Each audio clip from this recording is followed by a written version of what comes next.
If you like audiobooks or audio shows, check out a free trial of Audible. Just click the link in the description.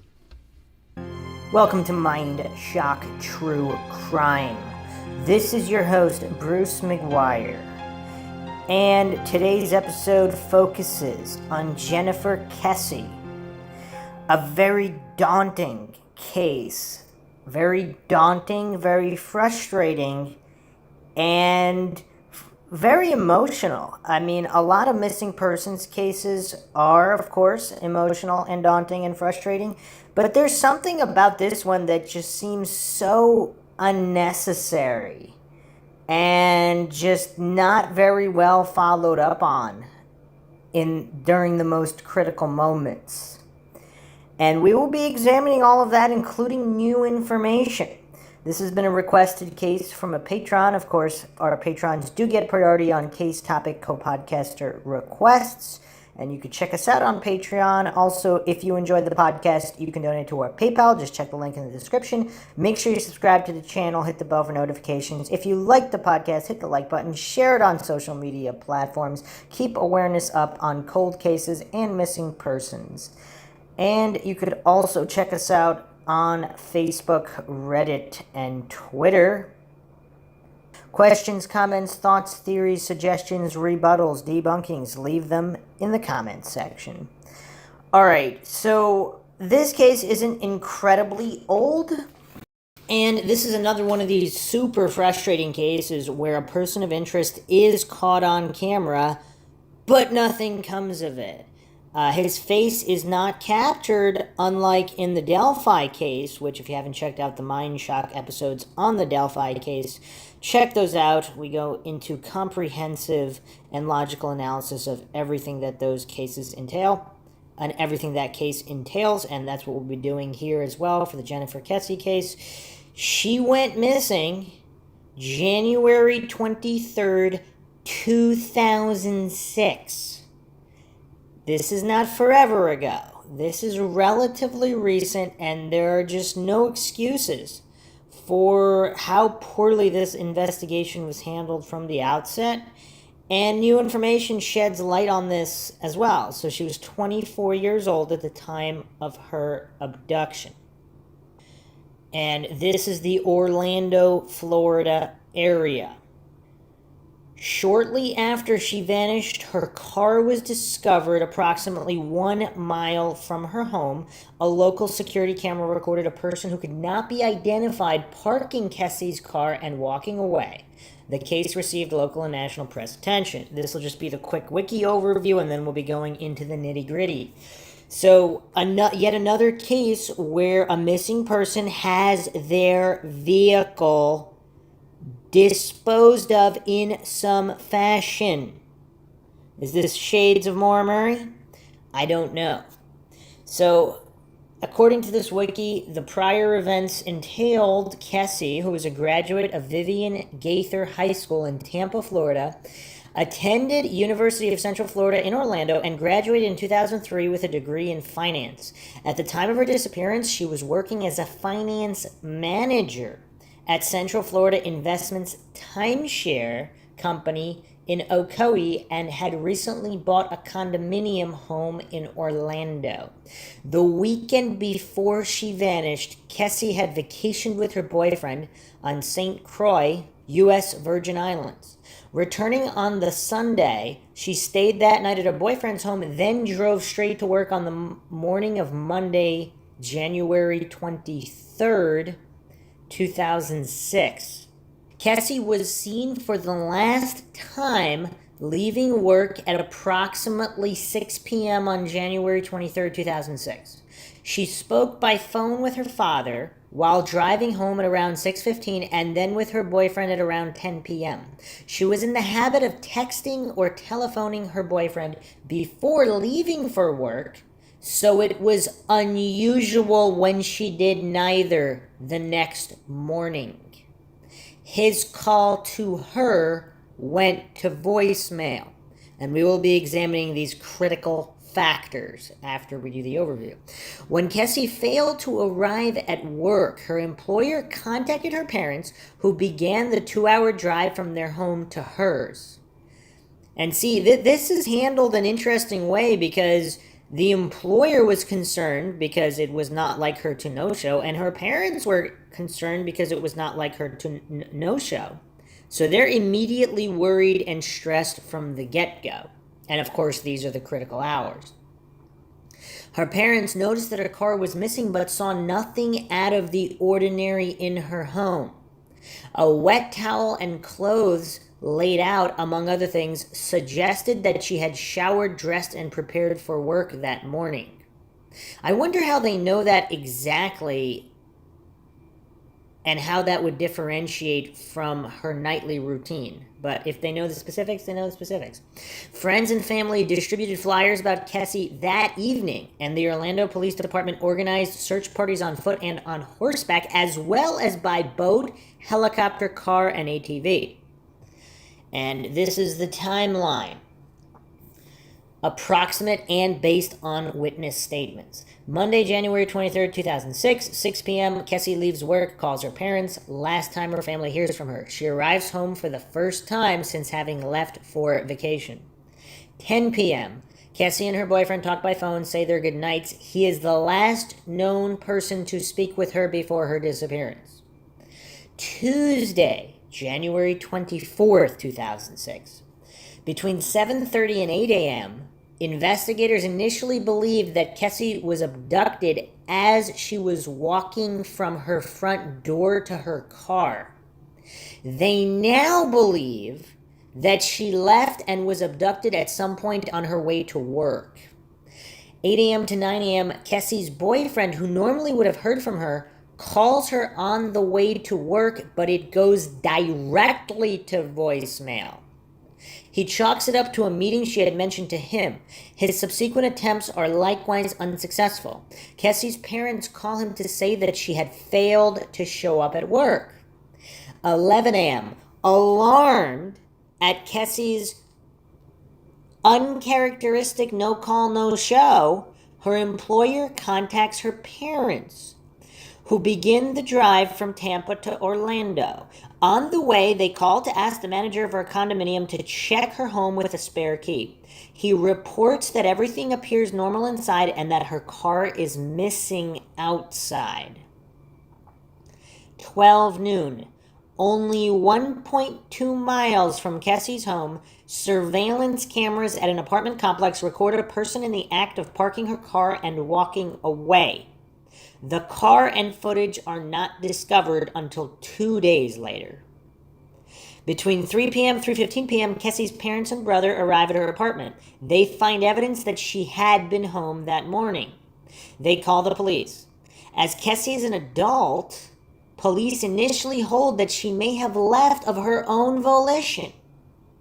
And of course, this is something that's really, really problematic in a lot of missing persons cases. Because on one hand, the police doesn't want to devote all these time and resources when a large percentage of the time, adults and even teens or even minors, if they run away briefly, most of the time they come back. So a search that takes all this time and resources, in their view, that might be unrealistic to have that full-scale response for every single time this kind of scenario unfolds, because it seems to happen quite often.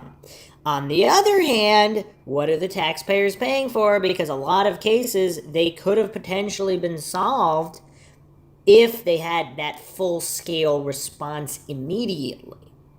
And this is, of course, something that people argue for and against. Between 5 and 7 p.m., family and friends saturate the area with flyers that show Kesse's picture. The police send a detective to her home and begin interrogations and searches.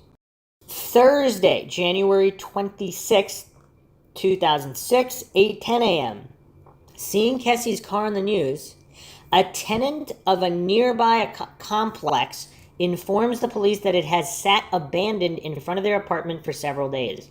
Police confirm that it is Kesse's 2004 Chevy Malibu. The vehicle is photographed and taken for forensic examination. Police examine local surveillance footage and discover an unidentified person parking her car and walking away. And so I believe they only found a partial print, effectively useless, and some kind of trace DNA that was also basically useless because it was very, very low amount.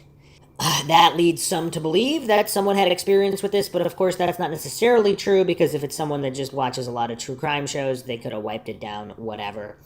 That's obviously all speculation. Alright, let's go to the investigation.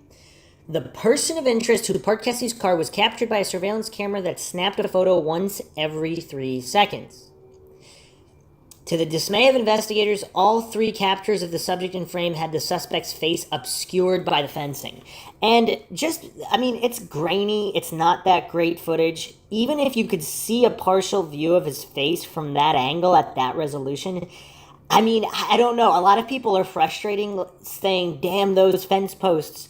But I'm not sure it would be that much more helpful even if you had that side angle in low resolution. In the Delphi case, you have a full-on shot of the guy's face. When it's grainy footage, it's just very, very difficult. So obviously it would be better, but I don't think that automatically means they would be able to identify the guy. But with no sign of forced entry or struggle, investigators initially theorized that on the morning of January 24th, Kesse left her apartment for work and locked her front door, only to be abducted at some point while walking toward or getting into her car. And of course, this is MINDSHOCK, where the only thing we know for sure is that we don't know anything for sure. I will be examining theories where she could have been abducted inside the apartment and why it appeared why there was no struggle, because there was no struggle, and we will be getting into a lot of mind shocks because this is a very, very mind-shocking case, and a lot of new information has come to light in the past year or two, which is good because it moves the investigation forward. So that's the importance of keeping awareness up in a lot of these old, cold cases. On January 26, around 8:10 a.m., her black 2004 Chevy Malibu was found parked at another apartment complex about a mile from her own. Investigators were excited to learn that several hidden cameras at the apartment surveilled the part of the lot where the car had been parked as well as the exit. The surveillance footage showed an unidentified person of interest dropping Kesse's vehicle off at approximately noon the day she went missing. None of her family or friends recognized the person, whose physical features were not clear on the video.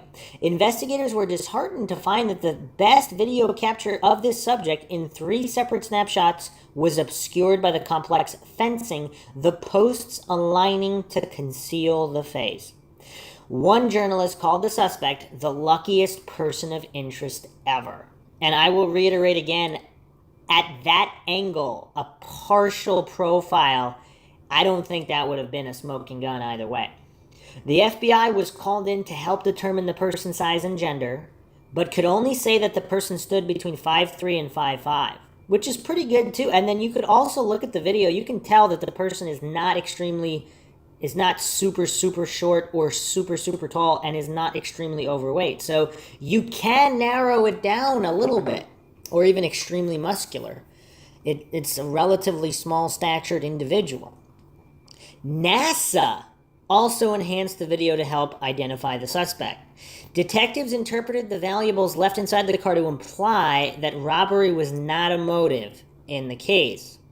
A search dog tracked a scent that led from her parked car back to her apartment complex, prompting detectives to believe that the suspect might have returned to her apartment's parking lot after abandoning the car.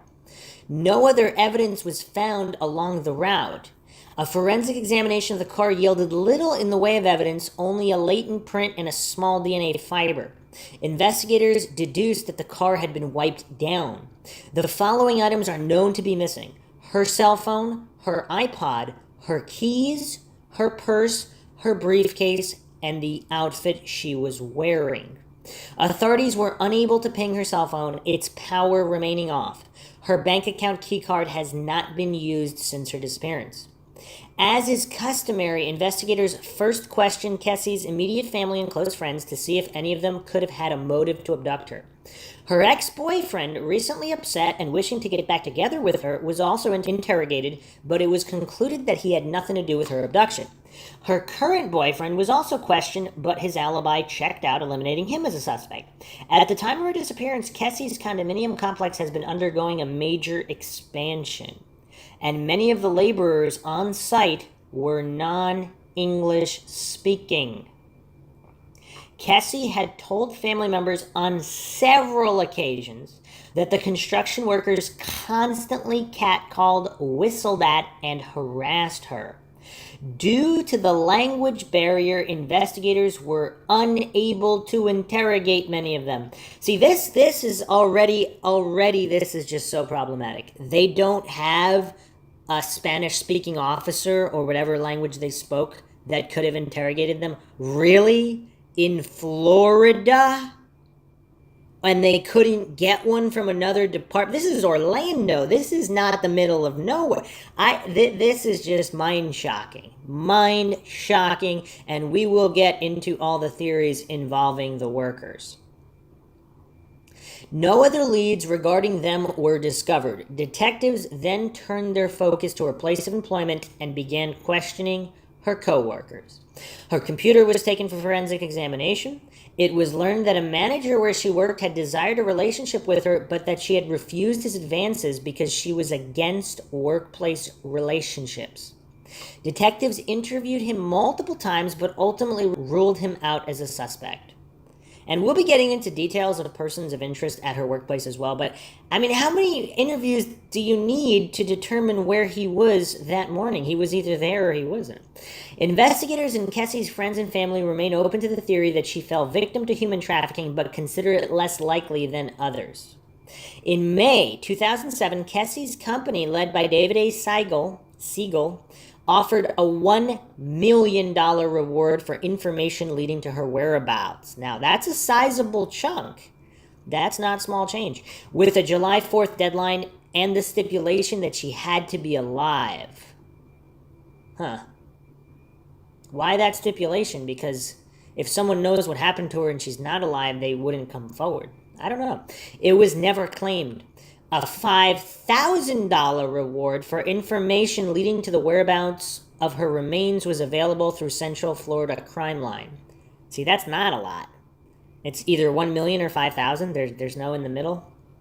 The case received state and national press attention at the time of her disappearance. She is still considered missing and endangered by the Orlando Police Department, FBI, Orlando County Police, FDLE, NCIC, and Interpol. On May 2nd, 2008, the Florida House of Representatives unanimously passed Senate Bill 502, the Jennifer Kesse and Tiffany Sessions Missing Persons Act, to reform how missing persons cases are handled in Florida. As of June 10th, 2010, the FBI has taken the case over from the Orlando Police Department. It did so at the urging of Police Chief Val Demings. Kesse remains on the FBI's most wanted missing list. The latest search for her took place in February 2014, and investigators continue to receive and pursue leads, of which we'll be going over. And you also see this is drastically different than, let's say, the Maura Murray case, where the FBI's, even though they were initially investigated, they're not invited, but they should definitely take over that case, because there's no proof Maura Murray was even in New Hampshire. So we're talking multiple state lines. It's crazy. But let's focus on Jennifer Kesse here. And here's a more detailed write-up from Crimola.com. Jennifer Kesse, what happened to the missing Orlando woman? This is recent. It was posted January 7th, 2019 by Tina Giordanella.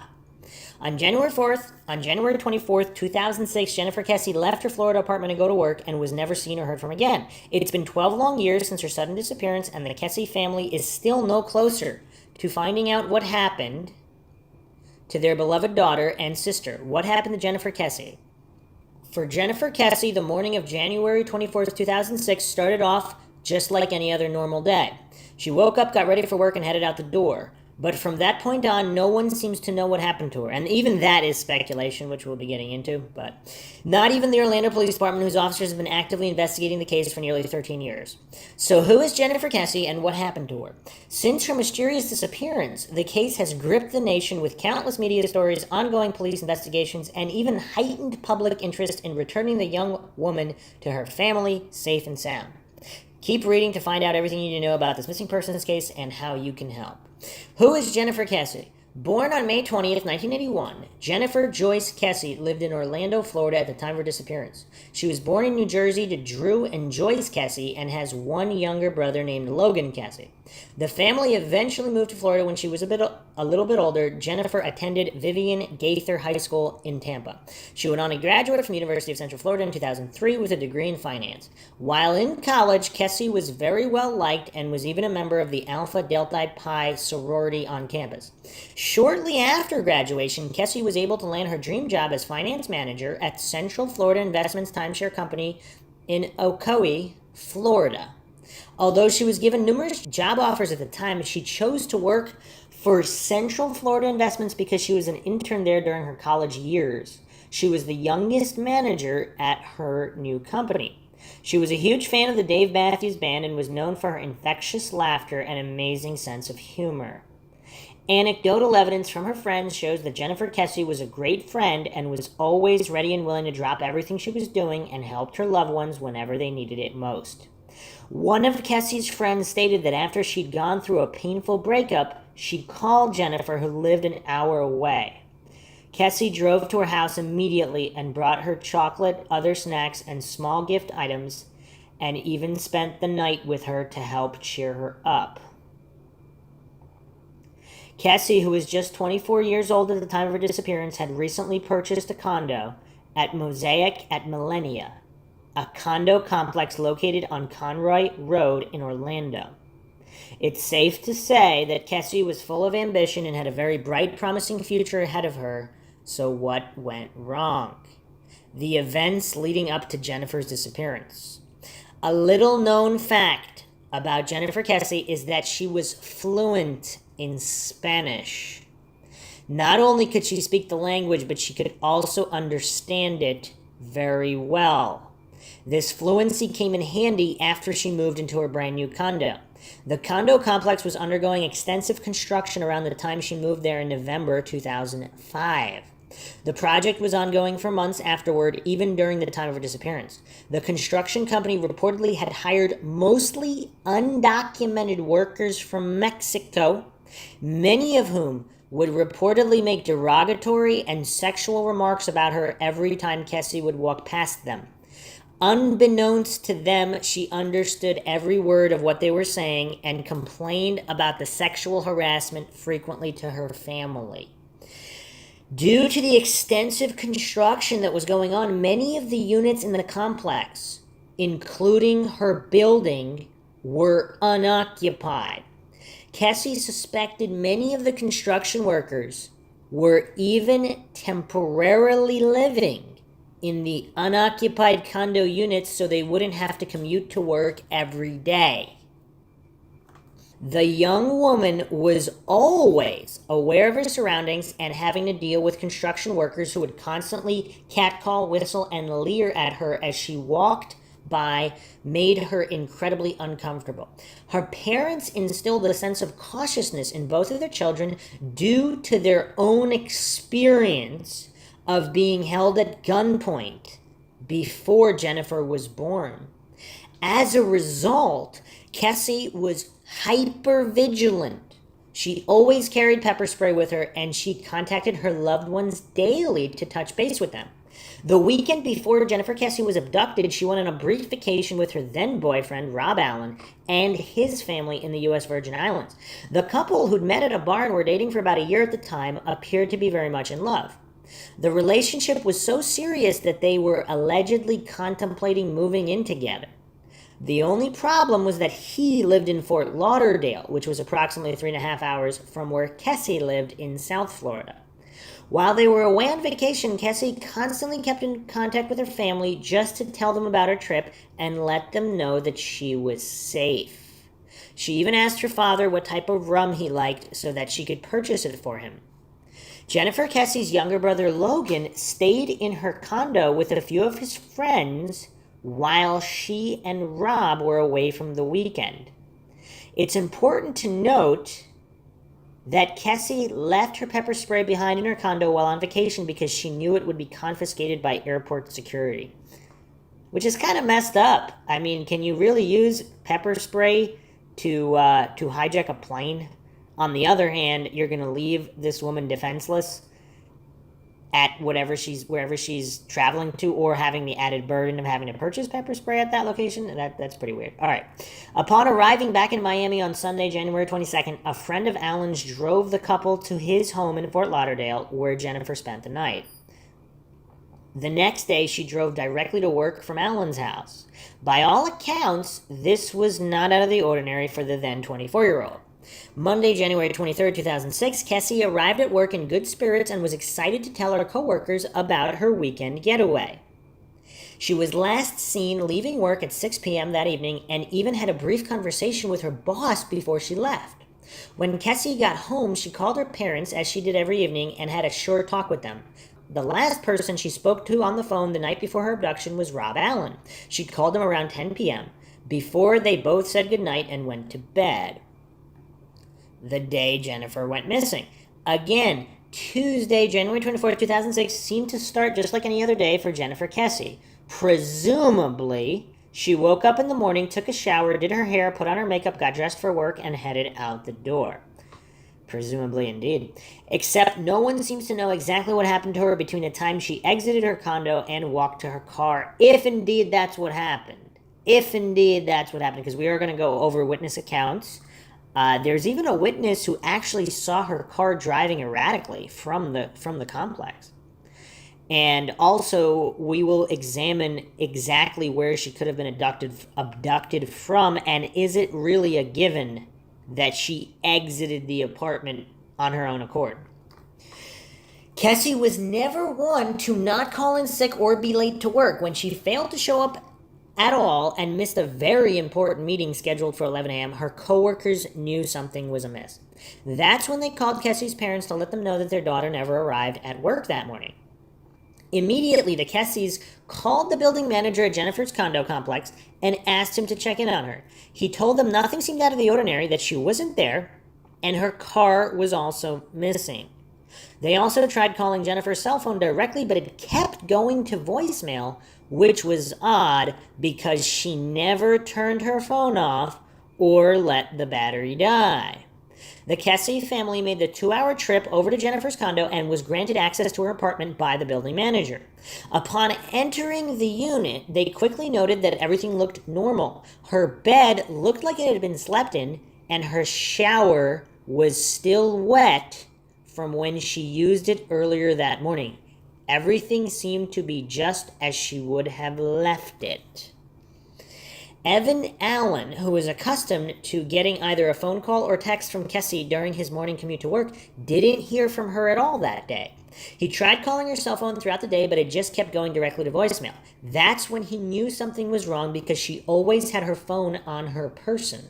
While he was worried about her, he also just assumed that she was busy with work because she had that very big meeting at work that day.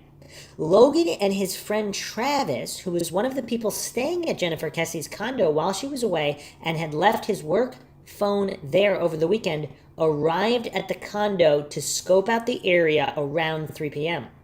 Drew and Joyce Kesse arrived at the condo around 3:15 p.m. They noticed everything was clean and tidy, and there was no sign of forced entry, which indicates that their daughter either knew her abductor or was abducted after leaving her condo that morning, assuming she was abducted, of course. And I have to add in a Bruce McGuire aside here, because not necessarily. If the building manager has the key, who knows who else could have the key? If someone else had the key, then there would be no forced entry, would there? Or if she was in the middle of opening the door to leave when someone abducted her, either pushing her back into the apartment or otherwise. Assuming she was abducted, of course.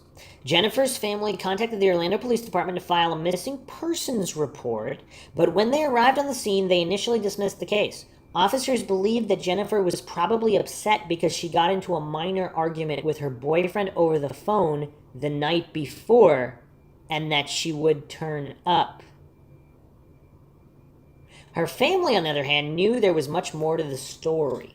The Kesses immediately took matters into their own hands and started rallying Jennifer's friends and loved ones, including Rob Allen, to hand out missing persons flyers with Jennifer's picture to people throughout the area. 2 days after her mysterious disappearance, Kesse's car, a 2003 black Chevy Malibu, was located in an apartment complex about 1 mile away from where she lived. After securing no leads in this case, police were excited to learn that the apartment complex had a security system in place. Unfortunately, they also quickly realized that the surveillance system didn't record video but merely took snapshots of the surrounding area. They uncovered 3 snapshots of a potential suspect or person of interest who was seen parking the vehicle outside of the apartment complex. However, the person's face was completely covered by the bars of the security gate outside of the building in all 3 images. This effectively made it impossible for the OPD and the FBI, who would later get involved in the case, to identify the person of interest over a decade later. Even NASA was called on by investigators to try and enhance the images for a clearer reading, but that effort proved unsuccessful, prompting one reporter to call the person in the pictures the luckiest person of interest ever.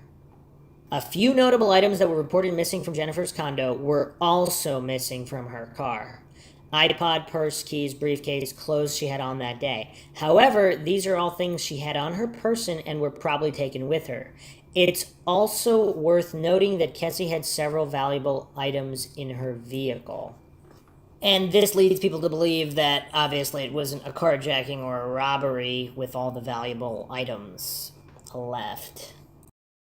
So here's a really, really big mind shock. I haven't heard this detail revealed on most media handling the case, and this might be critical.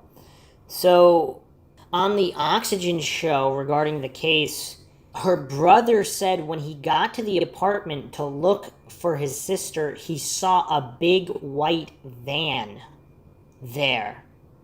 He knocked on the window of the van asking if they had seen Jennifer, and they flat out ignored him.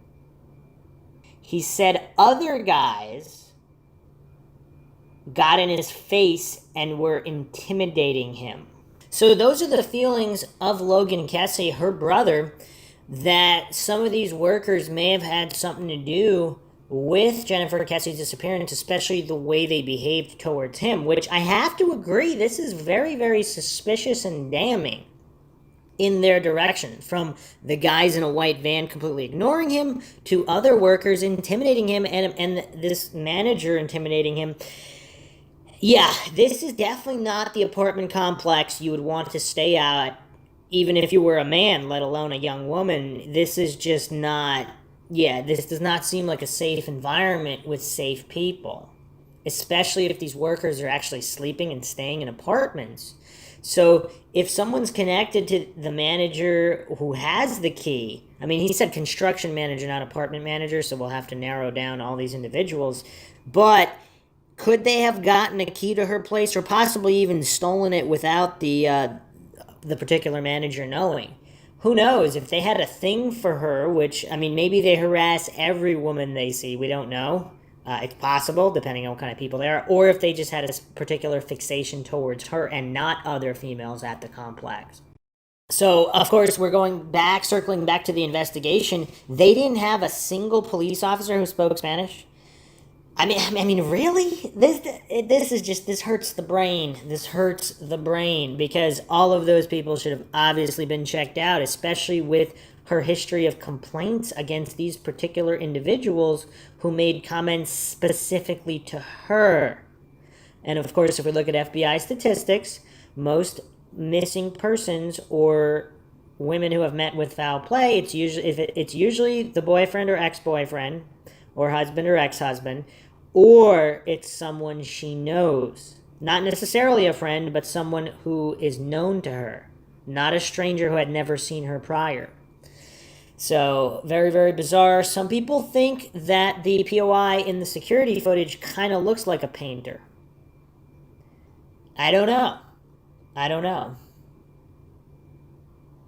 Here's a really good comment from a Redditor. examining this case, one thing that has always bothered me was the timing of her abduction. By this, I mean relative to what was happening in her life at the time. She had just returned from the Caribbean. She went straight to work from her boyfriend's place. Did not actually return to her condo until the evening of her last contact. I would think if some stranger was stalking her with ill intent, the sudden whirlwind of changes to her schedule would throw them way off. Not only did she disappear for a few days, but suddenly a couple of guys were hanging out there. Whoever did this knew she was going to be home that night morning, and most importantly, knew she'd be alone. I don't know if her ex had anything to do with it, but I will say there are some bizarre circumstances tying him to all of this. He was across the street that night of last contact, and he stayed at her condo while she was away. All of these circumstances raise suspicion at the very least. I don't know if that's corroborated. There were also comments made at her workplace by certain individuals. The other thing that's really strange, of course, is the manner of what went on here. So was she abducted by, for example, in a white construction van possibly, and taken somewhere else while a different perp or accomplice got rid of the vehicle? Or was it just one person acting alone that took her somewhere else, let's say in a white van, and then came back and moved her vehicle?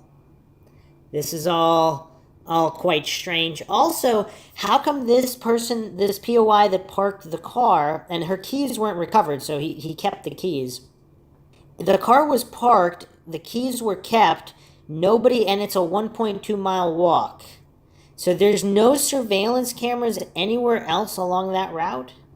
I mean, I don't know. I would hope that would be nailed down, because that's, yeah, and I bring this up all the time, but what about satellite footage? I mean, we're looking at 2006 here. What about, like, all of the NSA's top secret satellite programs? They should have some footage from satellites or some kind of footage. Not necessarily enough to maybe make out somebody's face, but logistics. You could see a figure leave the apartment, get into the car, or whatever, where they walked. I bring that up a lot, but yeah, there needs to be some kind of new agency formed specifically for cold cases, some kind of federal agency that has access to all satellite footage at all times. So here's another mind shock, and I don't know what to think of this one. So she's on the phone, and she said her neighbor knocked on the door, but she ignored it and didn't answer. So I don't know if any more information is available beyond that, but what would the neighbor want?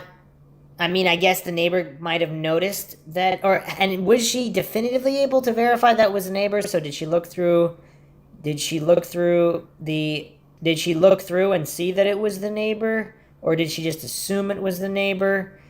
And what did they want? That's kind of bizarre. It's kind of bizarre. Now, the other thing we have to consider with the neighbor and also this phone call, supposedly her phone was powered down at 10:40 p.m. And the family says she never turns the phone off. So why would it have been powered at 10:40 p.m.? Some people believe the abduction did indeed happen at night. Some other interesting things, some light is shed on some other interesting things. This is an article by Brenda Thornlow, November 2nd, 2017, on Medium.com, What Happened to Jennifer Kesse. In this article, she notes that the Orlando police never processed Jennifer's condo as a crime scene. So there could have potentially been evidence there, if it was staged or whatnot. We don't know. Or if even another worker had possibly, with a key, had gone in there at a different time, even if they didn't have anything to do with her disappearance. I mean, this is all unknown. So it also mentions this. Drew Kesse mentioned in his interview on the Unconcluded podcast that she was on the phone while she was on the phone the night of the 23rd, someone knocked on her door and she chose not to answer. She claimed that it was one of the neighbors, but to this day, the person on the other side of the door is unknown. So, yeah, this is problematic. This is problematic. Her ex-boyfriend was around the corner at a bar that night as well. Did he stop by? I don't know. This is all very, very bizarre, and I think anybody dismissing any of these anomalies, so to speak, or just loose ends is it's just strange. Because it's also strange her reaction. So if she claimed it was one of her neighbors just offhand, oh, it's probably just one of the neighbors, refused to answer. This is someone trying to make contact with her. Possibly the last person trying to make physical contact with her. Who knows who this person was? And so to this day, the person on the other side of the door is unknown, according to this article. So it's not her, it's not necessarily the neighbor. They never came forth. So whoever knocked on her door the night before, when she's never seen again, has not been identified.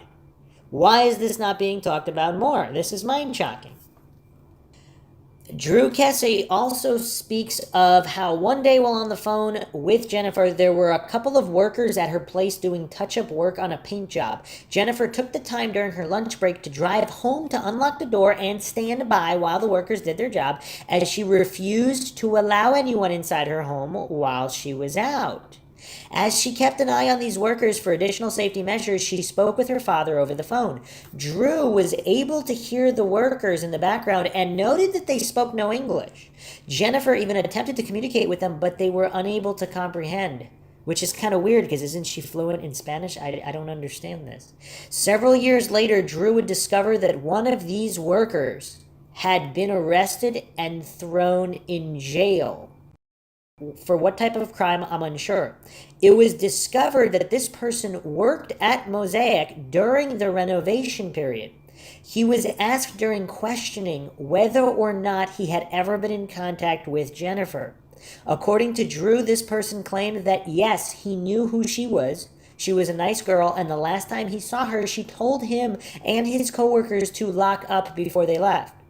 Anyone who knows Jennifer knows this cannot be true. Did this person have a reason to lie about Jennifer leaving him her key or a copy of her key? Could he have confused her with another resident? Could the language barrier be to blame?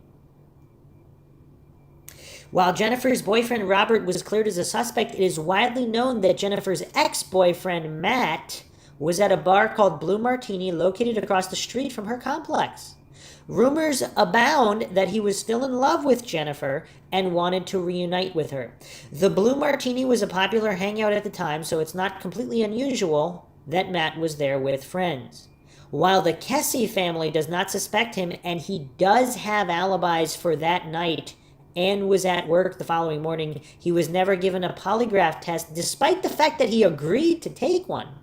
He was simply never contacted after he agreed to do so. And is that just lazy police work? Because, I mean, I'm sure a lot of people aren't the first to volunteer to do a polygraph because they're not even that accurate. So if you fail and you're innocent, that makes you look bad. And if you're innocent and you pass, people will say, oh, well, polygraph tests aren't definitive. So, of course, yeah, not a lot of people are willing to take one. So that's quite interesting. Another person that has come under suspicion is a co-worker of Jennifer's. I won't mention his name in this piece, but you will have no trouble finding out to whom I'm referring to. This particular co-worker was very interested in Jennifer and made it well known that he wanted a relationship with her. Jennifer explained to him that she made a rule of not dating co-workers. I'm sure the fact that he was married played into that decision as well. Apparently, this person was very upset to discover that Jennifer had gone on vacation with her boyfriend and supposedly confronted her about it. In response, Jennifer told this person what a wonderful time she had in St. Croix and that she didn't want to leave. On the day of January 24th, the day Jennifer went missing, this person didn't show up to work until noon. His excuse for being late had to do with a traffic ticket he received. As far as I know, this was never proven. Now, how hard is it to narrow down whether he got a traffic ticket or not? I mean, not just traffic cams, but even if there's no traffic cams, wouldn't an officer have a record of this man being given a traffic ticket and at what location and at what time? Now, the first thing that jumps out at me here with this POI is how much would that bruise someone's ego where Jennifer's telling him how wonderful of a time she had with her boyfriend, literally the day before she's never seen again. Yeah, that's rough. This entire case is very daunting. Very, very daunting case. No shortage of POIs, no shortage of loose ends. The following day, while talking about Jennifer's disappearance, his response to another coworker named Adam was, quote, "She's likely eaten up by alligators already," end quote. Interesting thing to say, is it not? In 2010, Adam filed a complaint against his coworker as he began harassing Adam about following up with the FBI on information he provided about Jennifer. Now, I'll get back into the coworker in a moment, but there's another variable here that we have to address, because this timeline truly is bizarre, because the amount of things that are happening in the 24 hours prior to her disappearance is just astonishing. It's absolutely astonishing in the amount of POIs. But here's another issue, and this is what law enforcement actually focused on. They thought that she was out doing this, and that's why she was missing. So while she's leaving her job, so the day before her disappearance, she's on the phone with her parents at 6:15 p.m. Logan, her brother, chimes in to ask her to FedEx his other friend Travis's phone as he needs it for work. He left his phone at her apartment. So while she was away, her brother and friends were staying at that apartment. Travis happened to forget the phone there. Jen commits to sending it overnight the following day. And she reminds him that she had not been back to the condo to locate it yet. So I don't like coincidences and loose ends. I'm not a coincidence theorist. Obviously, every case on average should have maybe one coincidence, at most two.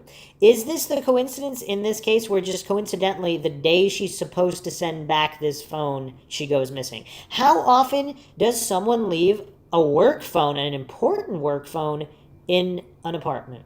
So I don't know. I'm not saying there was something more to it on why it was left there. It's just, isn't it weird how the day she disappeared, this is what she should have been done, which is an out of the ordinary thing. It's not every day you need to FedEx someone a work cell phone. So that's just bizarre. It's yet another oddity in this case that you just don't know what to do with. Now, this information is actually coming from blinkoncrime.com. And there's more information here about other potential romantic interests in her life. So the semi-fight, whatever you want to call it, that she's having with Rob Allen, her boyfriend, is that they were arguing about who would have the easier move if they were going to move in together. The other thing this website states is that Jen had also been approached by a vendor turned personal friend who was working with her to launch the company's new debit system to consider going out on a romantic date with him. He would have to cool his jets for now. Jennifer told him while they had a business relationship and she was currently in one, there was no chance of anything more. And these are daddy-daughter chats where she's pretty open with her father and she's revealing this information. Jen told Drew that she was having an issue with a coworker who was overly fawning and complimentary, asking her out constantly. Jen asked her dad his thoughts about the concept of just going out to lunch with a person to tell them that you were not interested in them. Was that a kinder option than just saying no, where she stood the risk of an interpersonal situation she did not want? Jen did not disclose that her office admirer was married with children. Drew believes that fact may have raised some necessary red flags for him back then. Drew advised Jennifer not to go on any outing that might be perceived as a date, but to agree to lunch and have the conversation in a lighter setting. That was the best she could do. In a follow-up discussion between the two, Jen told Drew she had done just that and it went fine. So here's a quote from an OPD detective. She had a fight with her boyfriend. She took off. Happens all the time. She'll be back in a couple of hours. Yep, that's a rough one. That's a rough one, especially if it wasn't exactly a fight. Because if they were just arguing over who would have the easier move if they move in together, I mean, that's a pretty common thing. I don't know. Unless it was a little bit more extreme and she was saying that she would have to move on if he wasn't ready to kind of make the next step, which is what's reported here. Also from blinkoncrime.com, I told Drew I would absolutely be willing to have my team's resources look into Jen's case, but to be honest, I really didn't believe I could offer any insights as I did not subscribe to the prevailing theory in the case. I have worked on cases before where that has been the situation and found it futile in progressing leads, which is of course the goal. The last thing I want to do is upset the apple cart, and in my mind, this is a personal crime, not a random construction person or landscaper. The odds of Jennifer being abducted by a stranger in broad daylight at that hour, in full view of a handful of people in visual proximity, carrying her keys and a briefcase at her size and with her physical strength, does not jibe for me.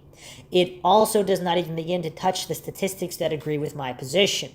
I told Drew I really think it is likely someone Jennifer knew. It might be someone she did not know well, or their intentions certainly, but everything I have ever reviewed on the case has not excluded the possibility for me. Statistically speaking alone, if this is a homicide case and preliminary, I do believe that is the most likely scenario, there is a greater than 90% chance she knew her killer. Although I have to chime in here, if it is some kind of repeated individual that's a worker there, she would have known him without it being someone personal. It wouldn't be exactly a stranger. She might have even knew the guy's name, possibly. Jen is a low-risk victim for a random and stranger-perpetrated abduction, period. His response to me was crisp. Christina, I do not care about the theories or whose they are. I just do not want to go in the ground without knowing what happened to my daughter. If you have a different thought or approach, there is nobody closed off to any possibility. We just want her found. It will be 6 years of hell, and she deserves to come home. For the last 3 months, the investigative team at blinkoncrime.com has analyzed thousands of documents, conducted numerous interviews of sources both willing and unwilling to discuss her case publicly in conjunction with on-location review. Separating the wheat from the chaff would not come easy, but wheat we found. Random abduction in open stairwell. Despite the fact that there were literally over 100 different workers on site, all of which would have been there by 7 a.m. when the bulk of the workday started for landscapers and contractors, neither saw nor heard anything unusual that morning. In fact, not one person interviewed remembers seeing Jennifer's car that morning upon arrival. Although apparently there was someone who said they saw her vehicle driving erratically out of the complex. I haven't been able to narrow that down yet, but if any listeners know exactly where that original source came from, they can chime in. The door to Jennifer's condo was locked with no sign of forced entry or any sort of scuffle in her home. Dishes in the dishwasher were clean and likely ran by Logan when he left. No dishes in the sink.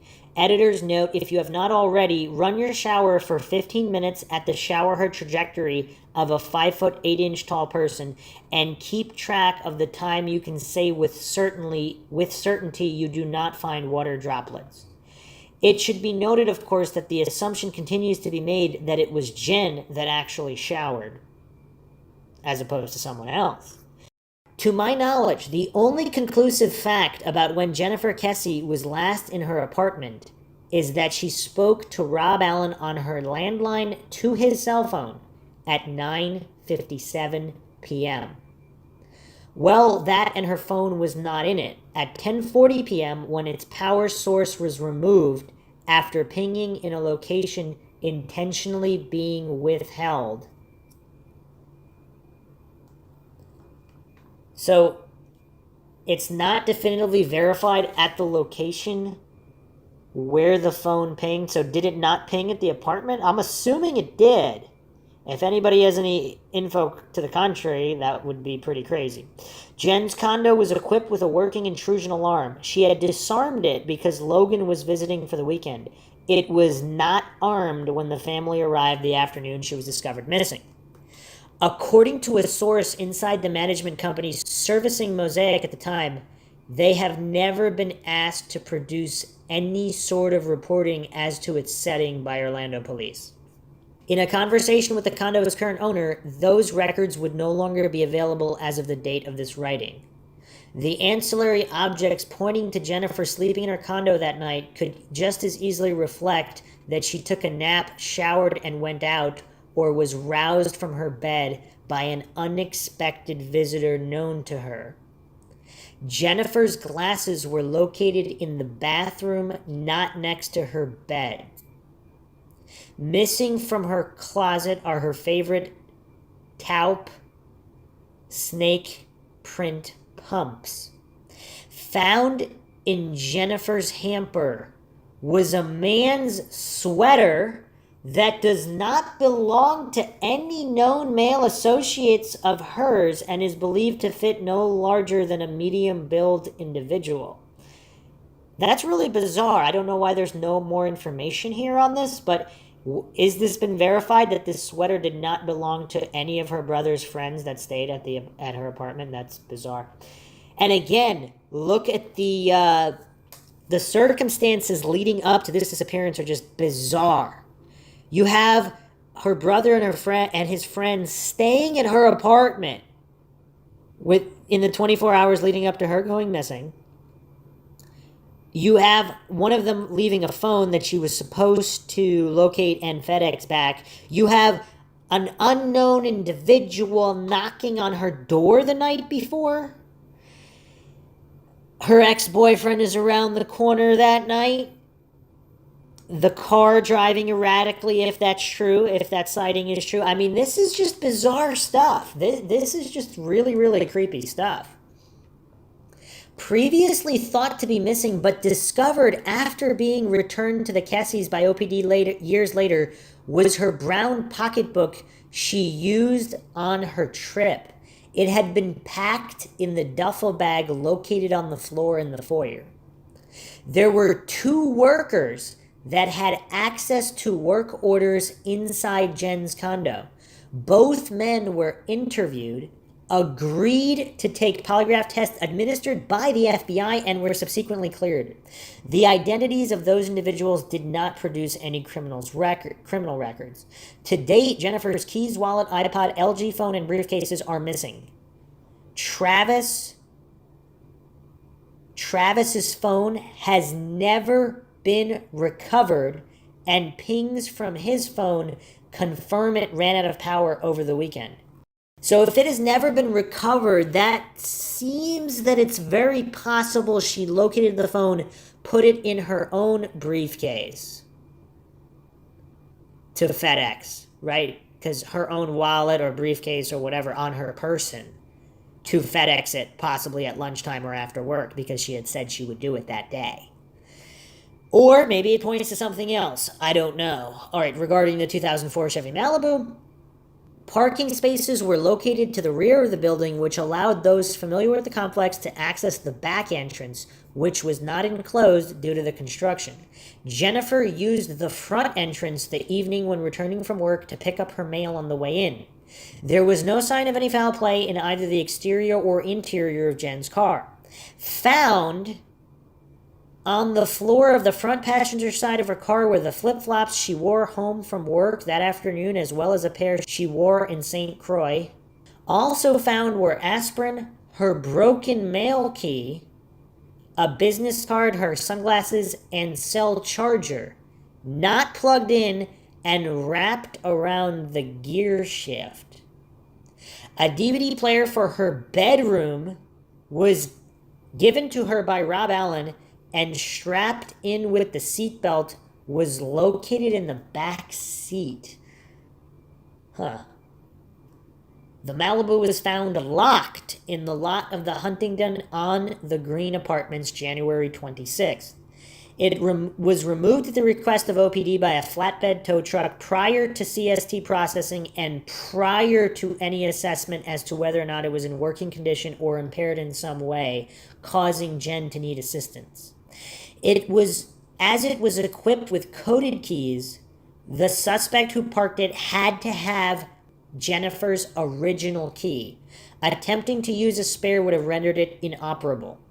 Drew Kesse was never asked to provide a second coded key in his possession at the home in Bradenton, so it is unclear how OPD was able to gain access and perform any diagnostics. Fatal familiarity. Distrust all those who love you extremely upon a very slight acquaintance and without any visible reason. Lord Chesterfield. This is a quote. Is it ironic that the initial law enforcement theory was that Jen was essentially pitching a fit over a boyfriend, but spent the bulk of early efforts running down the potential illegal alien and day laborer du jour angles? The usual suspects were easy to clear. Rob's cell was at his home and then work where he was, but he agreed to and passed the polygraph test. Matthew Sullivan and Matt, former boyfriend who was so devastated at the news of Jennifer's disappearance, he drank himself senseless for 2 weeks and was described as inconsolable, cleared. Vendors, cleared. Any and all known male associates, cleared. Astonishingly, it was not until almost 3.5 years after Jennifer Kesse disappeared that the first of Jen's co-workers were interviewed. You read that sentence correctly. Connections to completely unassociated cases and abduction by Dubai chic theories were apparently the priority.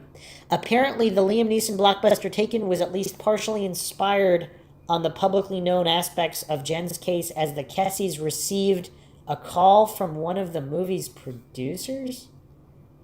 OCOM and the good men and women of OPD assigned to this case are strangers, I fear.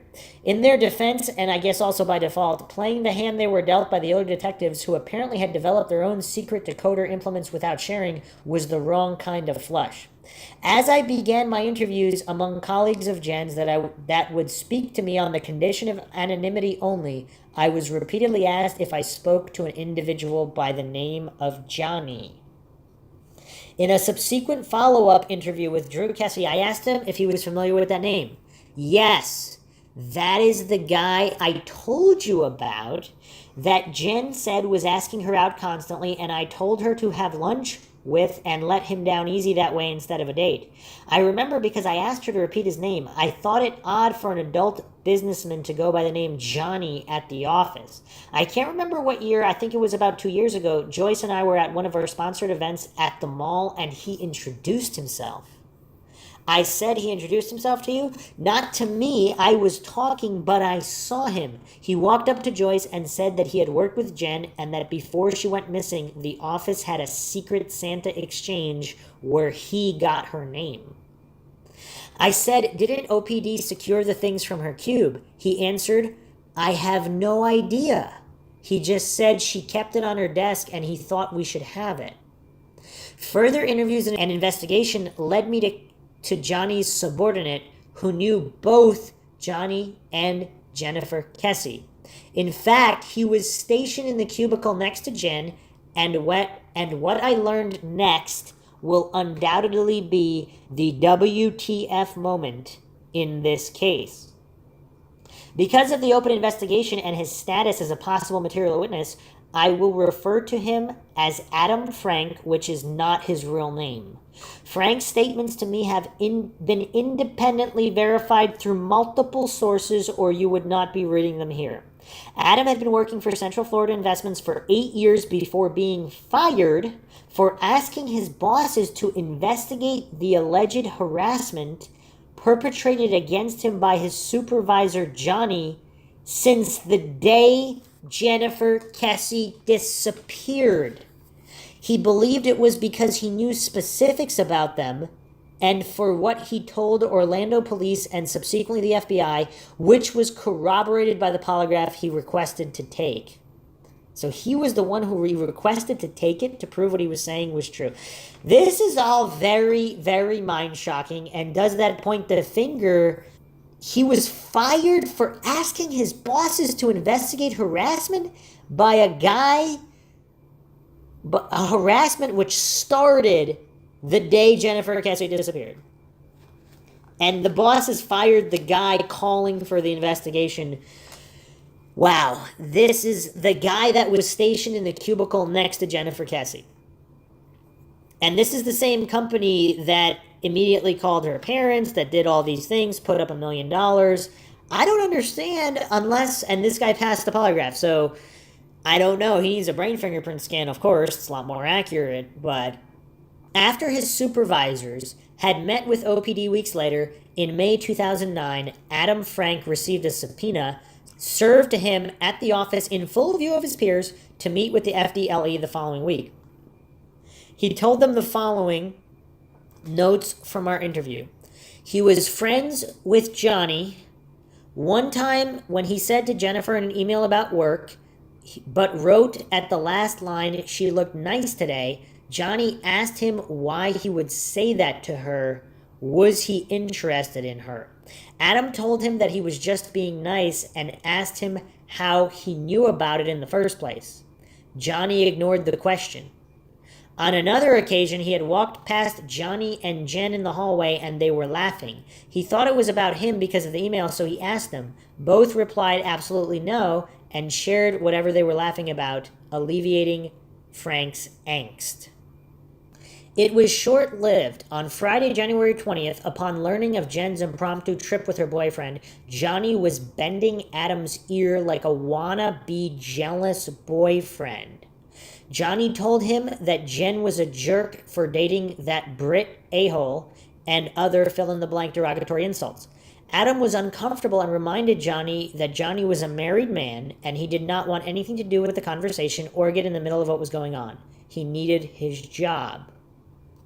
On Monday morning, January 23rd, around 8 a.m., Adam overhears Johnny confront Jen upon her return while in his cubicle, unbeknownst to them. While I have the full statement of what was said between the two, in the interest of preserving case-sensitive information, I will provide a summary. Johnny confronted her about where she was and who she was with. Jen responded that she had a fantastic time, loved it, and hated to leave. Johnny was audibly and visibly perturbed. At no time did either become aware that Adam overheard the exchange. At least not until he met with OPD for the second time in 2009, where they informed Adam that Johnny had been interviewed based on his information. At this time, everything made sense to Adam as to what was going on since the day Jennifer disappeared. Are you guys ready for another mind shock? When Johnny showed up for work around noon on Tuesday, January 24th, appearing overtly nervous and pacing around, Frank thought he was acting strangely, but it did not escalate to scary until a few hours later, where it was learned through the grapevine that Jen Kesse might have been abducted. Johnny is a supervisor and therefore not required to keep a time card.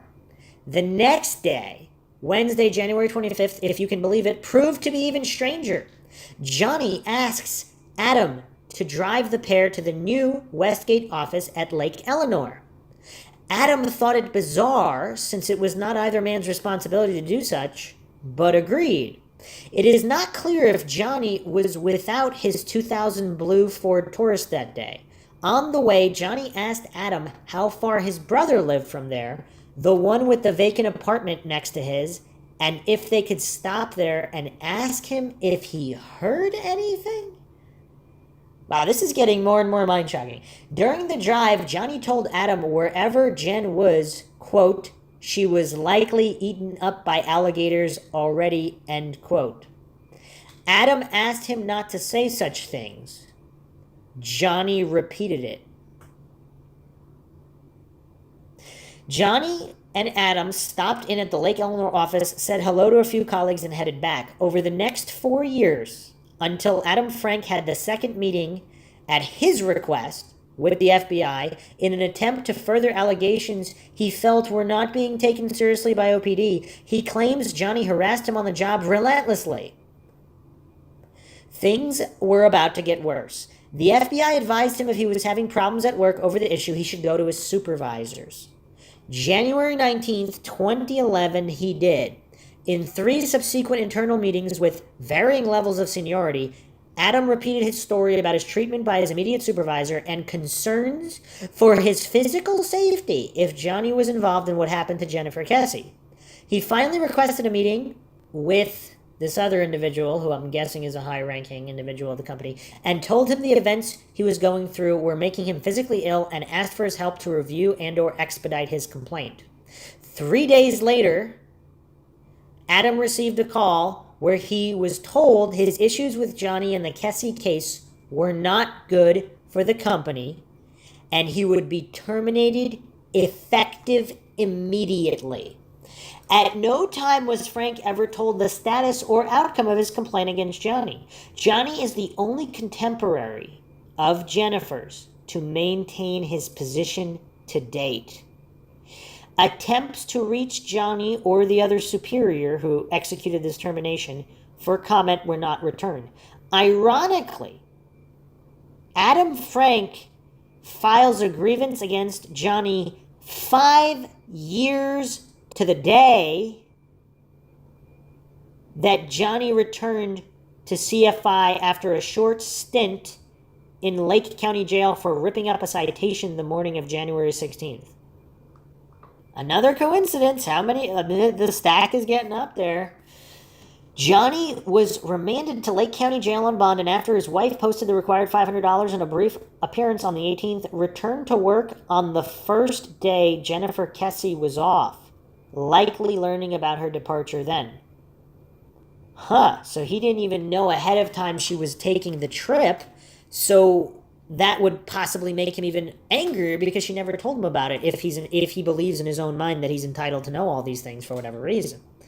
The only known suspect in the disappearance is the individual that was recorded parking her vehicle.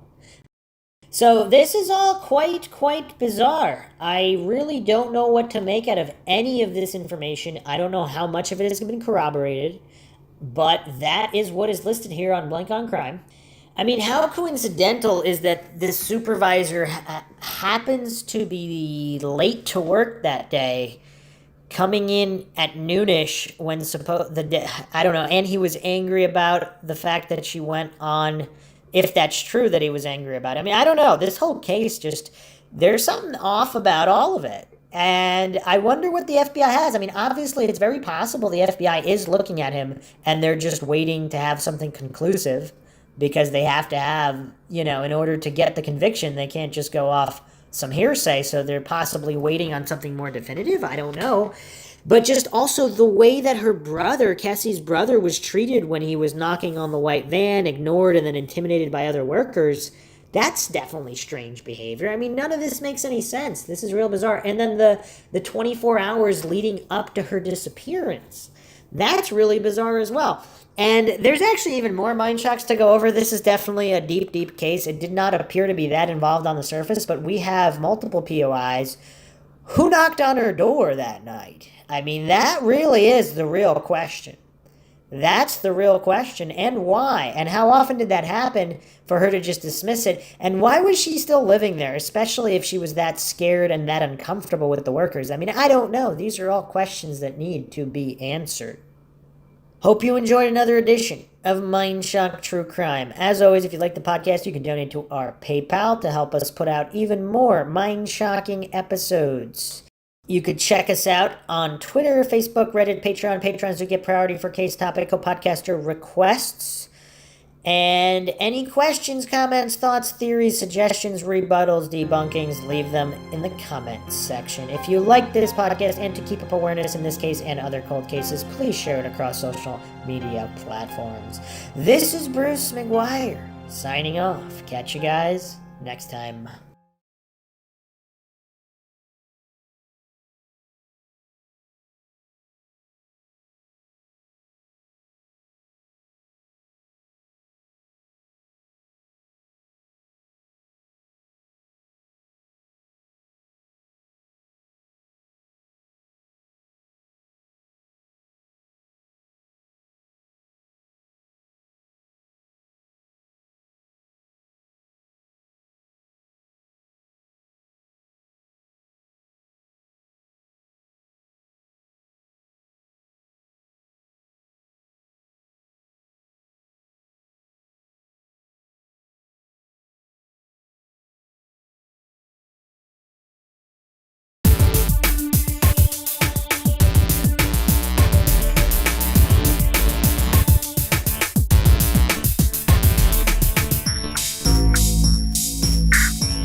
If you like audiobooks or audio shows, check out a free trial of Audible. Just click the link in the description. Welcome to MINDSHOCK True Crime. You are listening to the Jennifer Kesse series. This is episode 2, New Evidence. And there's a lot of new evidence that has come out over the past year or so, and even more confounding evidence that I have not discussed from part 1.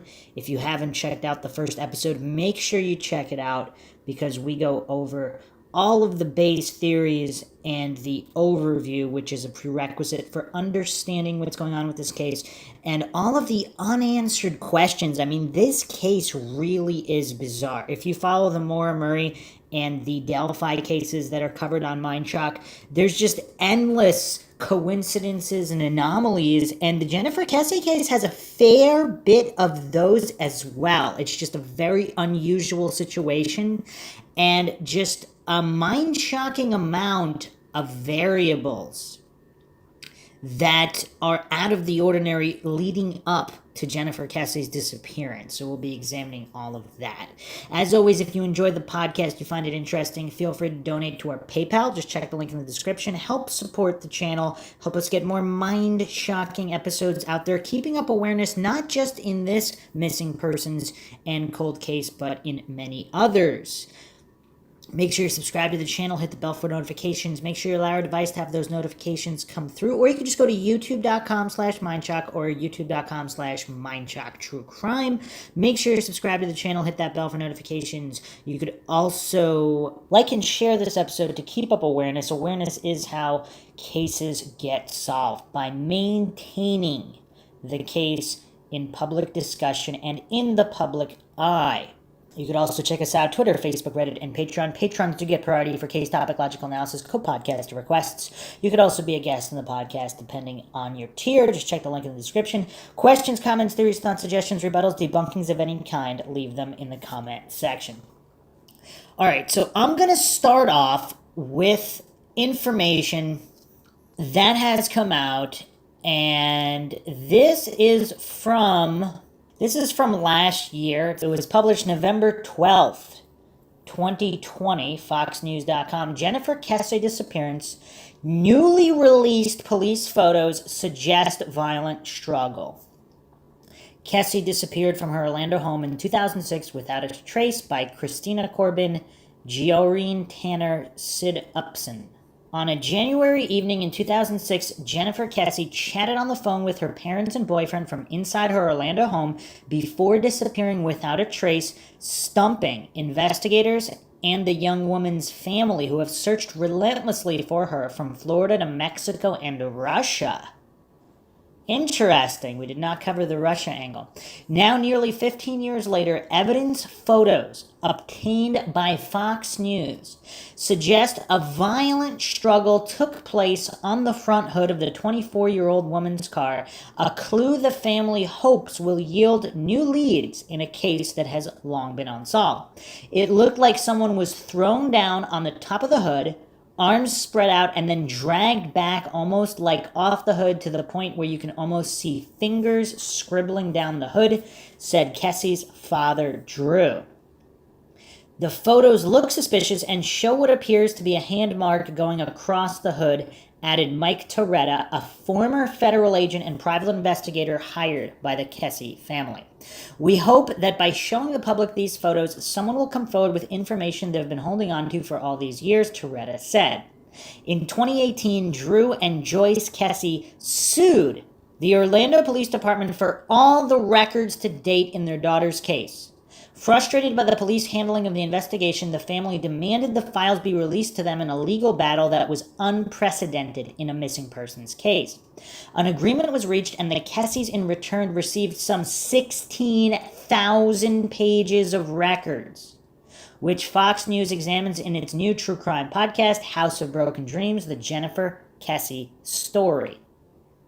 Jennifer Kesse was last heard from at around 10 p.m. on January 23, 2006. She spoke by phone with her boyfriend, Rob Allen, who lived in Fort Lauderdale, 3 hours away from Orlando, where Jennifer lived alone in a condominium at Mosaic at Millennia. On the morning of January 24th, 2006, Kesse failed to report to her job as a finance manager at a well-known timeshare company. 2 days later, January 26th, Kesse's black Chevy Malibu was found abandoned at Huntington on the Green, an apartment complex in a high-crime area about 1 mile away from her condo. Authorities soon uncovered surveillance video at that apartment complex showing an unknown person parking Kesse's car near the pool area at 12 noon, January 24th. The person of interest, believed to be male and dressed in workman's clothes, has never been identified. In every image captured by the surveillance camera, the person's face is obscured by the black bars of the fence. Within 24 hours, the Orlando Police Department employed NASA to enhance the images, but had little success. The FBI estimated the person to be between 5'3" and 5'5", with notably large feet for his height. And of course, that's been disputed as well, but we'll get to that later. This person holds the key to solving the case, said Toretta, a retired agent with the Drug Enforcement Agency who has been investigating Kesse's disappearance in 2017. Over the years, police questioned several people in connection with Kesse's disappearance, but no arrests have been made. In their examination of Kesse's vehicles, investigators uncovered a latent print belonging to the victim, as well as a large boot print near the gas pedal. In excerpts of police files obtained by Fox News, authorities immediately suspected a struggle on the hood of Kesse's car when they discovered the vehicle. Detective Julius Gauss of the Orlando Police Department wrote of police at the scene, quote, "While observing the front of the victim's vehicles, these detectives observed what appeared to have been someone being pushed across the head of the vehicle," end quote. Is it common to call the hood the head of the vehicle? Unless this is a typo. Or he misspoke. A new witness speaking exclusively to Fox News claims she saw Kesse's black Chevy Malibu swerving near the exit to Mosaic at Millennia on the morning of January 24th, 2006. The car was moving erratically, said the woman, who spoke on condition of anonymity to protect her identity. It looked as though two people were fighting over the steering wheel, she said. Now, I actually went over this in the first episode, and it's unclear whether she's saying it looked as two people were fighting over the steering wheel in terms of basing that on the movements of the vehicle. The car was moving erratically. Or did she physically see two people or two shadows in the front seat fighting? It's not clear there. It looked as though. It doesn't state she saw two people fighting over the steering wheel. So it was basically the car moving erratically, which theoretically could have just been a nervous individual swerving or driving in a panicked state, either Jennifer Kesse herself, possibly trying to get away from something, or someone moving her vehicle because they were told to, or someone directly involved with her disappearance and trying to make a getaway. Mosaic at Millennia was undergoing a conversion from apartments to condominiums in January 2006, and construction workers were frequently on the property. Workers were also allowed to live in vacant condos at Mosaic, according to law enforcement sources. The Kesses said their daughter felt uncomfortable around the maintenance workers employed by Mosaic. They would just stop and leer when they saw her, said Joyce Kesse. Whenever workers entered her apartment for painting and repairs, Jen was always on the phone with us, added Drew. She'd stay on the phone in the doorway of her condo until they had left. Nothing appeared out of place at Jennifer's condominium when her family arrived at noon on January 24th to look for her. A damp towel was found near her shower, and the unit was locked, suggesting the crime likely occurred after Kesse left home for work that morning. And I'm not sure about that either. We've discussed that again. I'll do a quick overview after reading this article. Kesse's purse, cell phone, iPod, and briefcase were missing from her condo. Based on his review of the facts, Toretta said he suspects Jennifer was accosted from behind as she locked her door and possibly forced into a vacant apartment across the hallway. She might not have had a chance to fight back, Toretta said. Whatever happened to Jennifer happened fast. Kesse worked as a finance manager at Central Florida Investments timeshare company, her second promotion in less than a year. Interesting, enough to make others jealous, perhaps. She had purchased the condominium with her own money after graduating from the University of Central Florida with honors, an accomplishment she was proud of. She just lit up the room, Joyce Kesse said. Everyone loved being around Jen. The Kesses, who maintain a GoFundMe page for their investigation, said they will never give up searching until their daughter is recovered. We don't care when, we don't care how, and frankly, we don't care who. We just want our daughter back for the good or the bad, said her father. We miss her every day. So they also did not make mention, of course, of whoever knocked on her door that night. And that is very, very curious. I went over that in the first episode. Make sure you check that out. I'm not going to go through everything here again, but it's just curious. So in the hours leading up to the disappearance of a missing person, we have an unknown individual knocking on her door. Now, I don't know what kind of a coincidence theorist you'd have to be to ignore that. I mean, that's just bizarre. But let's look at the hood here and why I'm actually not quite so gung-ho about this as many other people are. Now, obviously, okay, there's a couple things that don't add up here. So it looks like something happened on the hood, but you really can't tell what. I mean, yes, sure, it could have been someone sliding or pushed on the car. It could have been somebody putting a briefcase on it or whatever. I mean, it could have been workers doing something, sitting on it, moving food on it. I mean, again, I don't see how anybody could say that this is definitive about anything. The other issue we have here is that law enforcement, for whatever reason, they believe that the car was wiped down and cleaned, possibly at a car wash, before the vehicle was abandoned. Now, if it's that clean, why didn't they wipe down the hood? And if they didn't wipe down the hood, do we know when whatever happened on the hood, when that happened? Now, could that have also happened if the car was never cleaned, or at least the hood was never cleaned? Could that be from an incident a day before Jennifer Kesse's abduction and it has nothing to do with her abduction? Or could it have been done after the car was abandoned in this high crime area, people just hanging out on the hood? I'm assuming no, because the security footage should have seen it. Apparently there was another video camera that was even further. I'm not sure if I went over that on the previous episode, but apparently there was another camera. It pulls in and backs up and then pulls back in again. Whoever's driving the car stays in there for about 35 seconds. Then, a ghostly figure emerges from Jennifer's car and calmly strolls away, as if on an afternoon walk. Another security camera, but it's even farther away, and supposedly you can't really tell much.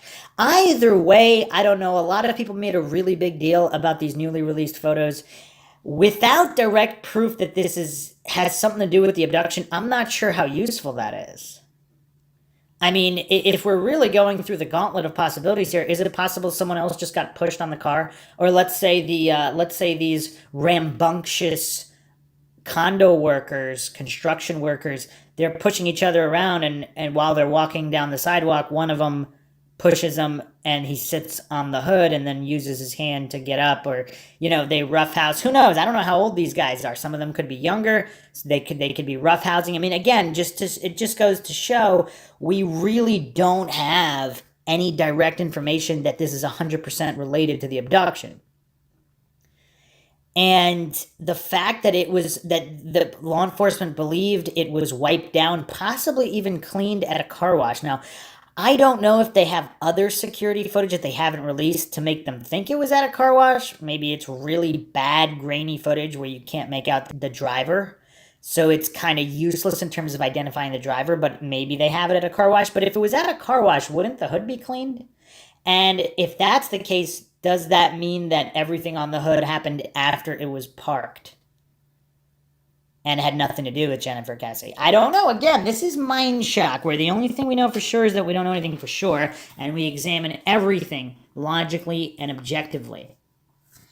So supposedly this podcast, at least according to her father, has led to more tips, more clues, individuals that have never come forward before. So that all bodes well. So hopefully we can keep awareness up in the case and move it towards being solved. But there's so many issues here that we haven't even addressed yet.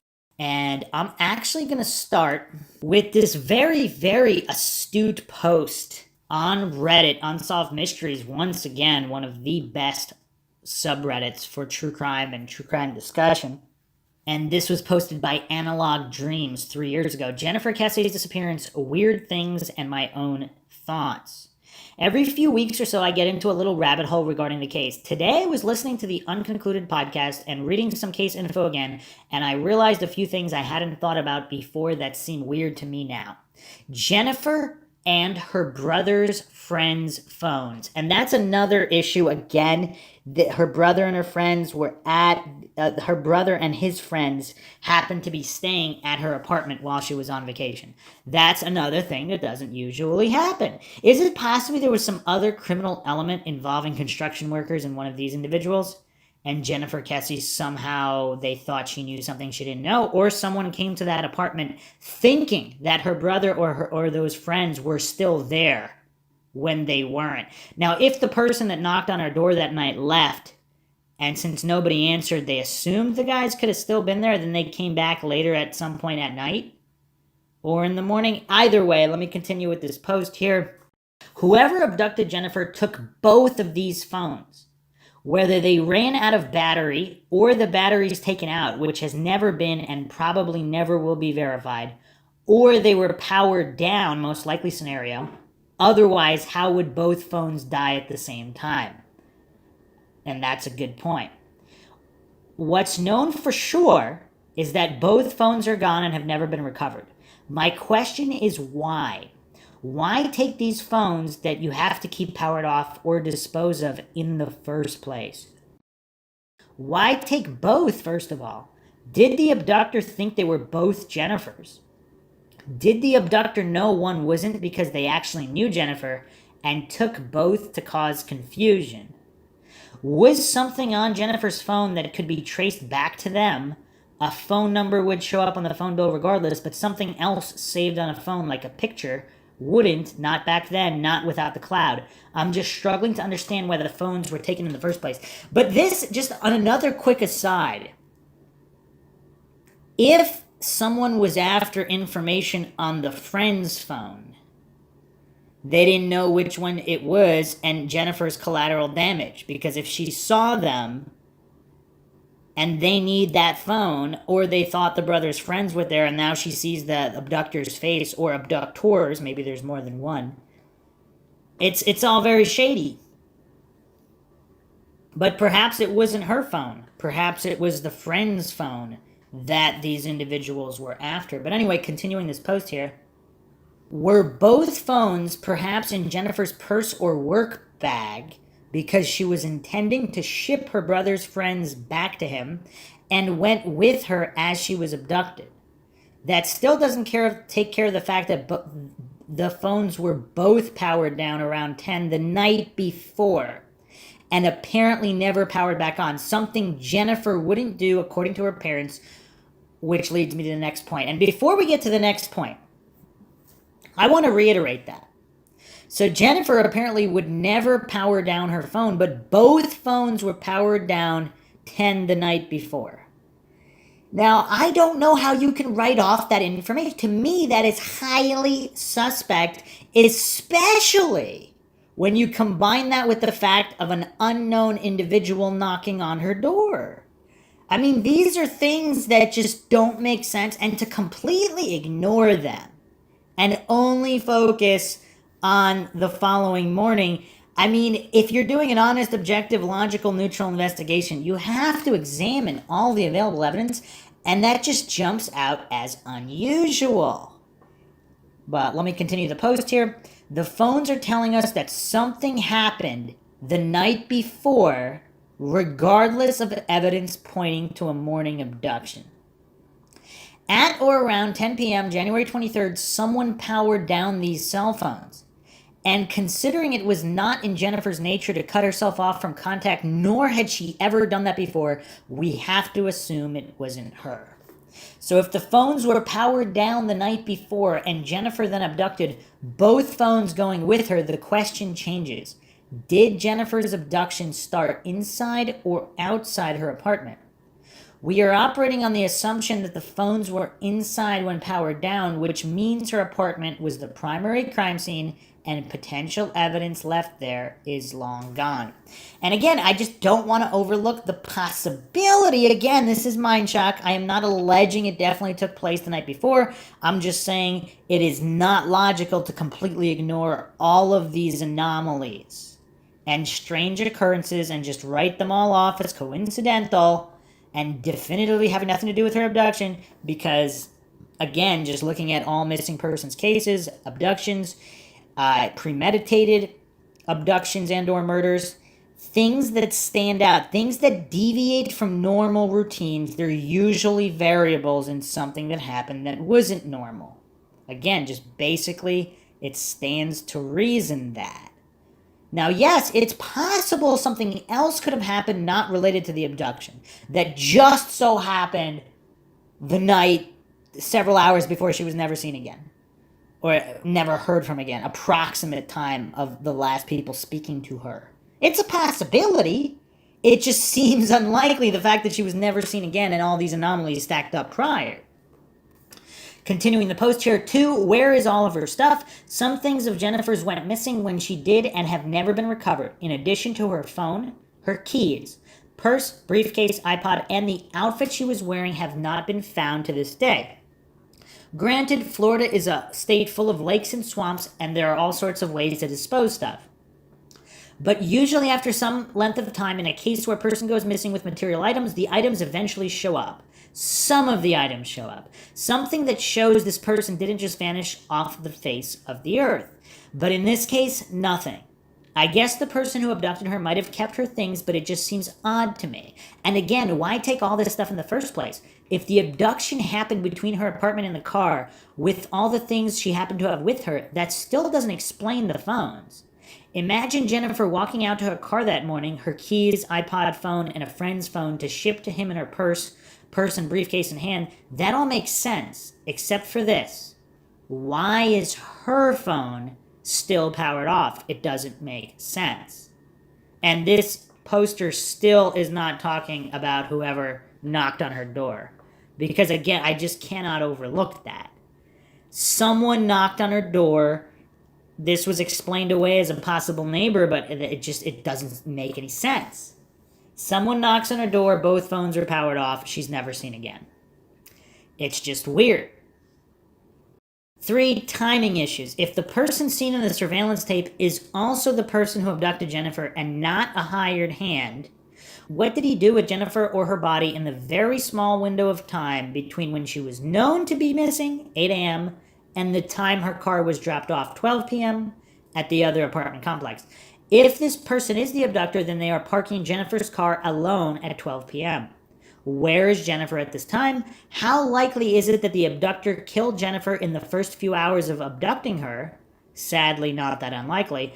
Got rid of her body and parked her car all within 4 hours, all in the daylight during the week when things are busy, and also only got captured on surveillance one time. Was Jennifer hiding somewhere else until a later date? And if so, how did no one see or hear or notice anything in the secondary location ever? This is weird, though, because I mentioned this on the first episode. I'll mention it again. How is it possible that there's zero surveillance footage anywhere? That there's just zero surveillance, that the individual that parked her car was just never seen again anywhere? Because they could cast a net of just, let's say, 1 or 2 miles out from where the car was parked, and just looking for someone, anybody, any individual that looks somewhat similar to the individual caught on the security footage. There's nothing, zero. Some people postulated the individual could have went to a bus stop, and if the bus stop was somewhat nearby that just happened to not have any security footage, they could have gone from the bus stop. But obviously, if they walked a mile or so, they should have been captured somewhere. But even if it was a bus, if you take the surrounding few blocks, you could still track where the bus could have went. Now, obviously, it does get a little tricky But the window of time is narrow enough. I mean, how many bus stops could have been in that area? They could trace the route of the bus, of all possible buses and all possible security footages to see who got off the bus where, unless this individual happened to take a bus and not get off until where? I mean, what's the possible window? I mean, if you're doing a logical investigation, you're going to put in the man hours. You could track, I mean, how many buses could there possibly have been from 12 onward, unless you want to allege that the individual knew someone, maybe in a house nearby, and they just went to that house and stayed in the house for a day, then maybe. But again, you got to do the legwork. 4, random thought, an interesting thought occurred to me while typing this up. What if Jennifer's abduction did start the evening of the 23rd, and she also was at her apartment on the 24th getting ready for work? What if both happened because the abduction started inside the apartment, but she wasn't removed from the apartment until the morning? Imagine sometime around 10 p.m. the phones are powered down. Jennifer is kept in the apartment somehow. No one is really around to hear her if she screams because the building is new and somewhat empty. She's isolated. Her abductor keeps her there overnight and in the morning instructs her to get ready for work as usual. Maybe he lies to her to keep her calm and says he will take her to work or something. Who knows? Maybe he says he has something against her company and wants money and she's his bargaining chip. I'm just wildly speculating here, but we really know nothing about motives, so literally anything could be possible. So she showers, gets ready, puts in her contacts, does her makeup. He says they're going to her work where he will set her free. He doesn't set her free. Okay, edit. I feel like I've heard so much conflicting information about the phones being powered off, but I want to amend this to say that we really don't know if this is true or not, as commenters have pointed out. From what I can find, there were probably 2 sources of this rumor. One, a CNN interview with Jennifer's boyfriend, in which he talks about her phone going to voicemail on the 24th. This could mean either it went straight to voicemail, which would indicate the phone was off or dead, or it just went to voicemail, as in she didn't answer. The boyfriend's discussion of this doesn't clarify, and 2, up until at least 2014, the Kesses themselves said that police told them the phone pings stopped pinging at 10:40 p.m., indicating the phones were off. So the police first said this and then later changed their story on the phones, ? Yeah, it's unknown, of course, but it looks, just again from all of this information, it's possible, unless further clarification and definitive evidence is provided, it's a possibility that both were powered off at the same time. And that's interesting because the police said that both the phones stopped at 10:40? Huh. That's weird. So a comment here. Police never revealed to anyone, even the family, what time the phones were turned off when dead. I know there's a lot of speculation that they both powered down at 10:40 p.m. Monday night, but Joyce said on the second episode of the podcast that has never been confirmed, and law enforcement is keeping that information tight to the vest in hopes of getting a conviction one day. So, okay, so it seems like they could have been, and that might be related to the abduction, which is why police don't want to talk about it. But then they're also saying the abduction happened in the morning on the way to the car. Like, what's going on here? Is this just sheer incompetence? Is there some police complicity and corruption going on, and they're obfuscating and on purpose? I mean, it doesn't make a lot of sense. And so not all police files were turned over to the Kesses, which is curious because, I mean, they got a lot. But this opens up a very interesting line of inquiry because if friends and families of victims aren't going to live forever. If police have demonstrated that they're either incompetent or corrupt, or for whatever other reason they're just not thinking about it the right way, maybe they're completely above board, maybe they are competent by most metrics, but if for whatever reason they just can't solve it, why not release it to the family so that they can get other private investigators or private investigation firms to attempt to solve the case? Because if police demonstrate that they're incapable of solving it for whatever reason, I mean, should there be a time frame? And that's another issue. I'm not really going to get into the whole government aspect of everything that's run by the government always is way less efficient and competent than the private sector. We don't need to get into that. But the point is, there's a lot of missing persons cases where police do not release the files. For example, the Maura Murray case, many other cases. Is there a time window? I mean, how many decades need to pass of the police department demonstrating that they're either incompetent, corrupt, or simply just cannot solve it? So shouldn't there be other individuals that could at least try and bring some kind of justice and closure? I mean, I think that's a very valid discussion to have, and a lot of people don't even want to have it. The authority-worshipping cultists just believe it's all up to the police, leave it in the police's hands, despite the fact that on average, your murder is more likely to go unsolved than solved in most jurisdictions. I mean, the clearance rates are not good at all. And we all know all victims deserve justice. All families and friends deserve closure. I mean, why rob them of that? It's really strange how people defend the police behavior decade after decade in some of these unsolved cases. And again, even if they're completely above board and competent by every available metric, if they're just not looking at it the right way, there needs to be more creativity involved. They just need to release the files. I mean, it just comes down to that. At a certain point, they should just release the files. Another response here, great. Right up, I think the question regarding the time the phones were powered down raises an interesting point. If she were abducted in the morning, I agree that it's odd her phone was not turned back on. From my own experience, I wouldn't turn my phone off like that, but if for whatever reason I did, I would want to turn it on as soon as I woke up to see if I missed calls, texts. What I've considered is if she went home and got ready to go out and meet someone, and the abduction started that night, but explains why her makeup would be out. I just have a gut feeling it happened that night, and the theory that she was taken in the morning has thrown off the timeline, made it harder to solve. And those are some valid points, very valid points. Another commenter here said, maybe the phones weren't powered down at the same time. Simultaneous loss of contact could also occur if both phones were tossed in a body of water. Just a thought. And a very astute thought. That's a great point as well. Another response here, I strongly feel the phones played a part in what occurred. Perhaps the person responsible instructed Kesse to power off the phones that evening. This was 2006, so people were using Motorola Razrs and BlackBerry devices. I think we should keep in mind it was much more common to power off at the time, but the fact that both phones were disabled that night and never turned back on just seems very unusual given the events that followed, especially if everybody known to Kesse said she never powered off her own phone at night. 2, if she encountered trouble while on the way to her car, something would have to be done with her personal items.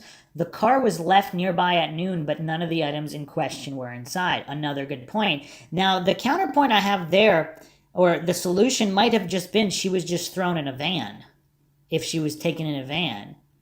And if this was a group of individuals, one of them could have been tasked with dumping the car, or possibly an individual that had nothing to do with this crime and didn't know anything happened to Kesse, an individual, possibly a worker, possibly undocumented, if they threw him some extra cash, hey guy, just go, move this car somewhere about a mile away, don't ask any questions, they could have done it, and they might have not even known who Kesse was. They just moved a car, and would they admit that after the fact? Especially if they suspected that it was used in a crime and they were undocumented. 3, her body may have been kept somewhere temporarily until the person responsible could get rid of the car. It was left fairly close to Kesse's condo complex. Was that done in haste when their plan to put her car back in its normal spot was derailed? Interesting. So, if there was some swerving for whatever reason, Kesse's car leaves the complex with or without Kesse, maybe they wanted to put it back and they couldn't for whatever reason. That is very interesting. 4, the lack of any discernible course of events is what seems to make this case interesting for a lot of people. I have always considered the possibility that she was held in her condo overnight by a person or persons who knew her, who knew she would be alone and isolated. I again go back to the situation with the phones as a possible source of more details about Kesse's disappearance. Another post here. Original poster is right. The Kesses now say that the police never told them if or when the phones were powered off, but there was a quote on their website, apparently written by either one of Jennifer's parents or her brother, indicating that her phone was powered off the night before she was reported missing. So what's going on here? The person who wrote that on the family website was mistaken? Was it really a family member writing that, or some misinformed person whom the family trusted took over the website to answer questions? Or maybe the police told them it was a bad idea to say that publicly, and so they decided to retract that story. Or did the police make a mistake by thinking the phones were powered off and later told them they were mistaken? It's confusing. I doubt the unconcluded guys will ask the Kesses this question since they are so close to the family now, but there was definitely a post on the family's website indicating the phones were powered off the night before. So this comment was made by the Kesses, or someone using their account, on their guest book, July 24th, 2014. Jennifer.123guestbook.com, page 27, 7:23 a.m.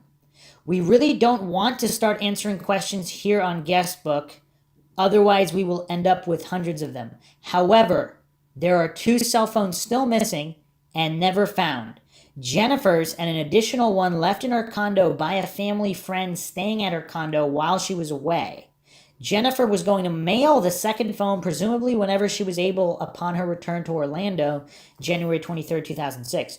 Those phones, we were told, were pinging a little after 10 p.m. on January 23rd, 2006, and went silent at approximately 10:40 p.m. by manual shutdown and presumed removal of cell batteries. Now that's quite specific. That is a very specific comment, as if this was directly told to them by police. Manual shutdown and presumed removals of cell batteries. That's very, very specific and direct. The ping study was not an exact science then and gave us little the investigators can use, i.e., one can't be in 2 places on the same phone miles away a few seconds apart. Just another heartbreaking reality of Jennifer's case. Technology isn't always cut and dry, which is another thorn in our side. So what you heard is true. And to this day, those cell phones, Jennifer's pocketbook, iPod, and her work attaché are still not located, nor anything of hers that used that is trackable. The Kesses. So this was signed the Kesses. Yeah, so they're saying we were told. Now, told by whom? The only people that would be in authority would be the police. So it seems the police, unless, again, either this really isn't the Kesses, would someone else posing as the Kesses be writing for them like an assistant? Maybe, but would they sign it the Kesses? That seems kind of personal.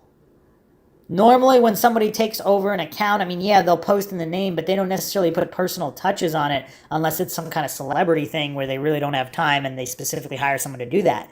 But who knows? So it's either the Kesses themselves or an assistant saying the phone, they were told this by police, by manual shutdown and presumed removal of cell batteries. I mean, that is police speak. So yeah, either the police said they were mistaken or they think it wasn't a good idea to have that information public and they told the Kesses to backtrack that. Very, very interesting. So here is going to be a major, major mind shock. I don't believe I went over this on the first episode, and it's just downright mind shocking. Are you guys ready? This might be one of the smoking guns here. A tracking dog tracked the abductor's scent from the car dump site back to her apartment. What does this mean? So again, this is apparently they tracked the scent, her scent, or they tracked the scent from the vehicle. So whoever moved the vehicle past the entrance to a fence that cuts off the complex from the street. They went in the complex and the dog picked the scent back up. The dog went right to Jennifer's front door. So again, according to these Redditors discussing this, whoever abducted her went back sometime after dumping the car and before or after her brother showed up. And if he went back to the apartment, if the same individual went back to the... See, this is what doesn't quite make sense, because wouldn't he have been captured? How could there be zero CCTV footage between both locations a mile apart? So this is 2006. I mean, we're not talking the early 90s when there wasn't that much footage. We're also not talking the middle of nowhere. I mean, this is Orlando, Florida. As of 2015, it was the third most populous state with over 20 million people. I mean, there's a lot of businesses there. So again, it's really strange how they couldn't track this individual and they didn't show up anywhere else. And this low rent, crime-ridden apartment complex, they have security footage, but nowhere else along any of this area is there any security footage that was taken. I mean, it's really weird, but okay. Let's go back to the Reddit here. A response here: I have always wondered about the brother's friend. Is it possible he was still staying at the apartment and was surprised by Jennifer? That could explain the dog picking up the scent, i.e. the friend returned to the apartment to remove evidence of his still being there, maybe forgetting the sweater. Or maybe he came back to get his phone and decided to take advantage of an attractive woman just getting out of the shower. I would think that the police investigation would have checked him out, but here's the thing. They didn't even interview the construction workers because apparently this particular police department doesn't have a Spanish translator. If you can believe that. That was the story they gave on why they didn't even interview any of the construction workers.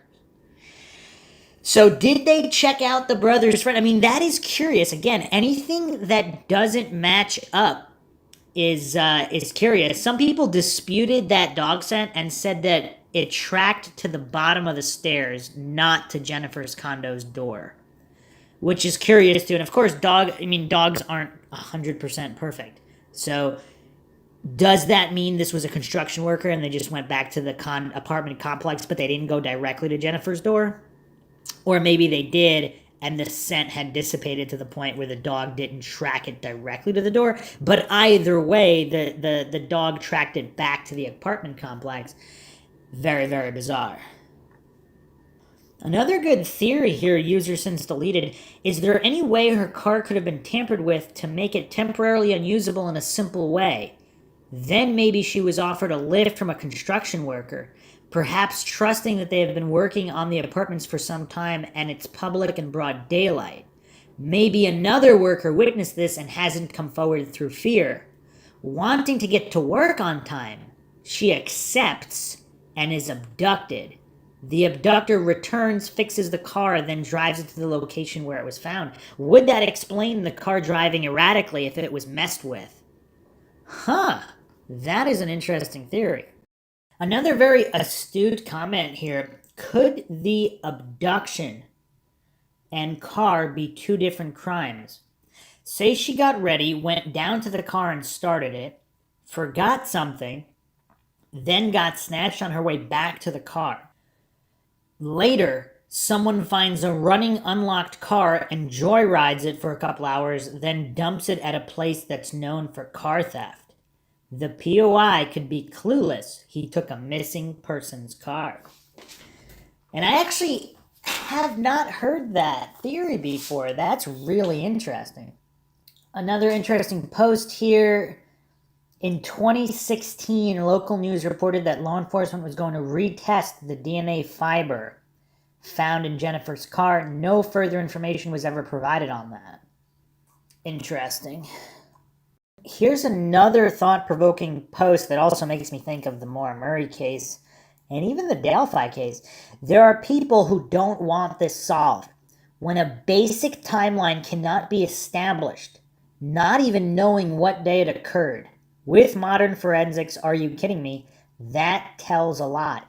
Without a timeline, nothing is prosecuted.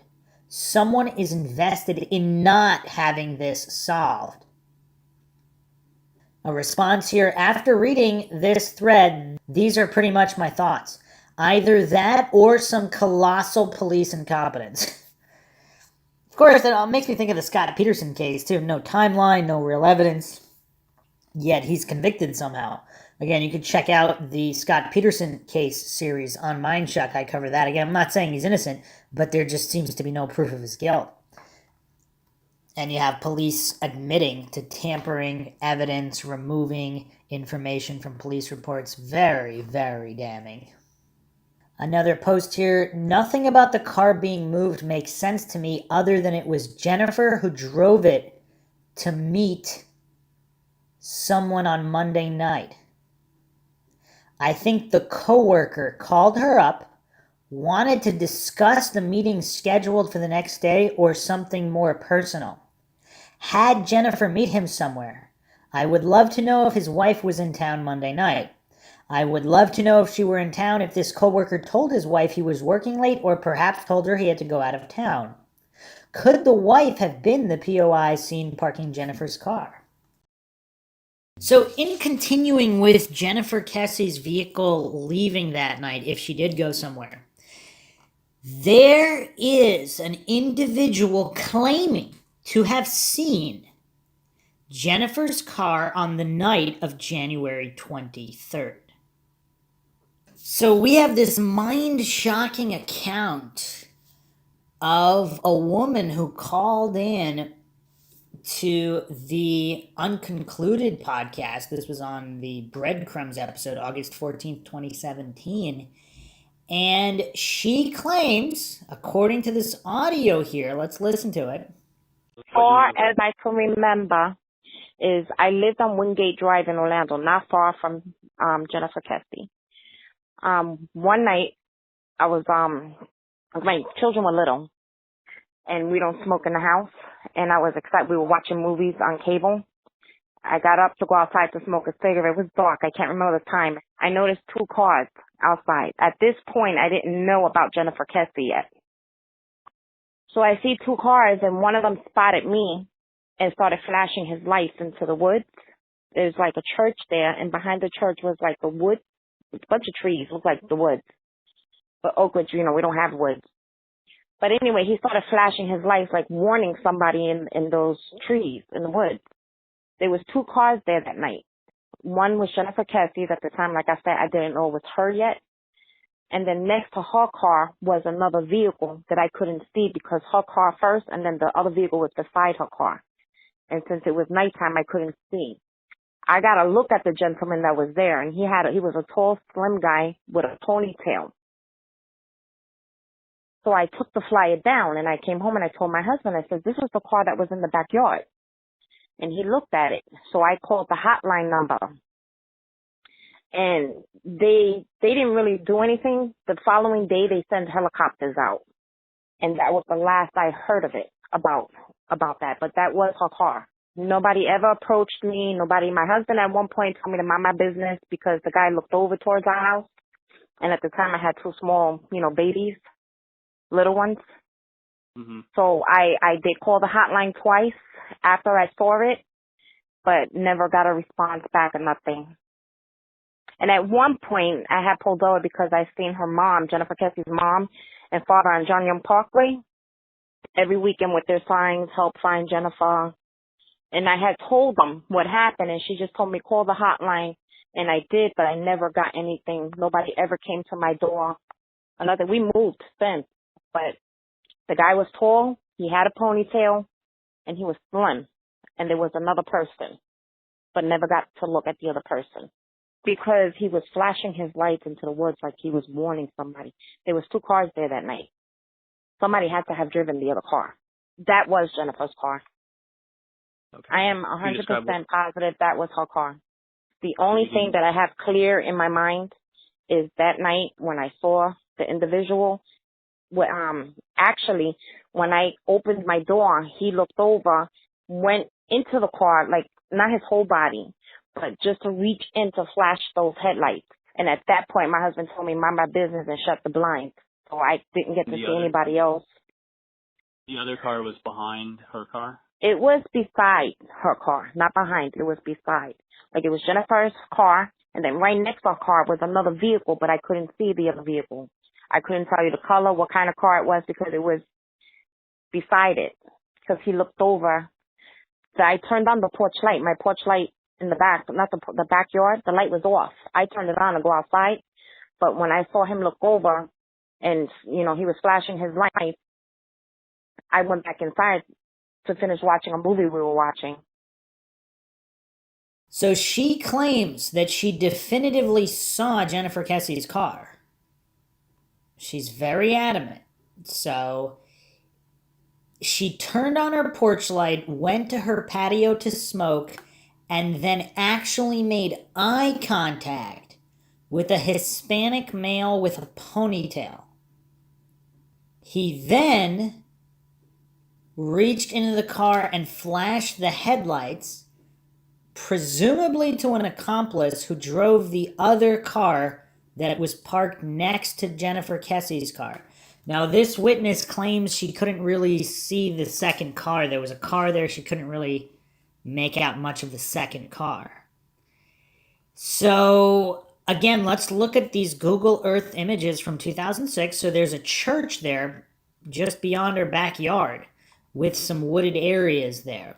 So late at night, would this be a good place to dump a body? I don't know. But what's curious, what's very, very curious is that this podcast wanted to search it, but the church denied permission of the search. And as per this witness, she said she was never interviewed. She called the hotline a couple times. Nobody came and interviewed her. She said apparently after the first time she called, there were helicopters sent out.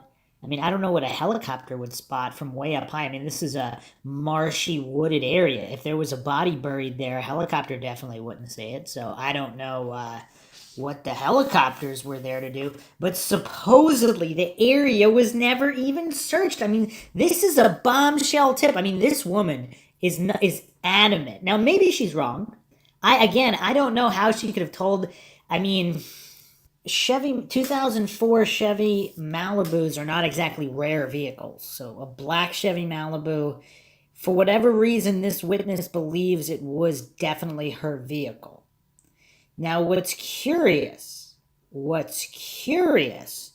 is this church, less than 2 miles. So it's of the mosaic from Jennifer Kesse's apartment. Now, this is not where the Malibu was found. It was actually found directly about a mile east, Huntington on the Green condos, and that's where the CCTV is from. But that's where the vehicle was put. But so these men, a minimum of 2 men are here. It's not that far from Kesse's apartment, less than 2 miles. There's also, just looking at the map here, there seem to be some bodies of water here and some wooded areas right beyond there too. Is this the easiest access to it, this church, late at night? Because all the other areas are around houses and condos, and coincidentally, the apartment complex, the club at Millennia. So the mosaic at Millennia is where Kesse is, and there's also the club at Millennia very close to this location.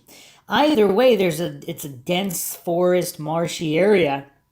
Is this a good place to dump a body? And if not for this witness who just wants to go out for a smoke, perhaps nobody would ever have noticed this.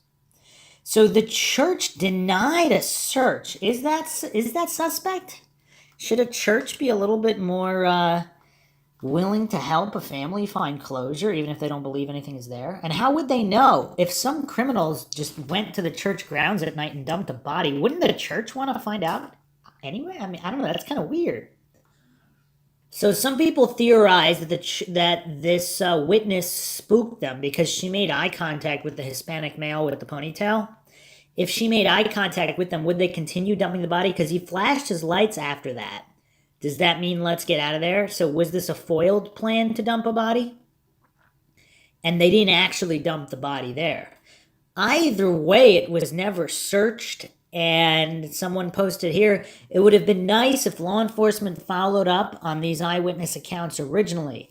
The case probably would have been solved within days. Okay, now we will get to possibly the most mind-shocking testimony in the Jennifer Kesse case. Now, not too far from this church, and only also less than two miles from the Mosaic at Millennia, is Northbridge on Millennia Lake apartment complexes. Okay. So this is fairly close to West Oak Ridge Road where the church is. So all of this is occurring within a relatively small area, under 2 miles or so, by car anyway. Now there is a mind-shocking account by an Erica. Now this is not her real name, of course, but she also was featured on this podcast, Unconcluded. And let's listen to her account. I had experienced something several years ago where Jennifer Kesse actually came into my workplace, and that's how I'm pretty much, her story has stuck with me for 11 years. Basically, my husband and I were from Atlanta, and we had moved to Orlando, and we had been there for about a year. My husband wanted to, continue his education, and I had gotten a job at an apartment community called Northbridge Apartments, actually Northbridge at Millennia Lakes. Northbridge was a new up-and-coming community, and it was really awesome. It was like one of those luxury communities, and they were kind of setting the trend with the retail stores at the bottom of the apartments were up at the top and the retail stores were at the bottom and stuff. And when I started working there, actually the community was probably at 20% occupation, or occupied, should I say. And so we definitely had a lot of lease up to do. So we had a lot of people coming through there. I remember just it being extremely busy. It was really hard. There were some hard days working there because it was so busy, anywhere from 50 on an average, just 50 people coming into your office during the weekday, but on the weekend you'd experience like 100, 130 people coming in. So that was a lot of traffic. But anyway, after I had been there for about a year, just on this random January day, a girl comes walking into the office, and I asked if I could help her. And so I kind of motioned her to come over to my desk, and she sat down. And she was a really beautiful girl. She was really striking. Her eyes especially was what caught me, because she had really beautiful eyes. Blonde hair. She was young. And I asked her, what brought her to Northbridge, and she said, I'm looking for a one-bedroom apartment. And so I got out a guest card, and I was, getting information. And I asked her name, and she said, my name is Jennifer Kesse.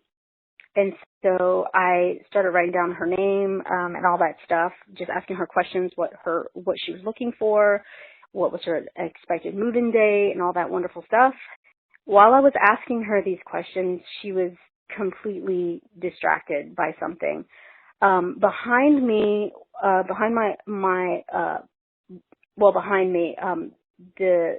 there were these huge windows that you could see outside to the entrance of the community and all that stuff, of the offices. And so as I was talking to her, she wasn't making eye contact with me. She actually was just looking out the window like if she was looking for someone, and she just was, her attention span was just somewhere else. And so I kept asking her questions, just about what her likes are, and, you know, does she have any pets, and just things like that.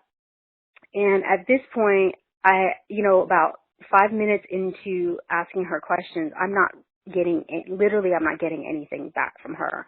I'm just kind of getting these random, just kind of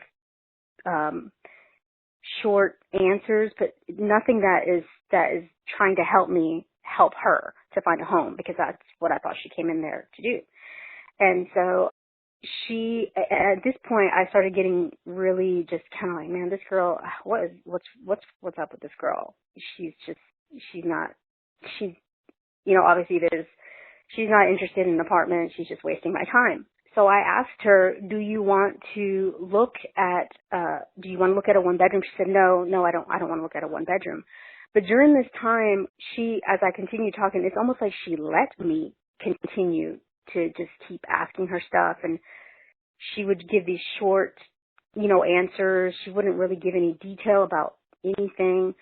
And she kept looking outside, and I was under the impression that she was, I felt like she was in there wasting my time. Like she came in there and she just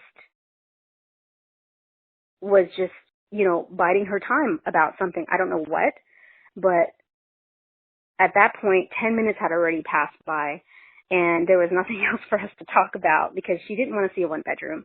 And so she asked me about something else, and I don't recall what it was, but it was, I guess, information, like an information packet, and she would take it with her. So at that moment, I just kept talking to her, and I just kept looking at her, and I'm thinking, okay, she's okay. I'm just gonna give her whatever information she wants, and I'm just gonna let her go because, she's just not really interested. Maybe she's just wanting to just see something, or just came in here and get some information and then just go. But something about her just was off.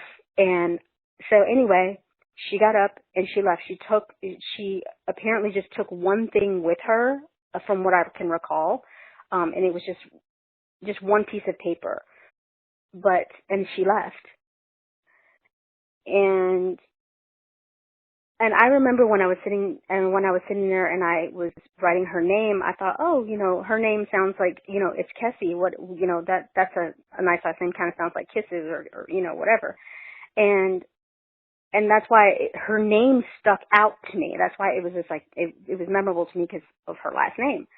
And, but anyway, and so basically, after about 10, 15 minutes of her being there, she left. And that was it on that. And that was several days, before she actually disappeared. It had to have been, sometime the week before she was abducted, because that was the length of time. And the thing is that I wouldn't be surprised if she even came in, because it was so long ago, but I wouldn't be surprised if she even came in on a Saturday, the Saturday or the Sunday before. Because when I remember, we had a lot of people coming into the office, and our office was always packed, but it was extraordinarily packed on the day that she came in, because we had people all over the place in the lobby and standing we had at that time in our office, I want to say we had like 8 leasing consultants. That's how busy Northbridge was. And so I want to say it could have been even that Saturday or that Sunday before. And because there were so many people there, but she came in, I want to say it was during the day. She came in anywhere between 1:30 and like 3 o'clock.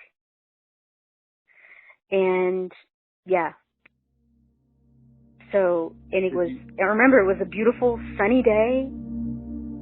And yeah. That following week, Wednesday morning, I was getting ready for work. And I was of course, we live in Florida, so I was checking the weather because I was thinking, what am I going to wear today? And, what's the weather going to be like? So basically, I am looking at the news, and all of a sudden there's this picture of this girl that basically it just pops up on the screen and says, missing. And there's this picture, and it all of a sudden, like, the screen flashes Jennifer Kesse, and I'm looking I'm looking and I'm thinking, this girl looks really familiar. Like, I was just stunned. I was just stunned for like a minute. I just stood there and I just looked at her and looked at her, and I thought, surely not. Surely this can't be the same girl. And so I didn't know what to think. And so I hurried and I went downstairs and I went down to the office and I pulled the guest card. And sure enough, it said Jennifer Kesse, and it was her. And because I remember her eyes, I remember she had real pretty blonde hair, shoulder length hair, and she was very distinct. She was a very beautiful girl. So she had a look that was, you would remember her by. So, whenever I saw that, I was just really in shock. Like, I didn't really honestly know what to think. So, I just sat there and I looked at the guest card and I'm thinking, oh my God, like, I can't believe it. I can't believe this girl is missing. She just came in and she talked to me, and I just can't believe that this is her. And at that moment, I was thinking, what do I do? Do I take this guest card? What do I do? And so and I thought, no, I'll leave it, because my heart was just beating 100 miles an hour, thinking, oh my God, this girl's actually missing. And so I remember when I got off of work, like, it's all I could think about. When I got off of work, I remember going up to my bedroom and was just so nervous. And I called the FBI crime line. And at this point, the news, everything in the news was about Jennifer Kesse, about her disappearance, and her parents. I remember the news saying that her parents were at her house, they were at her place, and they were in the area. They had already rallied up hundreds and hundreds and hundreds and hundreds of people to pass out flyers. I remember, because I lived literally on the other side of Millennium Mall, which her house was on the front side of Millennium Mall. My house was on the back side of Millennium Mall. And I just remember just calling the crime line and telling them, this girl came into my office, sat at my desk, and was asking for a 1-bedroom apartment, and she was sketched out. She was scared, and I just thought she was completely wasting my time because I was trying to talk to her, but she was somewhere else completely, and her eyes were just constantly just looking like looking outside and trying to survey as if she, as if she were looking for someone, or like she was hiding. And while I was thinking all of these things and telling this to the crime line, like, all of these things started flooding back, how she was acting, and I was thinking, oh my gosh, just put on your detective hat and think, could she have just gone in there because someone was following her? Maybe she was biding her time, something, because she was obviously very frightened, and yeah. So anyway, going from there was a strange situation where outside of my apartment, and it was like Monday evening. It was like late at night, and there was my husband and I. We had fallen asleep on our couch, and at that time, I lived in Northbridge, and I had this really cool apartment, which was over the top of the entryway, over the overpass, and the cars would actually drive underneath into the gate underneath my apartment. They would actually drive underneath my apartment. And my apartment was very long and it had large windows, and it was next to the office. And my apartment would face the outside of the entrance of the community going towards Millennium Boulevard. And then when I turned around, I could see the opposite direction. The other windows on the other side of my apartment face the inside of the community. I can see the entire community from the other side. It was late, like Monday evening. What I recall was that we had fallen asleep on the couch, and it was about 10:30, 11 o'clock at night, and I heard a female scream, like saying, "Help, somebody please help me." And I remember just some talking outside, like almost like an agitated conversation going on between like some people. Well, when I heard this female say, "Somebody please help me," I immediately just like jumped up, and I ran over to my blinds, and I peered through the blinds, and I saw this vehicle sitting like right next to the roundabout. And it was facing out. It was facing in the direction as if it was leaving the community.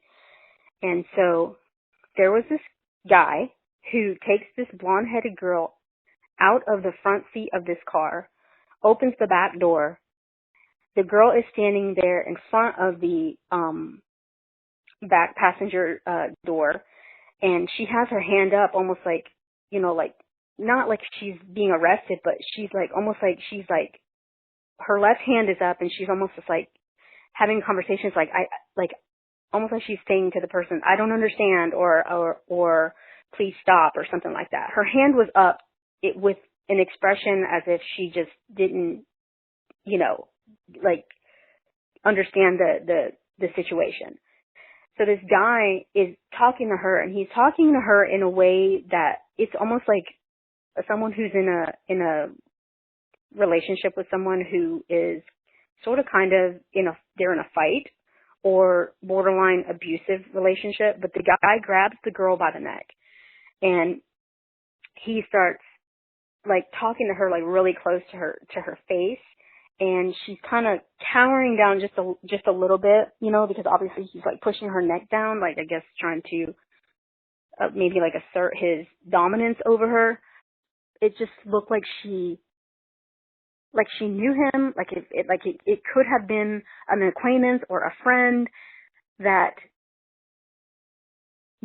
she pissed off, and that she was just like, I'm sorry, I don't understand, okay. This is, and just basically what I could see was there was somebody else in the car, but somebody else was sitting in the back seat on the opposite side. And all I could see was somebody's like legs from their knees down. And it was obviously a male because it wasn't a female. I could tell that this person had, men's shoes on, and obviously the person had black pants on, and black shoes. He puts her in the car, and they peel out and take off. And at this point, I told my husband I'm going to call the police because, it's late at night and this girl's screaming for help and this guy's grabbing this girl by her neck. And I call the police. The police officer comes out and he takes a statement, and we tell him, what had happened. We walked outside and said, this is what just happened. I just grabbed the car. It was a black car, 4-door, and they peeled off, and that was it. And I also let them know that on Monday night, there was a female that was outside of our community at the roundabout at about 11 o'clock at night, and there was an altercation between some person and, a guy and this girl, and the girl had the same length hair, the same color hair, the same body build, was literally exactly like Jennifer. And I remember this girl was wearing she looked like she was getting ready for bed or something. But she had sweatpants on and a tank top. I thought that was very odd, and I was thinking that they would the crime line FBI, because they're FBI, would put two and two together and would actually, investigate more. Nobody ever asked, nobody ever called, nobody ever inquired about it or contacted me just to even ask anything further about it, which I thought was absolutely insane, considering that it was just, it was an abduction case, or, this is like a big deal. This person just went missing, and all of, this all that's being, spoken about on the news, and basically all of Orlando is in an uproar because this, young, beautiful girl has gone missing. So, and that was pretty much, what had happened. And I didn't realize until several months later, because the investigation, it was continuing on, and there were all these, at that time too, like the crazies were coming out, and you had thousands of people calling the FBI crime line and were saying that they had seen her here or just all sorts of stuff. And when I remember when I was speaking to the person, it was a woman, and I remember speaking to her when I called the crime line, and she was just as bored and as nonchalant as you could possibly be. And I felt like, lady, are you listening to me? Are you listening to what I'm telling you? This girl came into my office, and something was wrong, and then this situation happens outside of my apartment. Don't you think that maybe she might have known somebody that lived there? And it was just like their questions that they asked me were just very vague. Their reaction towards asking me the questions and responding was just vague and uninterested. It was almost like, like they were taking an order of French fries at McDonald's and they just could care less. Which really, honestly, just really pissed me off. This guy was, he was as tall as her, just maybe like almost eye to eye, but maybe just about an inch or two taller than she was. And he had dark hair, either black or very dark brown, and he had light skin. He looked like he could have been Hispanic. Not like a Hispanic, like a tan Puerto Rican or Dominican, or he looked like he could have been a Cuban, or he looked like he could have been, because Cubans have can have very light colored skin. Well, of course any Hispanic can, but he looked Hispanic, but he had very light fair skin. What did his hairstyle look like? Did you see that at all? His hairstyle, Sean, looked like the very same image that I showed you. Very same. And I'm not trying to say that this is that person, because, I don't know who that person is, and I don't want to say that, but I'm telling you, when I saw that, I fixated on that, and I was like, oh my God, like, who is this person, and why is it that his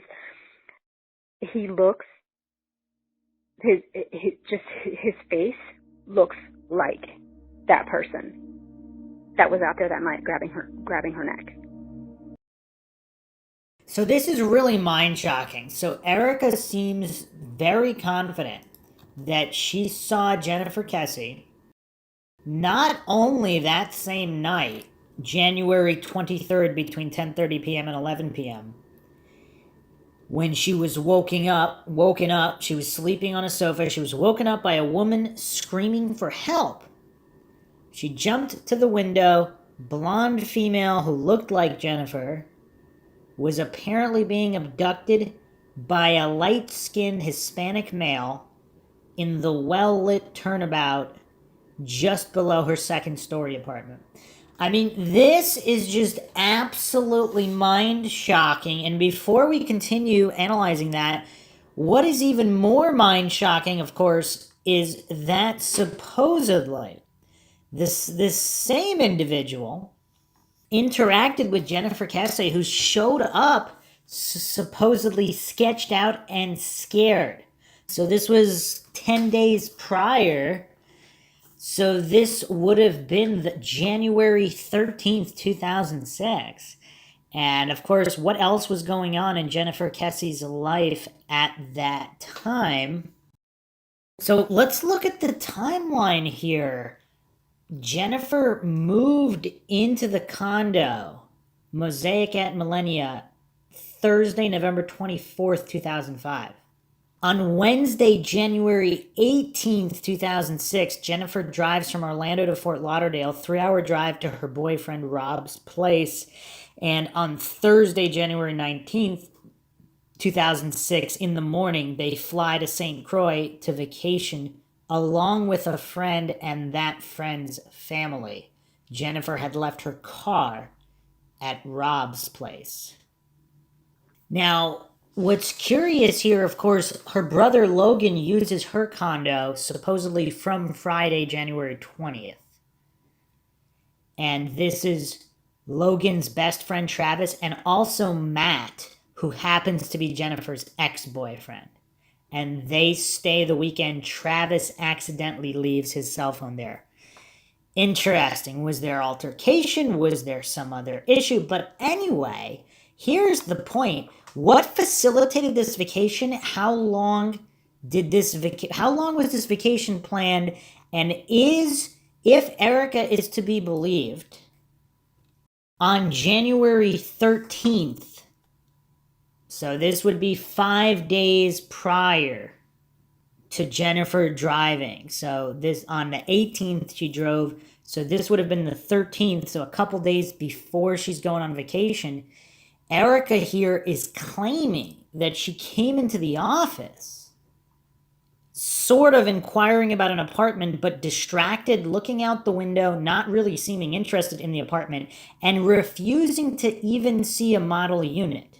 So the impression here is that Jennifer was in Erica's office to avoid someone either following her or something to that extent.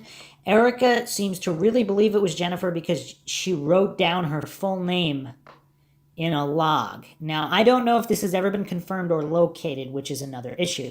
Now, the most mind-shocking information here, of course, is the night of January 23rd, 2006, between 10:30 and 11, is when Erica supposedly witnesses Jennifer Kesse being abducted. She calls the police, according to her claim. The police showed up, took a report, that was that, and that's it.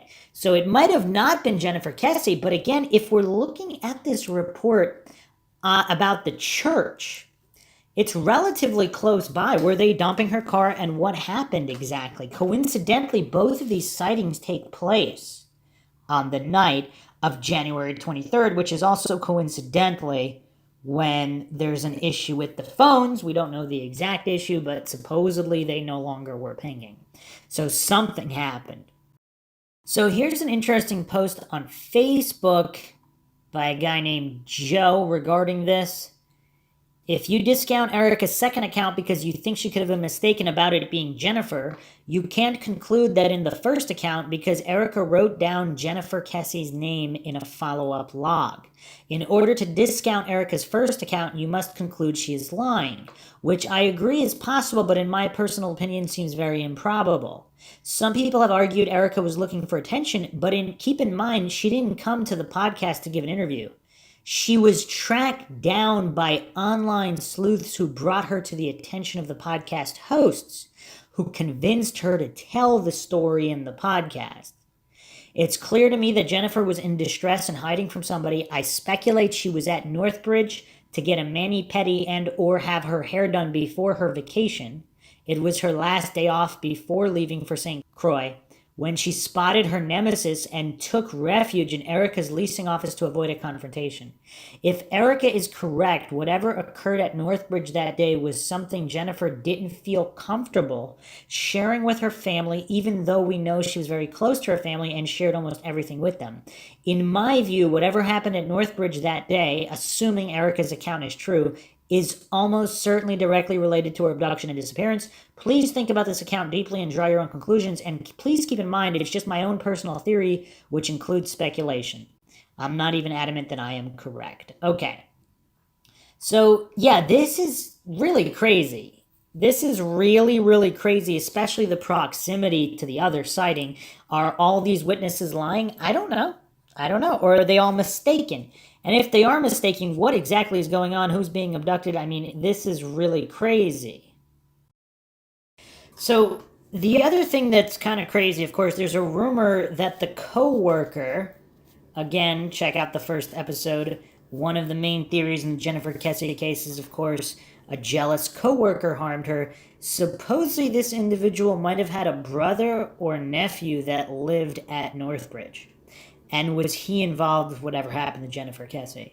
Is that a more likely theory than one of the workers at the Mosaic being responsible? So, a lot of mind shocks here, especially regarding these sightings and these individuals that are connected with these sightings. It's just really crazy.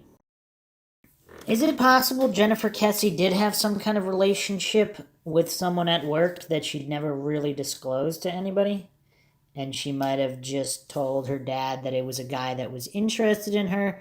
He told her to let him down gently or something over lunch. And there was more to this story than appeared on the surface. And there's also a lot of conflicting information regarding the coworker and the manager, and which one really had. It's difficult to understand the situation there because they might be blaming each other as the one who was jealous of Jennifer or whatnot. Because if one of them's the guilty party and the other one wants to make it look like he's not guilty, he's going to point the finger. They're going to be pointing the finger at each other. So it's really, that's really, really bizarre. And it's curious because we have three potentially independent situations which are both not normal. We have her work situation with possibly one or two individuals infatuated with her with jealous rage issues. We have the workers who apparently were in her apartment and made comments to her. She did not feel safe. And then we also have her brother and his friends, one of which was her ex-boyfriend, staying at her apartment right before she returns from her trip. And now if we add to the mix the fact that she was also looking for another apartment, I mean, possibly if that was really her by the Erica sighting. If it wasn't, that's still, we have three independent theories here. I mean, they're all problematic. Is it possible that two of them overlap? I don't know. It's really weird. And then supposedly her ex-boyfriend is also drinking not far from her apartment that particular night. This is really tough. This is really tough. We have three independent theories here. It's really weird. Now let's look at some more Reddit posts here. Kesse had expressed discomfort and even fear about the construction workers and others in her building, so she likely wouldn't have opened her door to one of them, but a woman. Perhaps she would have been more likely to open her door or talk with a woman, especially if that woman expressed fear or asked for help. I personally think that whoever was involved did it without her letting the person into her place, and that it was someone who let themselves in if she was in fact taken from inside the condo building. This is based on the woman who was living in her development, renting a condo with her boyfriend at the time Jennifer Kesse lived there. One night, really late, 2 to 4 a.m., they heard keys trying to open the condo. They were freaked out but remained silent. Then, after it seemed the person left, they went to go find the manager to ask questions about it. The manager / security person said they were probably realtors looking at condos, which makes no sense at all and is highly suspicious to me and rings a billion alarm bells to me. So, what is going on here? So, another person that lived in Jennifer Kesse's building is stating here that someone had keys trying to open their condo between 2 and 4 a.m. Then the person left. When they went to check with the manager, they were told that they were probably just realtors. Even though they're occupying they're renting the condo themselves. They're in the middle of sleeping, and the management comes up with the story that realtors wanted to check out the apartment between 2 to 4 a.m. without even checking if somebody was sleeping there. Does that make sense to anybody? A response here, I am a realtor and there's just no way. The manager is way off on that. We don't just have keys, we have to access the keys through a digital lockbox that collects our info and timestamps it digitally. Not to mention that we hardly ever show property at night. Lockboxes are defaulted to stop any access after 9 p.m. No realtor goes around using keys at night at random condos. We could lose our license. I'm licensed in Florida, by the way, so that's how it works here. I've heard that this manager got several reports from women in this complex complaining about the creepy construction maintenance people. The manager dropped the ball by not taking these women seriously. Response, oh, the realtor excuse was a blatant lie. The girl and her boyfriend knew that. The boyfriend got into an altercation with the manager about it. I'm not sure how he even came up with such an unreasonable, dumb lie. I think the manager was a total idiot, potentially malicious to some extent, but I don't know how, and didn't care or pay attention to what any of the workers did below him. So it's very curious as to exactly who this manager was and all these other reports. I mean, all of this is just mind-shocking, but how does this fit? Because it just strains plausibility that her coworker might be involved with the manager at her apartment complex in setting her up somehow. That doesn't make a lot of sense. So how does this account for the sightings of Jennifer Kesse or her vehicle on the night of Monday the 23rd? Are all these people lying? It's really hard to rectify this information. It's very, very mind-shocking. Believe it or not, there is even more information to go over. This is not even all of it. It's so mind-shocking. And the reason this case is so strange is, again, we have three supposedly independent theories. And they're all so sketchy, it's impossible to write them off. But how can all three be related? It's really weird. You don't see this in most missing persons cases. Like, only the most mind-shocking ones. Again, the Maura Murray case has a lot of this kind of stuff, but with the Jennifer Kesse case, it's very unique in its own right, just because of all of these avenues. And now the Kesse family, so her parents and brother, apparently they moved into her apartment after she went missing, and that was kind of their home base to help find her.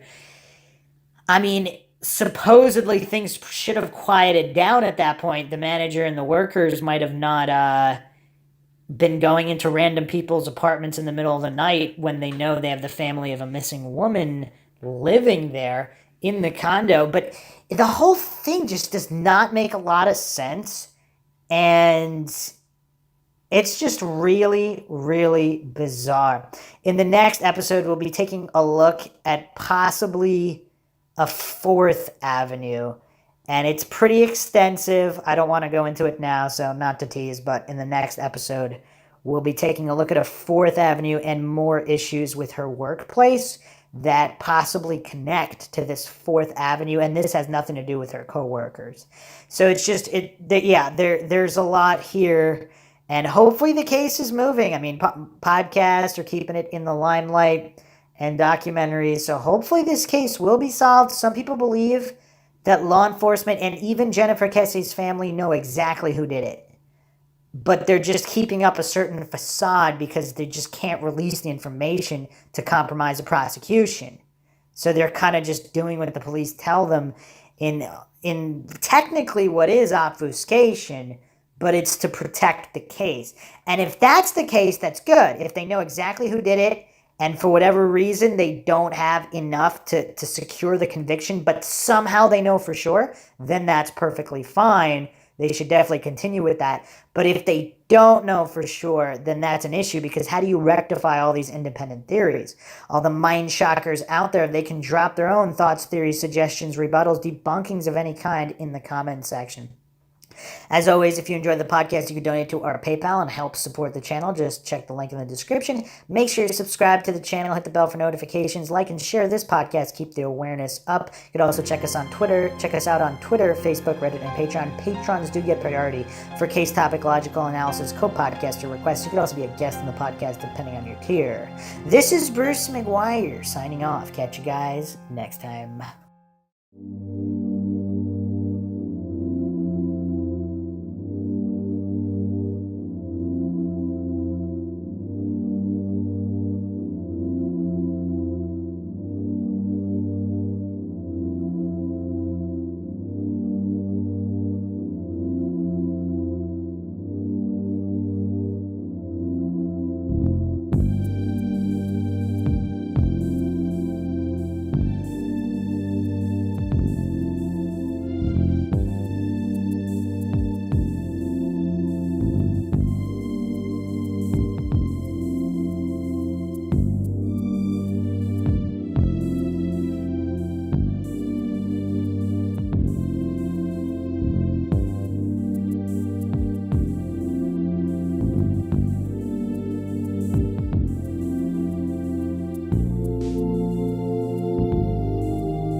If you like audiobooks or audio shows, check out a free trial of Audible. Just click the link in the description. Welcome to MINDSHOCK True Crime. You are listening to the Jennifer Kesse series. This is episode 3, Chino. Our person of interest, who is one of the workers, and the strange circumstances surrounding Chino, the workers at the complex, as well as the management at the complex, and plenty more. I mean, there's no shortage of shadiness in this case. And this is MINDSHOCK, where we do the most exhaustive, comprehensive deep dives and logical analyses, trying not to fall for any logical fallacies like all these other podcasts and documentaries. So we will continue further down the rabbit hole in the Jennifer Kesse case.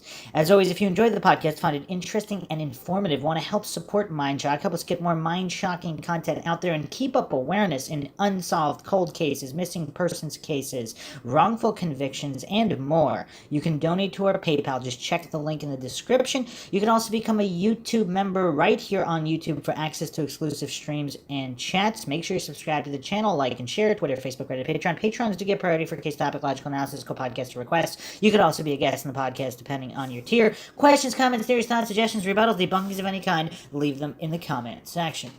So we have a lot to go over. I mean, this is another one of these head-scratcher type cases where there are so many different rabbit holes. I mean, everything from the car situation, the security footage, whether or not the person of interest in the footage is even related into whatever happened to Jennifer Kesse, because if the workers simply told some other worker that had nothing to do with Jennifer Kesse, might not even know who Jennifer Kesse is, if they just paid him some money to go park the car or something, no questions asked. Maybe they also deal drugs or involved in other criminal activities. So this is all par for the course. So this person of interest might have suspected, obviously, that there was something up, but they might have not been responsible for what actually happened to Jennifer Kesse if the workers were responsible. Now, there's some definitely unanswered questions regarding Chino. We're going to go over them again. I mean, I've touched upon them in the previous episodes. We just have so much to go over here. There's also, I mean, whenever something's out of the ordinary, I mean, that's something it's really hard to write off. It's definitely not being related whenever there's an anomaly or an inconsistency. So Jennifer Kesse's brother and his friends stayed at this apartment, at her apartment here. I mean, this is a weird point. The brother, or one of the brother's friends, left his phone. Jennifer Kesse supposedly is mailing the phone back. I mean, if he was involved in something. I mean, there's just so many unanswered questions, unresolved avenues of investigation. I mean, an ex-boyfriend. I mean, all these sightings. I mean, there's just so much here. I mean, this is why the Jennifer Kesse case continues to be one of the most requested on MINDSHOCK, and we're covering so many different cases, and we have so many different series going. I mean, it's not always easy to release episodes in every single series in a timely fashion, but we do our best. So let's jump right in here.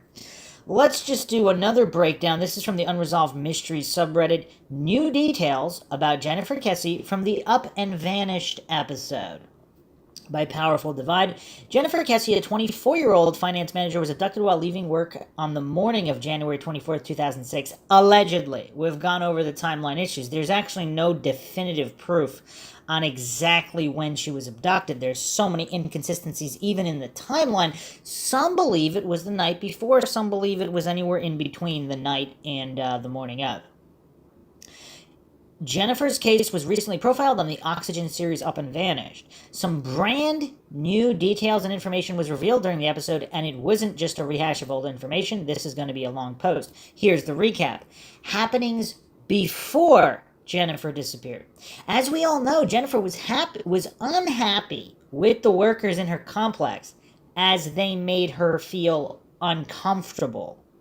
A friend interviewed in the program stated that Jennifer did not like them doing maintenance in her condo and preferred them to do it when she was gone.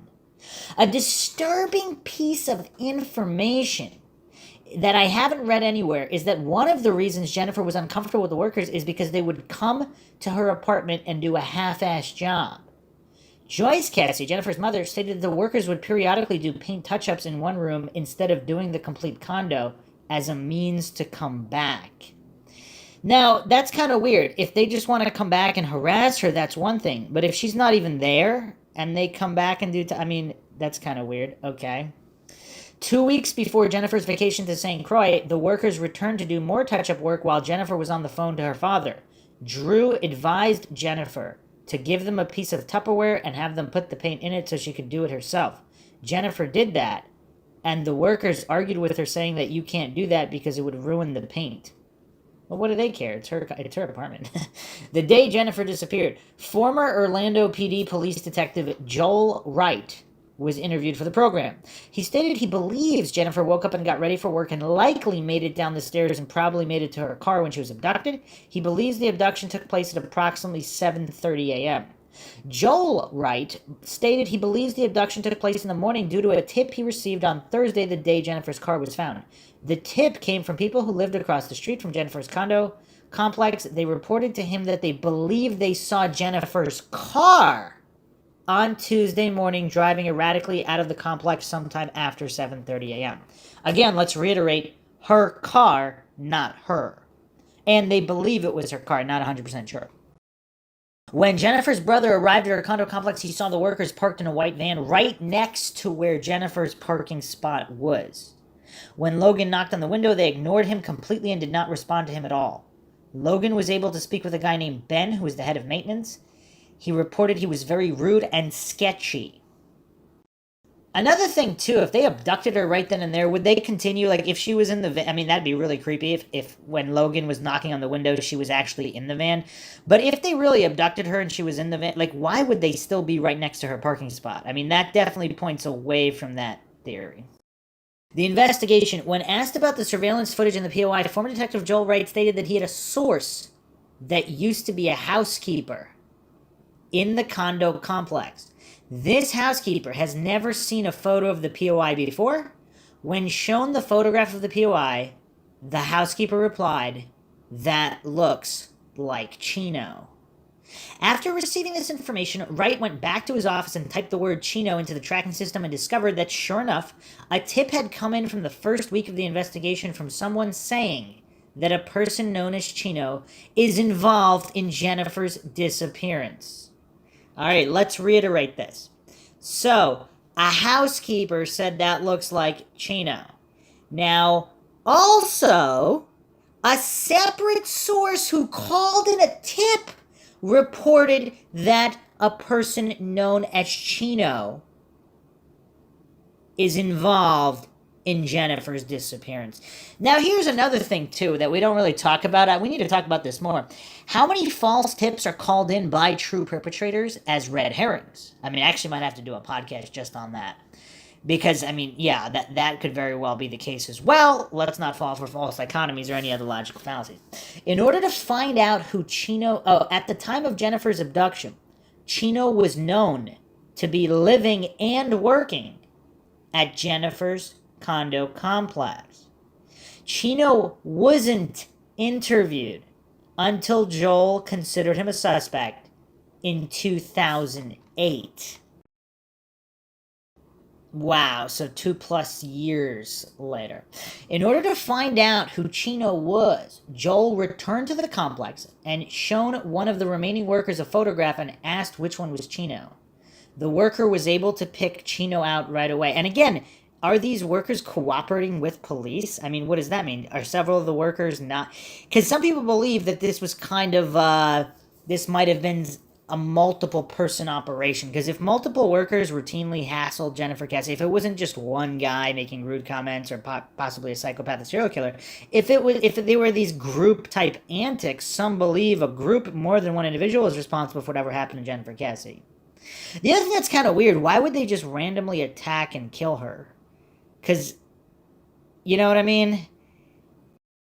Unless something got out of hand. If the teasing maybe possibly turned into some touching or something and she really resisted hard and things got crazy quick, maybe it was even an accident of some kind. But it does seem kind of weird that they would just randomly kidnap and kill her. Like, it's known she lives there. It's known they work there. Some of them are undocumented, whatever. So it does, I mean, there are certain circumstances where it seems like, why would they want them to do this? Whereas if it's just one or two of the workers who are possibly psychopaths, the other workers might want to help with the investigation, as they seem to be helping this police officer. So these are all things to keep in mind. Although, again, we really can't forget that the police apparently did not have a Spanish translator on hand in Florida. And so none of these people were interviewed day of, day after, in the immediate aftermath, which is obviously a huge, huge mistake there. So this worker was able to pick Chino out right away. Wright discovered that Chino was known to be working with the head of maintenance, Ben, the worker that Logan had an argument with the morning Jennifer disappeared. All right, so now the plot thickens here, because if the maintenance guy, Ben, is truly the responsible party, perhaps Chino isn't responsible, but he knows things about Ben, maybe.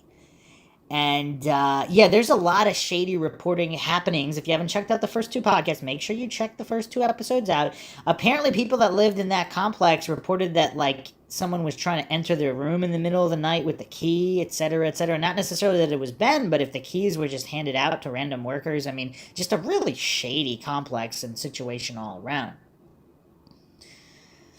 Wright was able to speak with Ben and admitted that both he and Chino worked in Jennifer's condo the week before Jennifer went on her vacation. Now, why is he admitting this? If he's guilty with or without Chino, would he say that to explain away any possible fingerprints or DNA in the condo? On the other hand, if he's innocent, he might also lie about it because he doesn't want to be involved. Or if he's innocent and telling the truth. I mean, there's a lot of different situations for giving that answer, innocent or guilty. Joel Wright stated that Chino was once in prison for a sexual battery case involving a minor. Wright stated that the FBI gave Chino a polygraph and he passed with flying colors. Joel doesn't know where either of the men are right now. So Chino moved on. That's not surprising. Random worker. Ben moved on, like the head of maintenance moved on, and they can't track him. So what does everybody think of the new details? Photograph of Chino. Close-up of Chino. Okay. Some posts here. Holy smokes. Ignoring the witnesses recognizing the photo and identifying him, that explanation matches the facts we knew, not much. Connects the disappearance to the only real suspect population, the construction workers at her complex, and gives a possible motive, anger, revenge, punishment. That's a huge revelation. I mean, what does everybody think, though? Is this Chino guy really, does he match this individual, this POI parking the vehicle? And is Ben involved in this situation? Another post here. I cannot believe that a legitimate police department would fail to follow up an entire group of suspects, construction workers who previously harassed her and had access to her apartment, simply due to language issues. It's the main thing that jumps out at you when you review the evidence. Another post here. I live in Orlando. Anytime multiple units respond to a call, it is almost guaranteed one of them is bilingual. Hell, you can't throw a rock without hitting someone who speaks Spanish. It's just unbelievable to me that they had no resources for an interpreter. Here's another post. I mean, this is just mind-shocking. Not just the resources, but a Spanish-speaking officer or non-uniformed employee. Do they just give up on all cases involving Spanish-speaking victims, witnesses, and suspects? This makes so little sense, especially since the victim's brother observed a work vehicle next to her parking space and spoke with workers who made him feel uncomfortable. I mean, that is a good point. I mean, do they just shrug anytime there's Spanish-speaking individuals involved in a case in Orlando? I mean, this is just, you can't make, what do you make of that? You can't make anything of that. And even if they didn't have anybody there that day, they can't send someone the next day. I mean, there's just, I don't know what to make of this. This is just so mind-shocking, just that one detail. Another post here. So over on the Jennifer Kesse sub, a lot of people seem to think it was an ex-boyfriend or co-worker. I have always thought it was one of the construction workers. My initial reaction when seeing the POI video was that it was a shorter Hispanic man wearing painters or construction clothes. With this new information, I am 95% convinced it was one or two workers together. Combined with Jennifer telling her family she was wary of the workers, this seems like the most likely conclusion. Another post here. Did you notice he has a bicycle clip on his right ankle over his trouser leg? Very cool and arrogant how he walked away after what he's done the last 3 hours. Completely lack of feeling and a real psychopath, that's for sure. He looks only about 21 years old, which makes it even more creepy. And again, if he really did pass that polygraph, he needs a brain fingerprint scan. I talk about this all the time. You can't fool the brain fingerprint scan, but if you're a psychopath or a sociopath, you might be able to fool the polygraph. Many people do. Another post. I'm of the camp that the killer laid in wait for Jennifer, snatched her, and did whatever he was going to do, came back and hired a worker to move her car for him. That way, the killer gets away from the scene as soon as possible while having someone else leave their DNA, skin prints, etc. all over the car, even though supposedly the car was wiped down. Okay, so let's examine this. So if it was either Ben or some rich guy, co-worker, or some other ex-boyfriend, whoever, are these construction workers, how much do these workers make, especially if they're undocumented? I mean, how much money do they make? If somebody slipped them $100, $200 to move a car, would they, how much to not ask questions about a potential crime involved? Someone else posted this, a polygraph is about as useful as a tarot card reading. Some would argue that the tarot card readings are more useful. A very, very astute post here. Certain drugs, legally or illegally obtained, are known to help fool a polygraph, particularly anti-anxiety sedatives such as benzodiazepines and opiates. Police rarely actually perform a drug test before a polygraph exam is given, but rather ask the subject if they're on any medication or drugs. This isn't uncommon knowledge. It also makes sense on what those drugs do to your physiological anxiety fear response. It's also fairly easy to take some benzos and not appear under the influence. There are many examples of this, but one that you can watch is on a crime documentary, The Imposter, on Netflix. An FBI agent recounts how a missing boy's mother, whom they had strong suspicions knew more about the boy's fate, passed her initial poly exam. The agent was dumbfounded. She had it administered again shortly after. Again, the mother passed. The FBI agent suspected the mother was under the influence of a sedative or opiate, as the mother had a long history of opiate abuse. The mother denied she was on anything. To test this theory, the agent waited a few hours to administer the polygraph a third and final time to ensure the drug effects would be worn off. Sure enough, this time, the mother failed miserably, but only on the questions specifically regarding her knowledge of her son's disappearance and fate. She passed the standard control questions. So, yeah, interesting points there. And other people, again, point to the way he walked away from the parked car. Cool as a cucumber. And again, if he was just hired to move the car, that's also another possibility.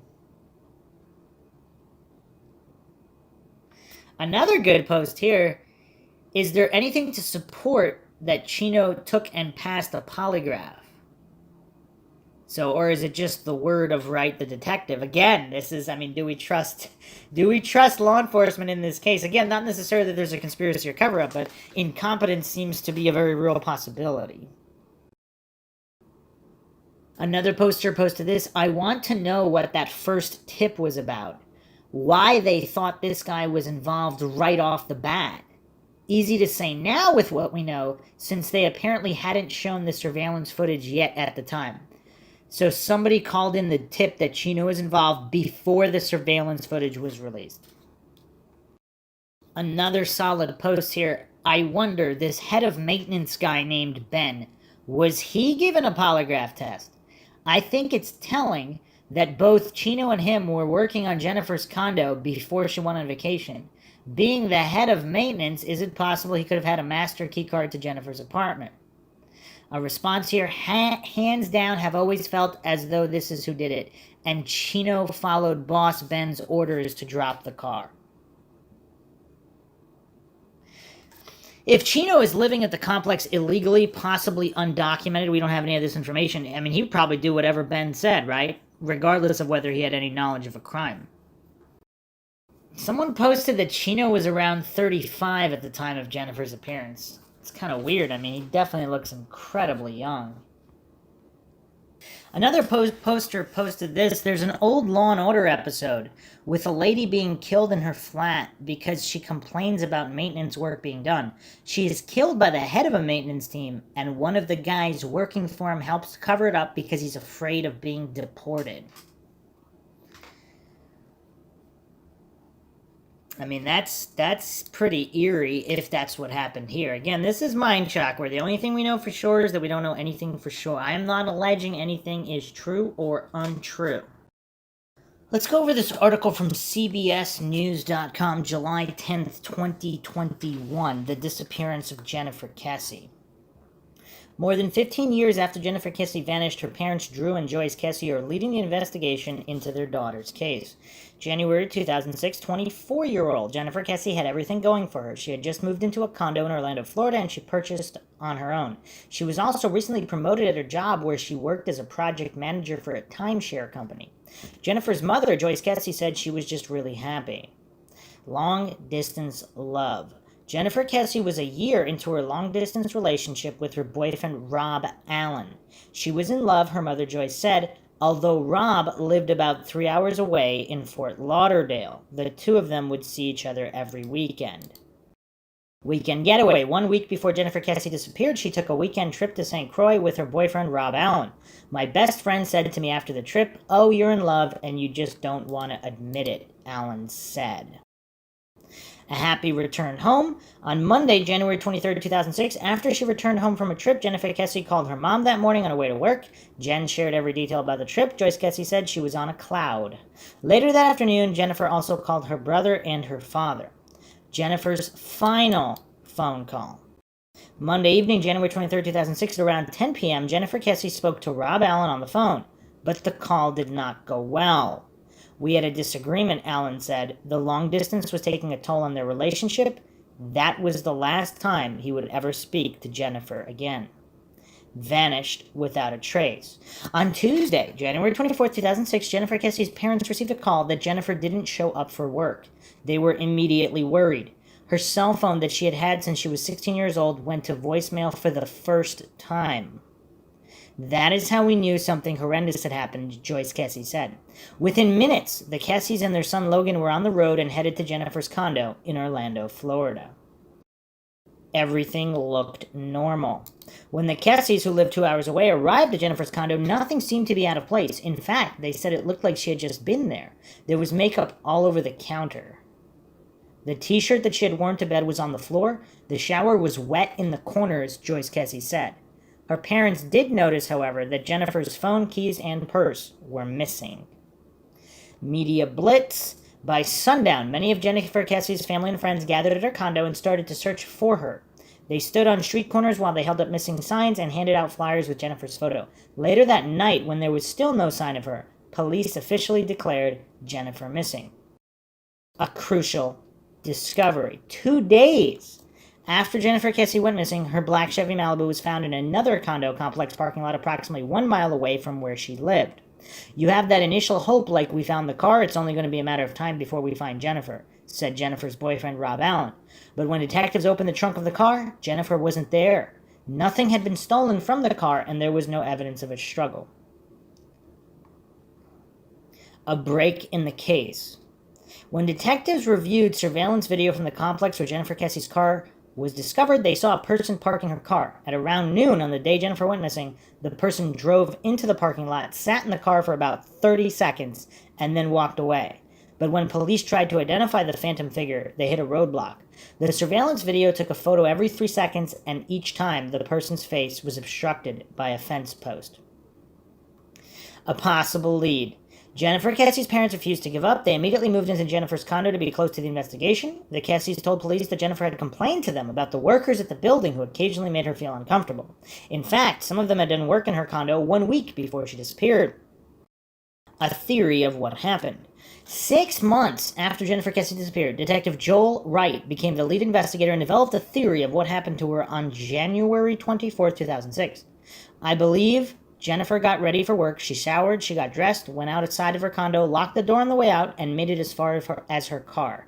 After that, I believe she was abducted, he said.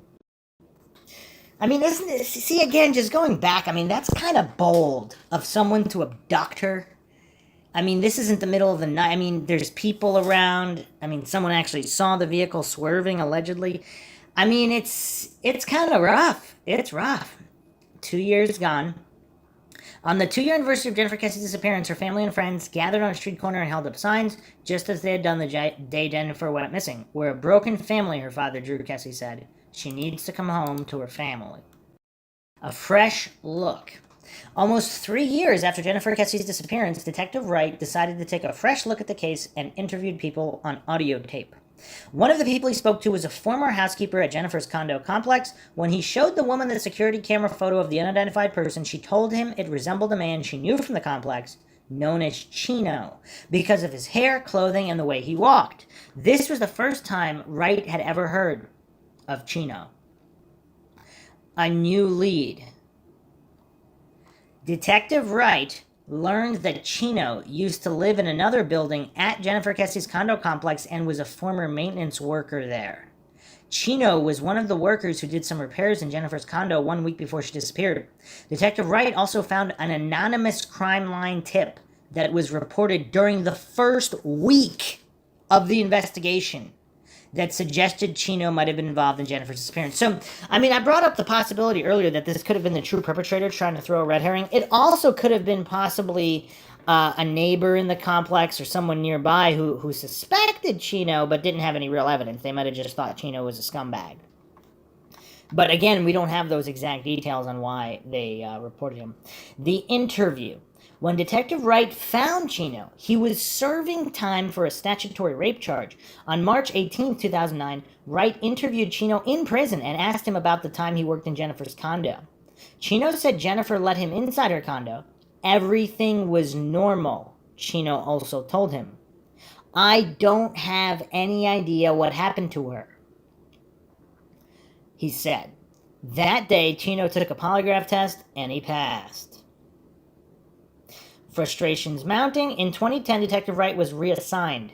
And as more time went by, the Kesses grew frustrated with the Orlando Police Department's investigation.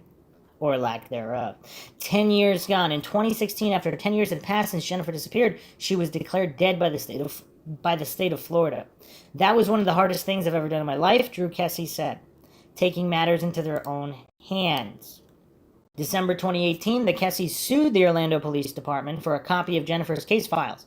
After months of legal wrangling, in March 2019, they all reached a settlement. The OPD handed over more than 16,000 pages of documents and 67 hours of video and audio tape to the Kesses.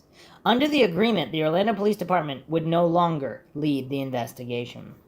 And many are clamoring for the same thing to occur in the Maura Murray case. A new set of eyes. Michael Toretta is a private investigator who works for the Kesses.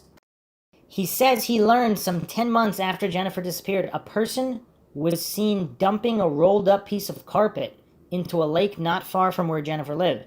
This tip was especially interesting to him because on the day Jennifer went missing, there were workers laying down carpet in the apartment across the hall from Jennifer's condo. Whoa, that's a major mind shock. We mentioned this lake search before and this tip, but I don't recall this detail. The workers were laying down carpet right across the hall from Jennifer's condo? That makes it a lot more damning. Toretta says he knew he had to get this tip checked out. Dive team investigate. November 2019, local police came out with a dive team to search the lake where an eyewitness said the piece of carpet was dumped. The team spent 2 days searching, but they did not find anything. This is something that is haunting me, private investigator Michael Toretta said. Until we can find that carpet and see what's in it, we need to follow up on that particular lead. Okay, So this was a dive team, but it doesn't say what other technology was used. Because, I mean, and this was 2019. I mean, obviously there's a certain amount of technology that's available in 2019, but a lot of it's highly expensive. Now in 2022, I mean, again, we have Moore's Law. Technology gets cheaper to use as time goes by. So what can they use? Can they use some type of sonar, infrared related technologies to just cut through the visibility in the water, the visibility issues in the water? Or can they just get way more divers out there? Because it's kind of weird. So either this person made up the tip, or it's a real tip and someone did dump carpet in there. Now, how often do people dump carpet in a lake? So it says an eyewitness said a piece of carpet was dumped. Like, how big? Did it look like a rolled up body? Which is what... Like, why would somebody dump a carpet in a freaking lake? You could take it to a landfill, the dump, wherever. Like, how often? Can we get a survey going? How often have people been seen dumping carpets or rolled up carpets in lakes? And why were they not able to find that piece of carpet? Because even if this has nothing to do with Jennifer Kesse, if it's maybe they dumped another person's body, I mean, who knows? Or there's no body at all, they just dumped a piece of carpet for some reason. But why are they not able to find the carpet? I mean, humans have reached a certain level of technological advancement. If there is carpet in that lake, why can't they find it? Also, I bring up satellite technology all the time. Now, obviously, back in 2006, satellite surveillance coverage might have been a little bit more limited. But, yeah, I mean, it should still have been at a certain point. I mean, again, I've gone over this in previous episodes. Satellites, I mean, there were satellites 50s, 60s, 70s, but the more advanced programs, I mean, 80s, 90s, I mean, they were going. By the 2000s, I mean, they were going. I am sure there's some kind of satellite surveillance footage of the lake. Was it during the daytime or at nighttime when it was dumped? It doesn't state here. If it was during the daytime, they might have the person's vehicle that's dumping it. Even still, at the apartment complex, they might have captured some comings and goings. Developing a new theory. Michael Toretta has a new theory as to what he thinks might have happened to Jennifer Kesse on the day she vanished. Based on interviews with people who lived at the condo complex, he believes that up to 10 construction workers were living in an empty apartment just across from Jennifer's. He said it could have been one or more of these workers who abducted her. Okay. So major mind shock here, because again, I don't believe we went over this detail. Obviously, we went over that construction workers lived in the building, etc., etc. They're right across from Jennifer. So the knock on the door the previous night, was that one of the construction workers and did this whole abduction scenario? Or was one of the construction workers, did they make a pass at her, she rejected, things got out of hand? And maybe the construction worker just left, and that's it. Then he got angry, and later at night he came back again, and this time things really got out of hand. I mean, I don't know, but again, if they'd been living there for quite some time, like what happened to kind of cause this situation randomly? Because apparently they had been living there for X amount of time, and it was just some weird comments that made her uncomfortable. Like, what would cause this escalation to murder? Or possibly some kind of accident that led to death. Gone but not forgotten, the Kesses have dedicated more than 15 years of their lives to finding the truth about what happened to their daughter on the morning of January 24, 2006. The hole in our heart is forever until we have an answer, Joyce Kesse said. And now with the files in their possession, they are more determined than ever to keep their daughter's story alive. So I don't know if I went over this before, but apparently there were other abductions and kidnappings in the area. Although, I mean, years later, I mean, 2020 here, woman kidnapped from Orlando apartment complex parking garage, November 24th, 2020, WESH.com. A woman is kidnapped from her Orlando apartment complex parking garage and then driven hours away by her kidnapper before she escaped. According to an arrest report, Michael Lucas was charged kidnapping, sexual battery, carjacking, and false imprisonment. Police said the victim was grabbing things out of the back seat of a Mercedes-Benz in the parking lot of the Aqua at Millennia Apartments at about 7 p.m. Sunday night, when a man grabbed her from behind and told her he'd shoot her if she yelled. "If you scream, I have a gun and I will shoot you," the man yelled, according to the arrest report. According to the report, the woman said she was forced into her own car by the man. He took off driving while she was ordered to keep her head between her legs and sit in the passenger seat. The victim told police she eventually figured out they were near Sarasota based off a cell phone conversation the man had in the car. In Sarasota, the woman said that the man stopped at a business where she was able to partially see a sign that said "Dreads," the report said. After stopping at the business, the woman said she was driven to an apartment and sexually battered. She told police she overheard another cell phone conversation in which the person on the other end of the phone was calling her kidnapper by the name Mike.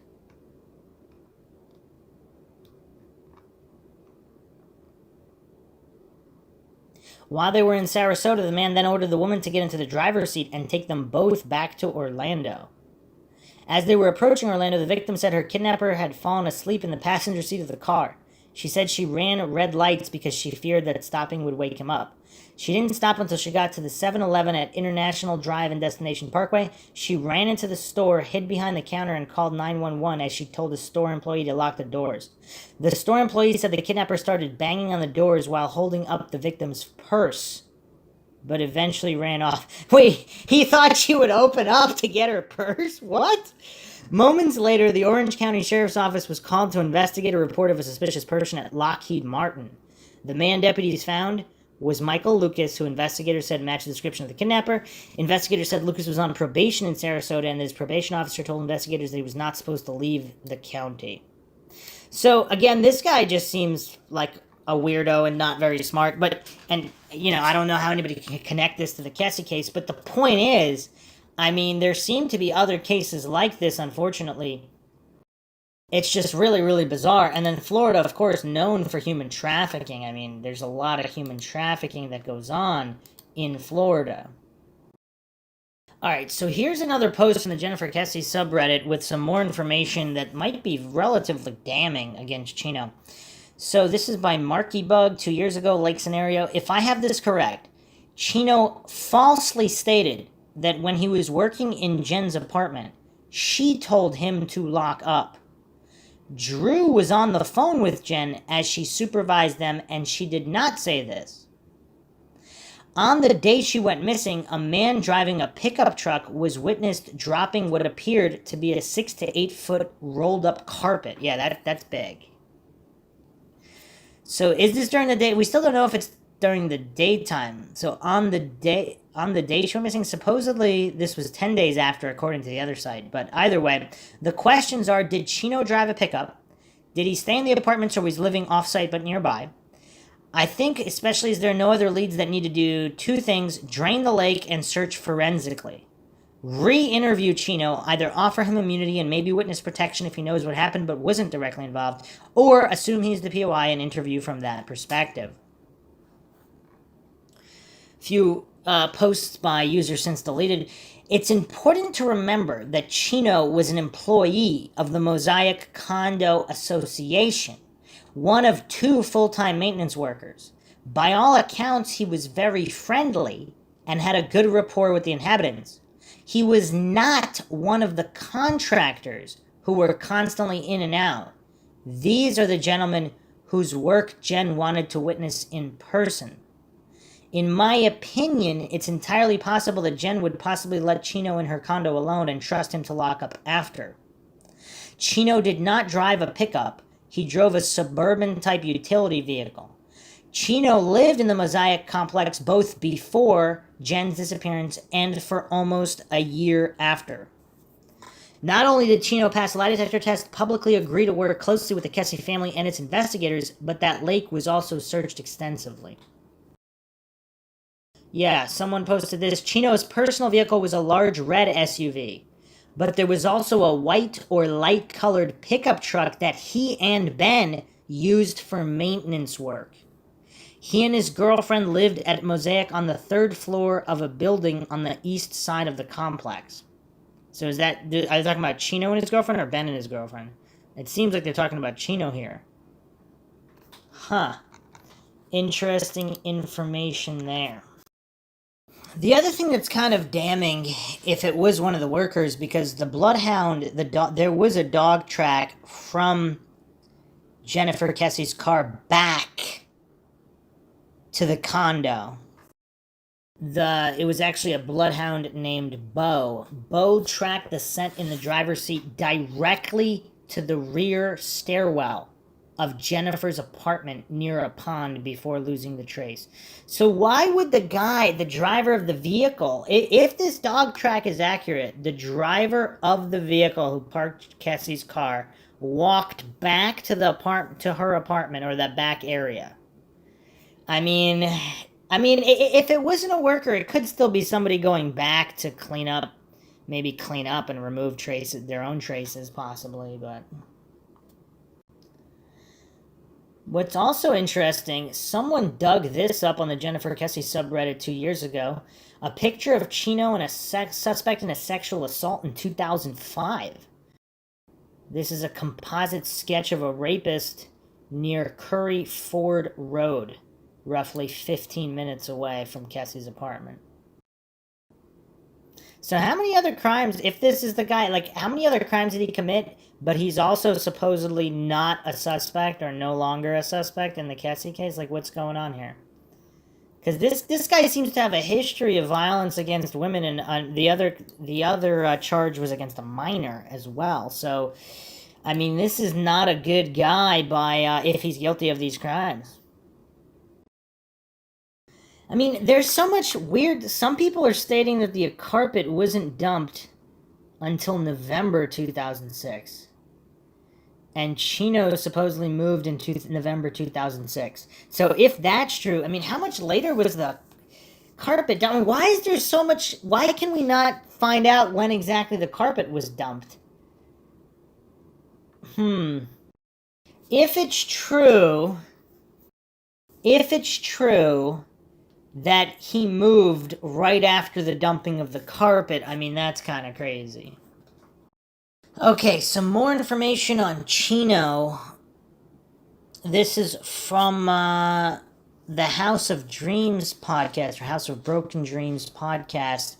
Housekeeper from the Mosaic watched the POI video with the police, said that's Chino. Police then realized that another anonymous lead on Chino that was initially overlooked. Another woman who lived at the Mosaic was interviewed on the House of Broken Dreams podcast and said, or House of Dreams podcast, and said it looked like Chino to her too. He was a maintenance man at the Mosaic at the time of Jen's disappearance. The woman on the podcast described him as creepy, knocking on the doors of single women at the Mosaic late at night to see how they were doing, to chat, etc. He would also be seen roaming the property in the middle of the night, i.e. 4 a.m., on a regular basis. He was in Jen's apartment painting approximately 1 week before she disappeared. He maintains his innocence and was interviewed on the recent 48 Hours episode, also passed the polygraph. Okay, alright. The coincidence stack is getting high. So another woman at the complex is stating here that he routinely walked around and knocked on single women's doors. So was that really him knocking on the door when Jen was on the phone the night before? He also supposedly was known to roam the property at 4 a.m. on a regular basis. And now we have this additional sketch of a rape suspect who just happens to look exactly like him. Wow. Wow. I mean, this is a lot. This is a lot. Now, on these recent episodes, I mean, they have him in the 48 Hours episode, and... Okay, so apparently they know where he is now, and he continues to maintain his innocence. Again, no news on the Ben guy, the maintenance manager guy. So, someone else posted this. Jennifer Kesse's father said he does not consider Chino to be a POI, but believes he might have some information that could help. What does that mean? What the heck does that mean? That he knows the other workers at the complex, if the workers are responsible, and he could provide a list, maybe, even of the undocumented ones, if there were undocumented ones? So what does everybody make of Chino and Ben and their possible involvement or possible knowledge? And is Ben still missing? So Chino they've located, he still maintains his innocence, he's still doing interviews. But what about Ben? And is there a connection with Ben? There's also a pickup truck that they both supposedly used. I mean, there's a lot of circumstantial possible coincidences here. Obviously, nothing concrete in any way. But it is quite bizarre. I think a brain fingerprint scan is in order, and they really do need to track down Ben, give him a brain fingerprint scan. I think if they really brain fingerprint scanned all these individuals, this case could get solved. This case could definitely get solved. Plenty more to come. I mean, there's a lot of rabbit holes in this case. It's a deep one. We do have a number of episodes coming in this case to unravel this mystery that is the Jennifer Kesse case and hopefully get some kind of conclusion, closure. And this is just a lot of these missing persons cases, they just go on for far too long when supposedly if proper investigation was done, the case should have been closed quite close to the time that it occurred. Hope you guys found another edition of MINDSHOCK True Crime interesting and informative. If you want to help support the podcast, you can donate to our PayPal. Just check the link in the description. You could also become a YouTube member right here on YouTube. Help support the channel that way. Get access to exclusive streams and chats. Make sure to subscribe to the channel, like and share. Twitter, Facebook, Reddit, Patreon. Questions, comments, theories, thoughts, suggestions, rebuttals, debunkings of any kind. Leave them in the comment section. This is Bruce McGuire signing off. Catch you guys next time.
Welcome to MINDSHOCK True Crime.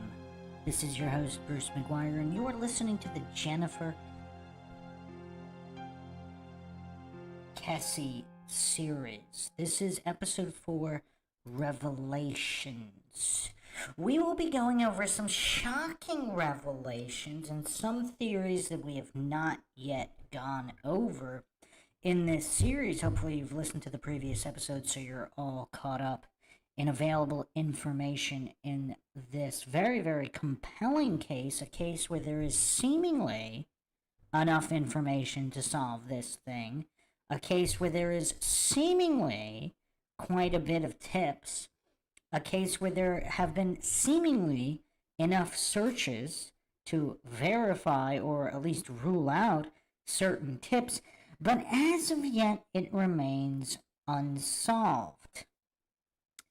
I've said this with this case and many other cases. I think there's enough to solve this one. Obviously, it's a matter of people competent enough to go over the information that there is in order to solve it. As always, if you want to help support the MINDSHOCK podcast, keep up awareness in various true crime cases, missing persons cases, cold cases, wrongful convictions, and more, you can donate to our PayPal. Just check the link in the description. Make sure to subscribe to the channel, hit that bell for notifications, like and share Twitter, Facebook, Reddit, Patreon. Patrons do get priority for case topic, logical analysis, co-podcast, or requests. You could also be a guest in the podcast depending on your tier. Questions, comments, theories, thoughts, suggestions, rebuttals, debunkings of any kind, leave them in the comments section. You can also become a YouTube member right here on YouTube. Help support the channel that way. Okay. So, the first thing I'm going to go over is the possible break in the case reported 5 years ago.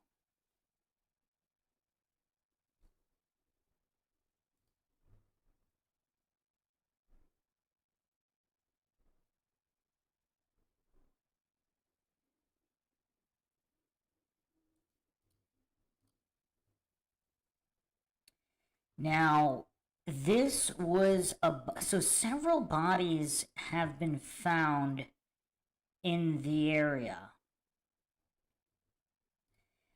I don't know if most of them have been identified yet. So just quick recap. Again, hopefully everyone has listened to the previous episodes, so they'll be all caught up in everything we went over so far. The Millennia is obviously where Kesse's condo was. Now, there was a sighting at Northbridge and Oak Ridge Church, as well as Fisher Lake. A little over a mile away to the northwest is where there was the sighting of somebody with a white pickup dumping something wrapped in a carpet into Fisher Lake. There's also Curry Ford Road to the northwest, where a composite sketch of a criminal assaulting women and girls who happens to look very similar to Chino, one of the construction workers working at the Millennia, and was apparently also inside Kesse's condo for work. We went over him extensively in the previous episode, so check that out if you haven't already. So, quite a few sightings here. Now, Orange Blossom is where yet another body was found.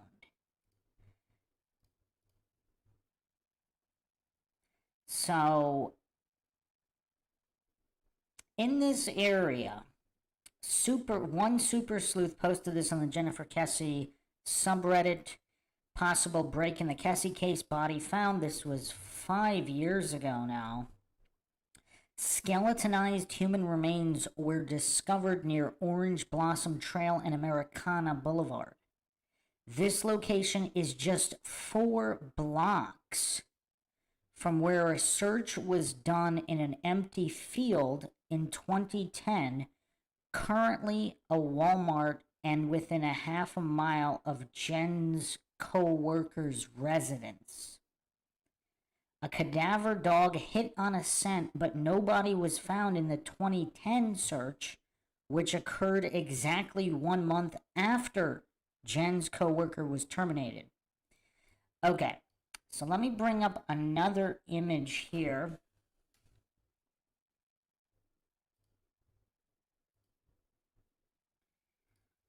So we can see where more of these searches occurred. And we will be examining why these searches occurred and why nothing was found. So, this is Orange Blossom.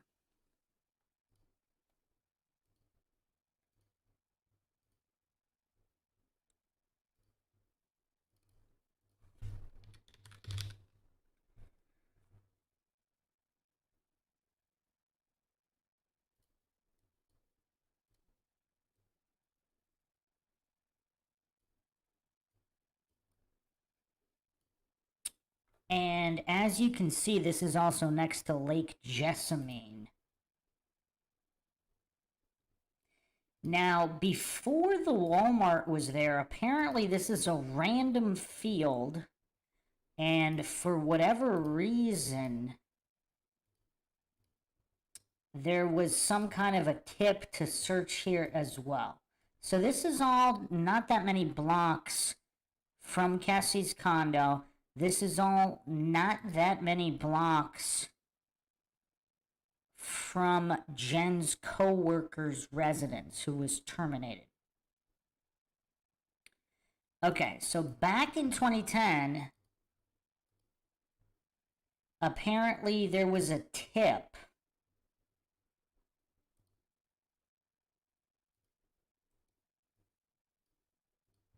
I'll actually play the news clip here from 2010.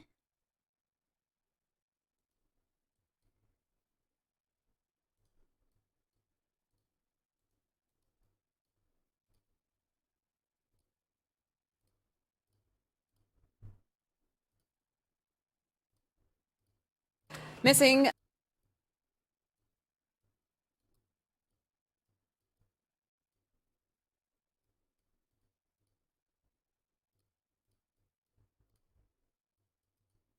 the past 4 years, the search for a missing Orlando woman intensified this morning. Jennifer Kesse vanished from her condo near the mall at Millennia in January of 2006. Every other search for the 24-year-old to this point has failed to find her. But West 2's Dave McDaniel live now where this new search is happening. It's near the intersection of OBT and Oak Ridge. So, Dave, what led police search teams to that area? Well, they're really only saying that they've had a tip that takes them to this area. Now, they point out that they've had 1,000 leads since her disappearance, but obviously this is a tip that they... 1,000. I mean, that's a lot. That's a lot. They believe is very credible. We want to zoom in and we want to show you... And they believe this particular one is very credible. The area that is central to the search. We can tell you after talking more extensively with police and actually talking with Jennifer's father that cadaver dogs came in here, dogs with a good track record, and they have hit on this area. And that's exactly why the search has intensified. Dozens of searchers combing the area, digging with a backhoe, using ground-penetrating radar, all hoping to find the answer. What happened to Jennifer Kesse back in January 2006? They are doing what we've done before, based on information that we believe to have been credible, what you call a dig.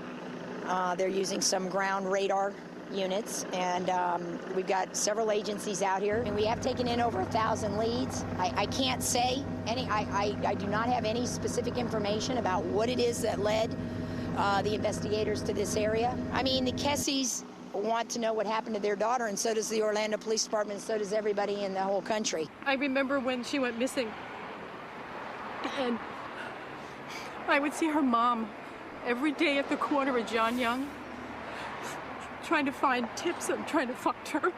I hope this gives their family relief if that's her. You can hear the emotion in her voice, and obviously that emotion is very understandable. You're continuing to look live as they search for any and all clues that might lead to an answer in this case. And I do have to tell you, I did speak with Drew Kesse on the telephone. He basically told me that right now, with all of this that's going on, he is simply numb. But he also repeated a message to me that really he's been telling me for the past couple of years. They want Jennifer found. And if finding her means being exposed to horrible news, the news possibly of her death, they'd rather know something than to be wondering what happened to their daughter. Reporting live in Orange County, Dave McDaniel, West 2 News. So what's curious is this, so, I mean, couple things here.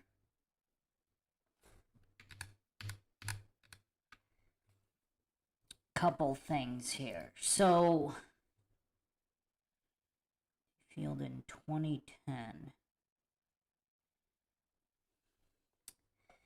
So, for whatever reason, they had a tip here that was supposedly the field area, which is now a Walmart. That's the green circle on the screen. Now, the red circle is where they ended up finding a body.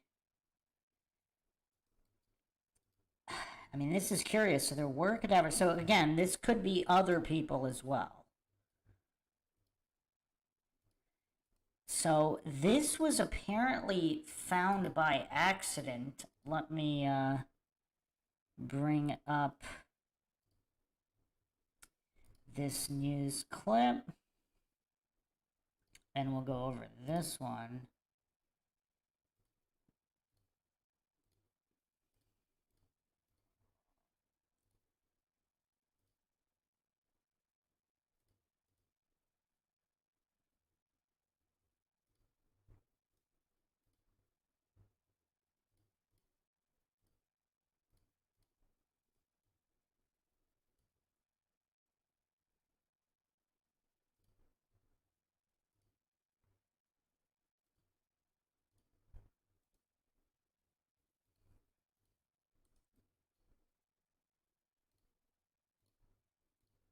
Orange County deputies spent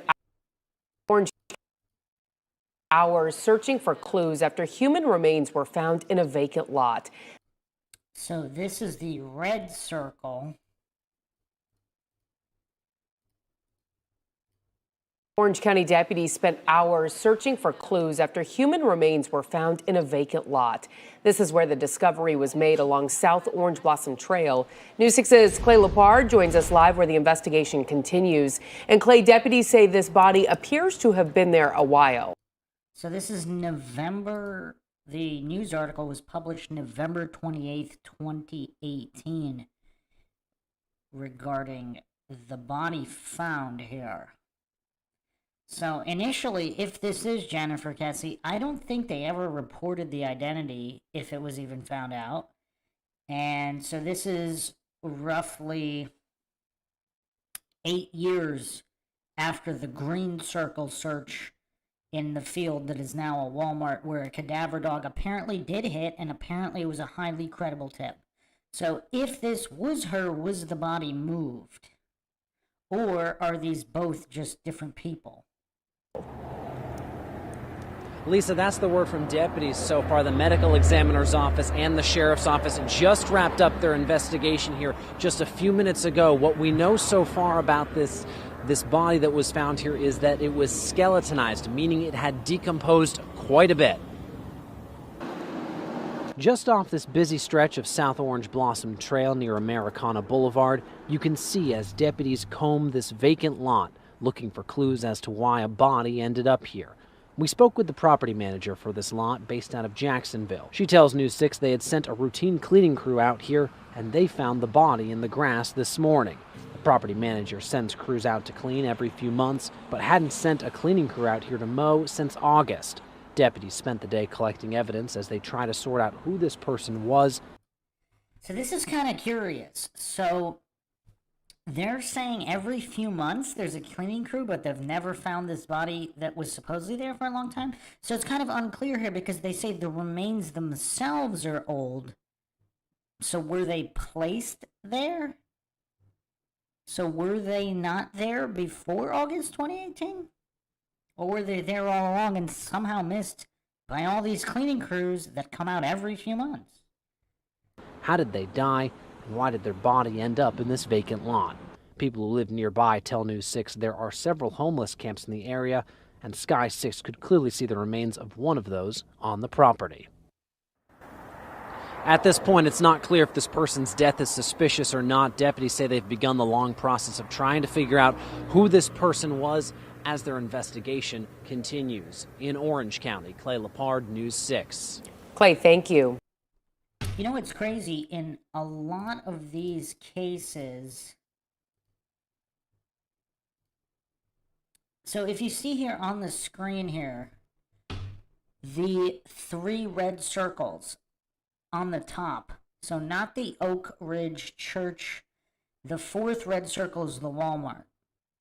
So if you look at the top 3 circles on the map in the middle of the screen, the first, or squares, rectangles, circles, whatever, the red outlines, the top 3 red outlines are almost in a direct line from Kesse's apartment at the Mosaic at Millennia to Huntington on the Green, which was where the car was found, and then Orange Blossom, where this body was found in 2018, is almost a straight line, and then the Walmart, formerly a field, where there was a 2010 search according to a highly credible tip. So they're all in the same general area, but it's almost a straight line for the top 3. So that's curious. That's a curiosity.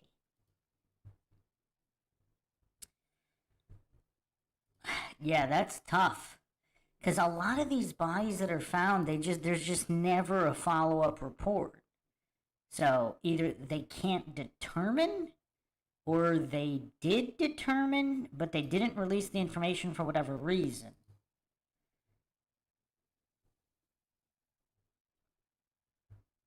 So this 2010 search apparently was exactly 1 month after her coworker was terminated.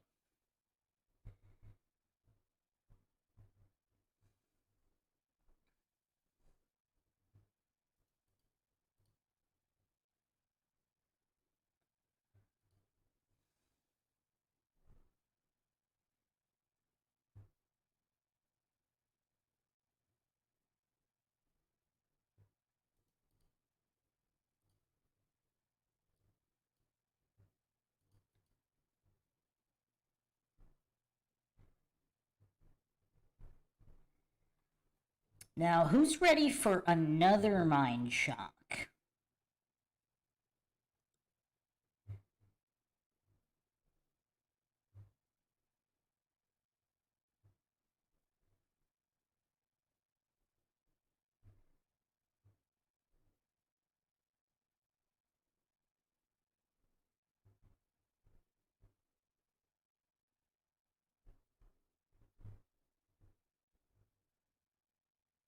Apparently there were also another set of remains found nearby 2 months prior. Not a lot of information on any of this. I haven't seen any follow-up reports. If anybody knows of them, feel free to comment with them and I will obviously go over them.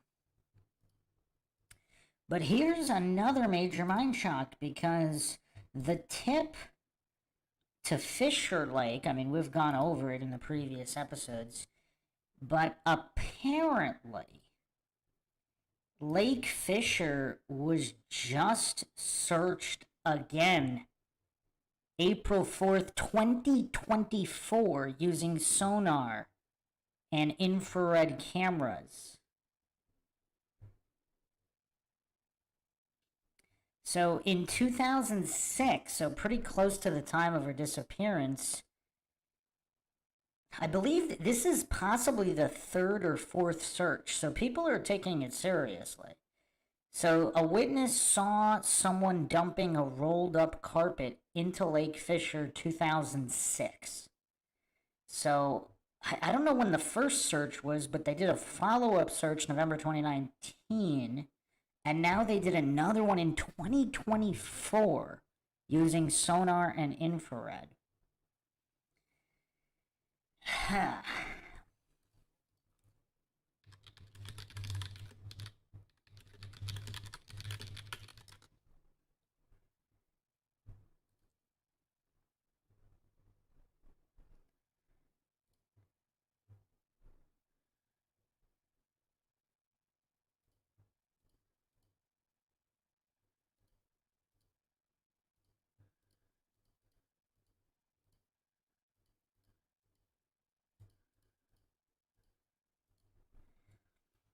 Here's an article from mysuncoast.com, April 5th, 2024. Teams search Lake Fisher in connection with the disappearance of Jennifer Kesse. A sonar company is teaming up with the family of a missing Florida woman who disappeared in 2006. Sunshine State Sonar announced Friday that they searched Lake Fisher in Orange County after following up on a tip from 2019. Kesse was last known to be at her apartment January 23rd in 2016. After talking with her dad on the phone, her car was found a mile away from her condo in Orlando the next day. Shortly after she vanished, security footage caught a person parking Kesse's car walking away, but the poor quality of the video made the man pictured unidentifiable to police. Jennifer's parents, Drew and Joyce, have never given up in their desperate search for her. In 2018, they sued the Orlando Police Department and obtained all of her case files. In November 2022, they passed their info onto the Florida Department of Law Enforcement, who are actively investigating her disappearance. However, Drew Kesse says he has no knowledge of where they are at the investigation. The company says the team searched the entire lake with the exception of vegetated areas. They say they caught several anomalies and sent divers to check. Eventually, they will send divers to search the vegetation in the lake at a later date. You know, another question is, apparently, how good was the search in 2019 then? Because they're doing this follow-up search, and why wasn't this all done already?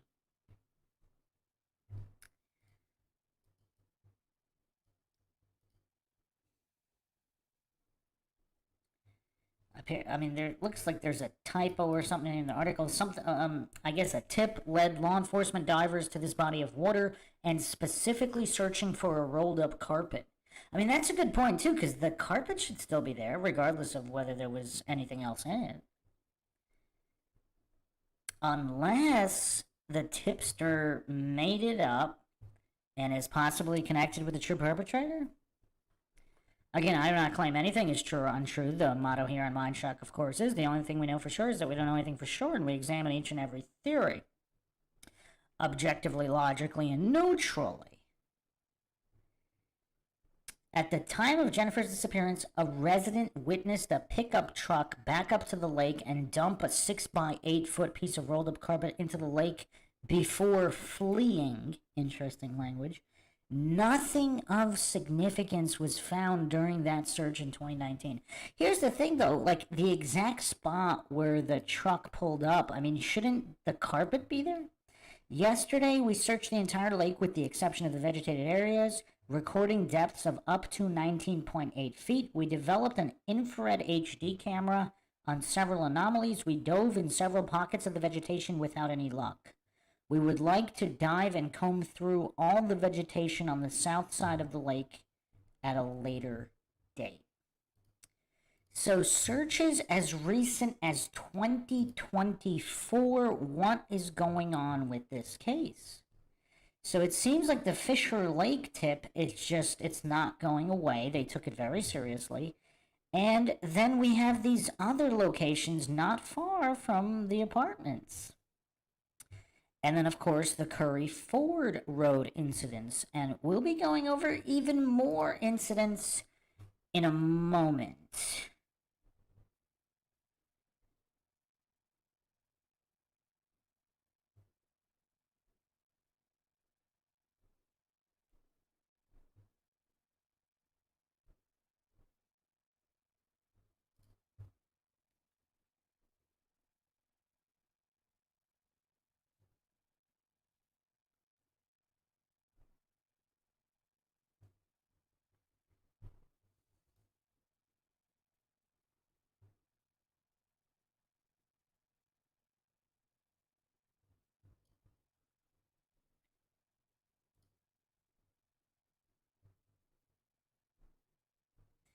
Okay, so here is the main new suspect that people have been talking about.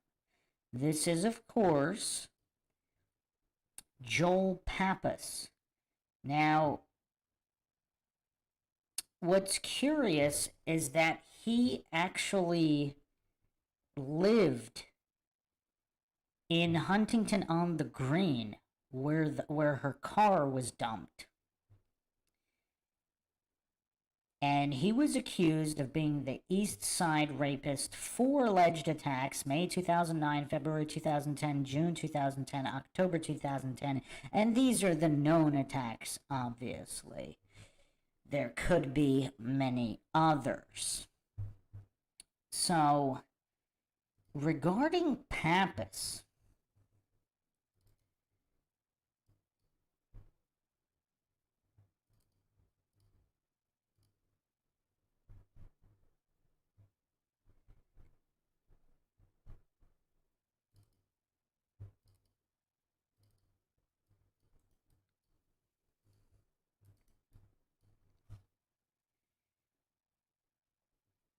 one super sleuth also posted this regarding the Unconcluded podcast, February 9th, 2020. Interesting new lead in the Kesse case. Joel Pappas, convicted of rape in 2009 and considered a suspect in 3 other cases, was living at Piccadilly Circus Court in 2006 at the time of Jennifer's abduction, which is Huntington on the Green. Known as the East Side Rapist, his MO included attacking women in the middle of the night who were home alone and living in multifamily units. He required his victims to clean up and shower afterwards. However, unlike Jennifer, the other 4 women weren't killed or went missing, and all 4 attacks occurred 3 to 4 years after Jennifer went missing.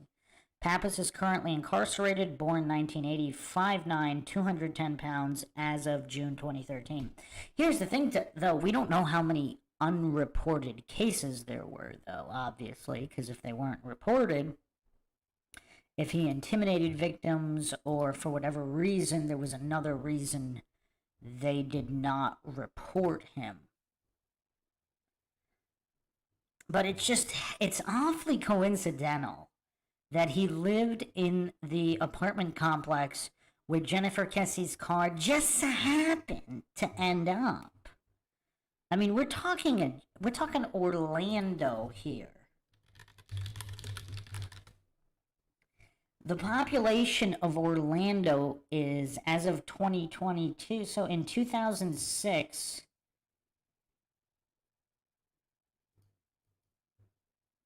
it was over 200,000. So pushing close to 250,000 people. And a guy with a track record, a guy with a criminal record, just happened to be living in the apartment complex where her car ended up. A guy that just happened to have an MO of attacking victims in the middle of the night while home alone and making them shower afterwards? I mean, I guess in his mind, he thinks that's getting rid of evidence. I mean, I don't know exactly if that would get rid of 100% of evidence, but, I mean, obviously he was convicted.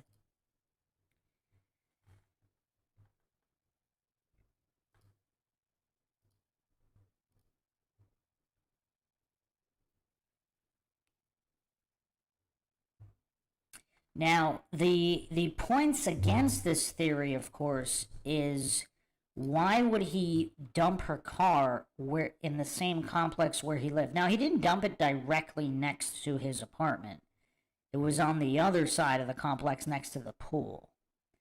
So, yeah, I mean, I don't know. That is kind of weird.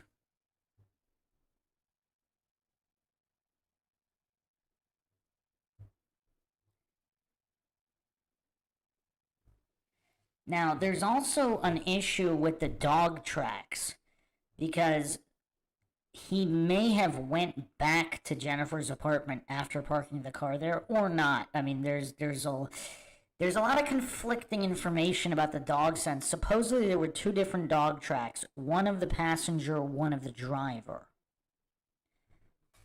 So it is unclear, obviously, and you know, the tracks wouldn't necessarily be perfect anyway.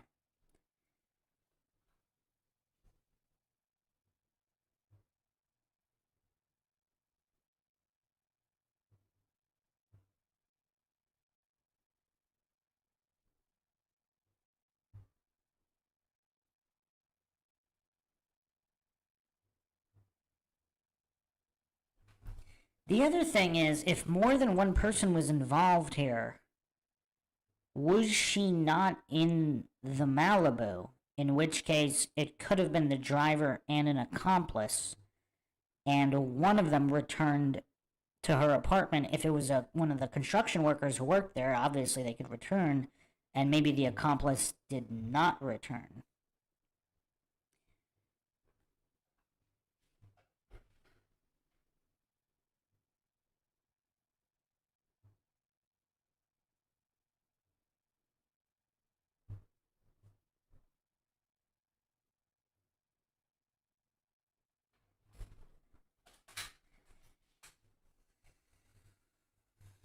I mean, a lot of people automatically assume there could have only been one perpetrator.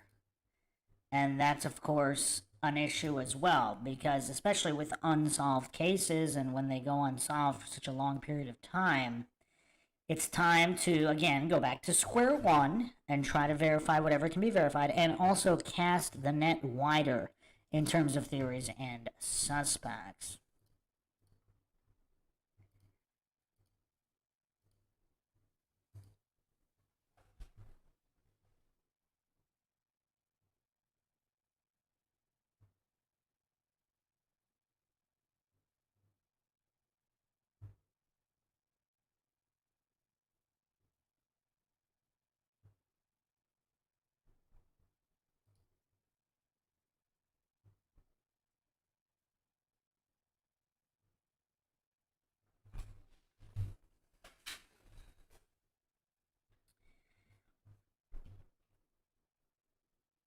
And also, if we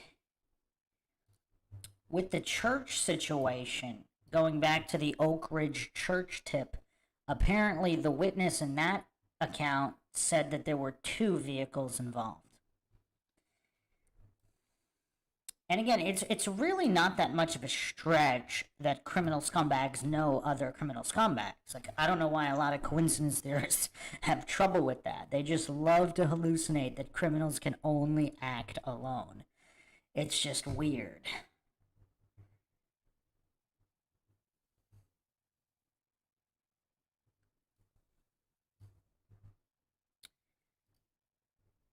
And also, if the body was moved possibly more than one time, which again, in many true crime cases, that does occur.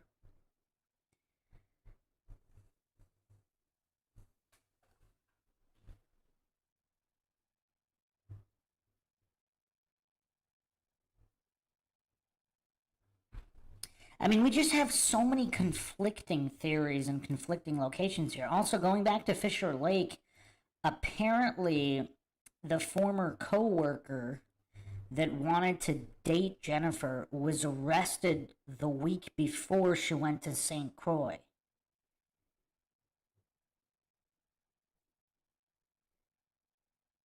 And some people apparently...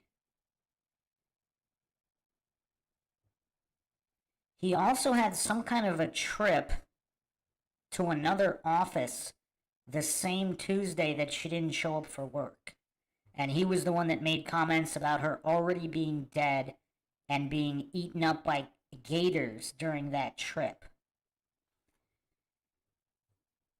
Now, some people have actually traced this coworker's address to not that far from Fisher Lake.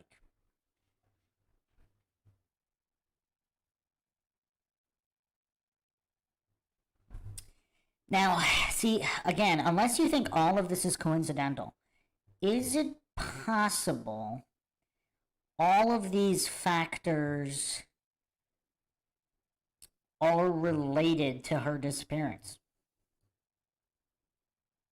Or maybe none of them or some of them, but if they're all related, what does that mean? How do we fill in all these variables into the equation?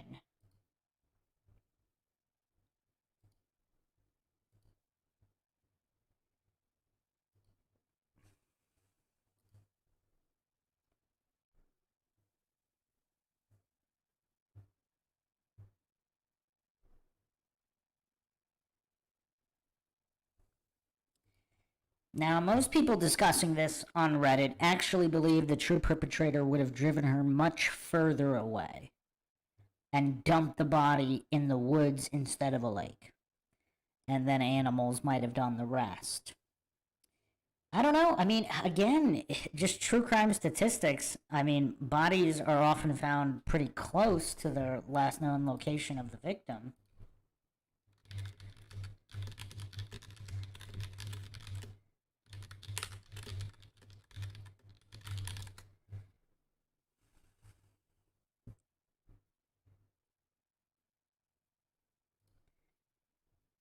Now, there are a few different stats on this.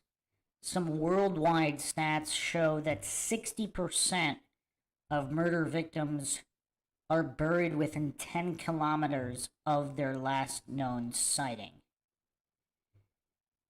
Of the 60, 50% of the 60% are within 5 kilometers.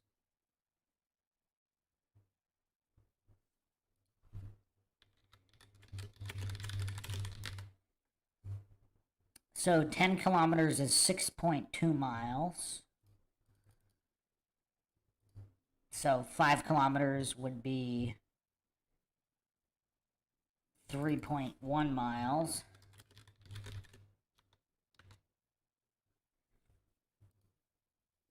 So pretty close. So they would be within a very close radius. This is 60% worldwide stats.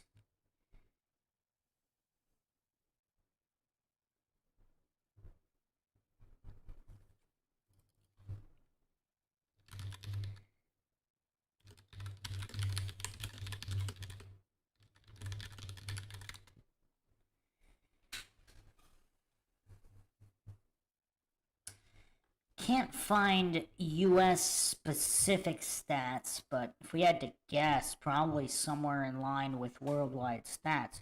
So that would be more often than not, but not necessarily the overwhelming majority, but more often than not. And those are of the ones found. So I guess we can't really read too much into those stats because, you know, there could be, you know, tons of victims that are never found. Well, there are a lot of victims who are never found, plus all the victims of crimes that nobody even knows about that aren't found. So, yeah, it's tough.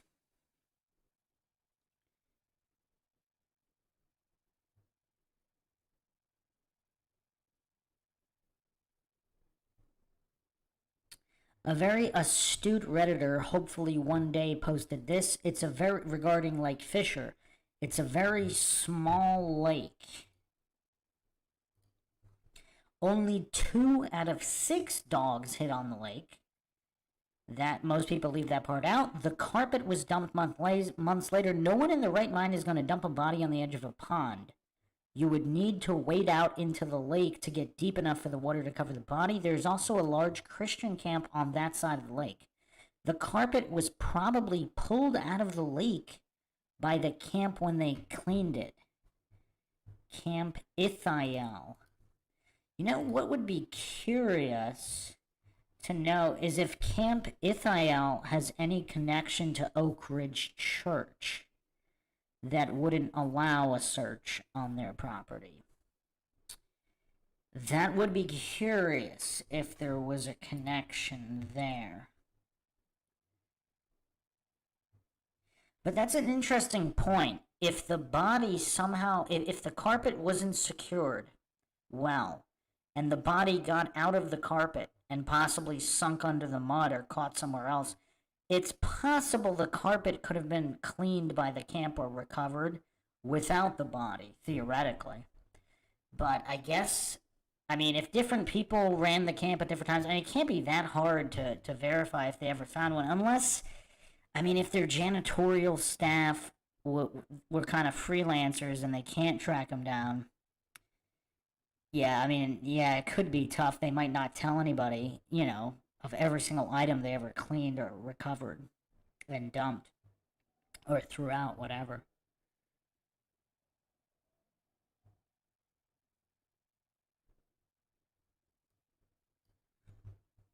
Yeah, this is really tough.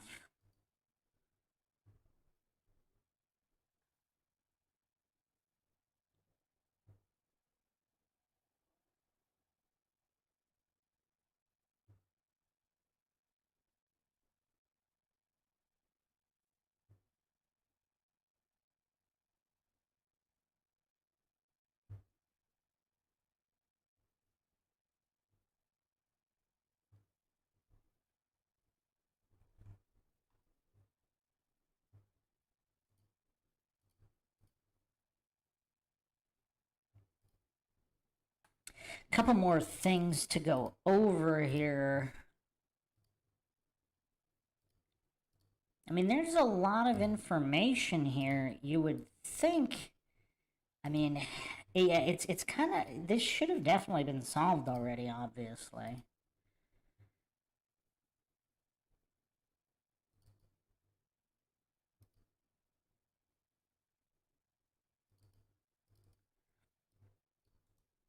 Let's just go over the second dog scent one more time.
I'm going to make this image a little bigger just so everybody can see it.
So let's go over this post here by one Agatha 91 on the Justice for Jennifer Kesse subreddit. After parking Jennifer Kesse's car at the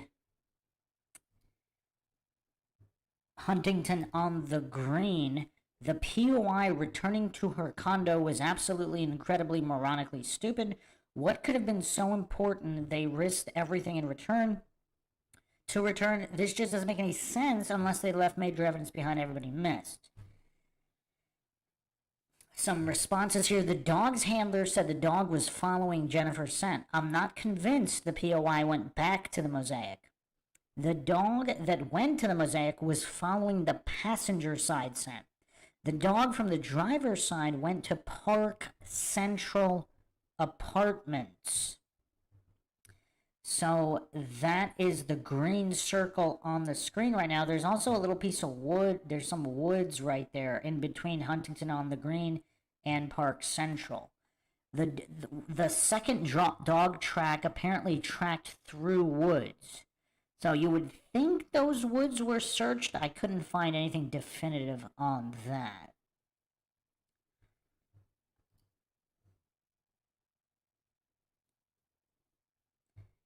So the dog that went to Park Central lost the scent there. So 2 different dogs. ETF4 stated, it opened my mind to the possibility that the POI didn't return to the Mosaic. The dog that went back to the Mosaic was thought to have been following Jennifer. The dog's handler said the dog could follow her scent to her home even if she didn't walk the route. They thought the dog that went to Park Central was tracking the POI or someone else that walked by the car. That's interesting as well. Early on, there was a newspaper report that stated a scent found in the woods was one of their most important clues. The dog that went back to the Mosaic didn't go through any woods. I bet the dog that went to Park Central tracked through the woods. There were more woods there in 2006. We really can't say for certain where the POI went after he exited the camera's view. Could really be anywhere. Well, here's the other thing too. So my theory is that perhaps if there were 2 perpetrators, at least one of them worked at the Mosaic, possibly Chino or a different construction worker, and that's the explanation for the 2 cents. And her body could have been dumped by either another accomplice, either in a van or a truck, which Chino was also known to drive. And these guys dumping the car, there were just 2 different guys. And earlier it was reported that the car might have gone through a car wash as well.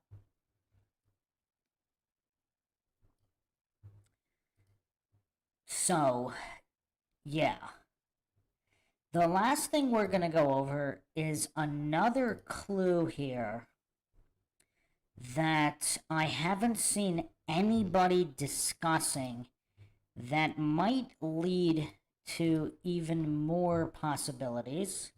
Now, again, I've gone over a lot of this stuff before, but I want to go over it again just with this new information on this new search that happened in April, April 2024, so clearly there's something still going on here. So what I want to go over...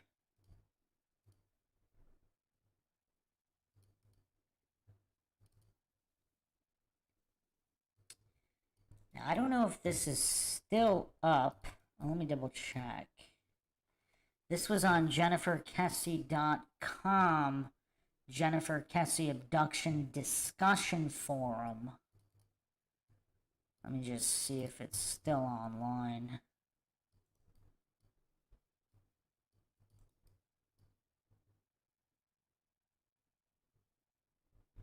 Okay, apparently it's not, but luckily I have an archive.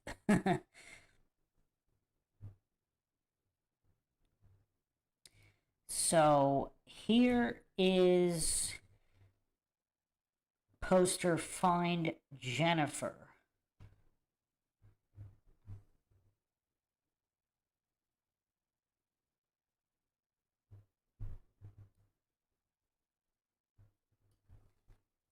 Posted January 7th, 2010. Comments about the Mosaic and Millennia area. I found a forum where someone asked about the condos at Mosaic. I found the various comments to be quite interesting and I'm posting some below. I used to live there when it was an apartment complex called The Tradition. My roommate's car was stolen. And after that, we started talking to our neighbors and virtually everyone in there either had their car stolen, vandalized, or knew someone who had. I mean, this is truly mind-shocking. So before it became the millennia, and who knows, I mean, who really knows how many people were still living there from when it was the tradition, and then I'm assuming it was new owners when it became the millennia. But almost everybody either had their car stolen or broken into. So there's a history of car theft. So enter another theory here. Is it possible? Like, okay, this is really tough. If Kesse made a trip to her car, either that morning or the night before, whatever, and she opened the door, maybe put some stuff in there, then went back inside, and that's when she was abducted, if somebody was watching this, did they notice that she didn't lock her car? Or something of that nature? Is it possible the people that moved her car were not connected with the people who took her?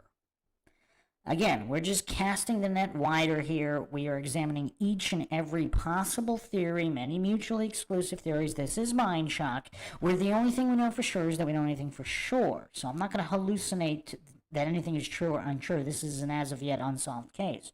So is it possible that whoever moved the vehicle was not connected to the abductor or abductors? Or maybe they were connected in the way that they realized something was happening to her and decided to take advantage of the situation.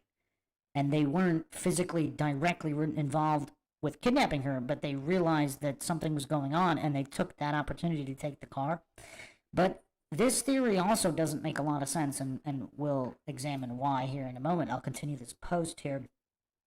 Right down the road, as you cross John Young Parkway, Conroy Road turns into Americana, and it gets extremely ghetto.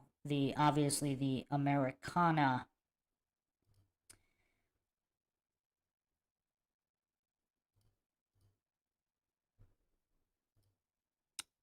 Americana Orange Blossom intersection is where that body was found.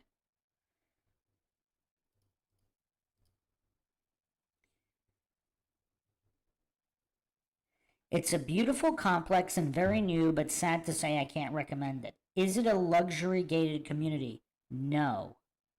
FYI, the Mosaic is also the complex that Jennifer Kesse disappeared from. The whole area is not one that gives me a warm, fuzzy feeling. I cut down Americana during the day to get from Florida Mall to Millennia, but wouldn't want to be on that road at night. Just by looking at it, you can see that it's one of those neighborhoods that isn't going to be safe at night. You should look at some zip codes to permanently remove from your search. where the mall at Millennia is located being one of them. I would say everything about that mall is bad. Most of the areas are rental, some nicer than others, but the whole 32839 zip code, I would say about 80% is undesirable neighborhoods, if not more. As far as the retail around the mall, it's pretty good, but as far as residential, it's all pretty bad. There are a few nice places that are new and very beautiful, but unfortunately, since there's so much bad crap around, they are dragged down. Apartment condo places like Mosaic, Park Avenue, and even some of the apartments on Millennia Boulevard going toward Oak Ridge are nice and new, but the places like Winter Run on Conroy and the apartments down Americana and Oak Ridge really bring it down. Thanks for the information about Mosaic and Millennia. I was thinking about buying a condo there, but will think twice. It looked like a nice condo complex. I lived off Millennia in Northbridge apartments for 4 years, and although we never had any issues personally, I wouldn't suggest that area to anyone. That whole area is sketchy. And again, Northbridge is where the other sighting was, which we went over, of the woman panicked, said she was being followed, etc.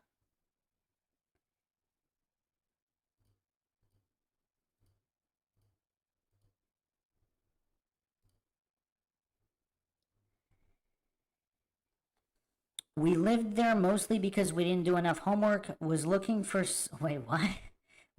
somewhere halfway between Celebration, where I worked, and UCF, where we went to college. And although that anywhere next to a mall as upscale as Millennia couldn't be that bad, however, it's definitely an iffy area. Some of these are comments also from City Data, made May 2009. Another poster posted this. I totally agree with the comments above. Millennium Mall itself is a beautiful mall with high-end stores, but unfortunately the area is no good. I have a friend who lives close to HOG, and just driving there gives me the creeps. Mosaic may be nice-looking condos, but if you look right in front of them, behind them, and down the road, you will definitely not want to live there. Americana Boulevard leads to OBT, which a street full of strip clubs, prostitutes, and drugs. You will see arrests going on there on any given day. Sorry for my negativity, but I also feel strongly about this area. Those are powerful comments from the local residents. All the more reason it was weird that Jen left the DVD player in the car. And this is what we're going to talk about. I know we all flip-flop one way or another on this, but score 1 point for Jen being abducted the night before, as she went out to her car again to remove the DVD player. Yeah, that's tough. That's tough. Is the DVD player the critical detail that's going to solve this case, or at least make the timeline more definitive? Another poster said this. I have an idea why Jennifer left the DVD player in the back seat. She was in a hurry to get home in her condo that night and only made one trip from her car to her condo. Her hands were full, and she probably emptied her mail slot as well, so she just left it there on the back seat. She figured the DVD player would be safe in the back seat because it was dark. Also, she had only been there for parts of 2 months and may not have known about the bad rep of opportunity-stealing break-ins. Another possibility was the DVD player was originally in the trunk.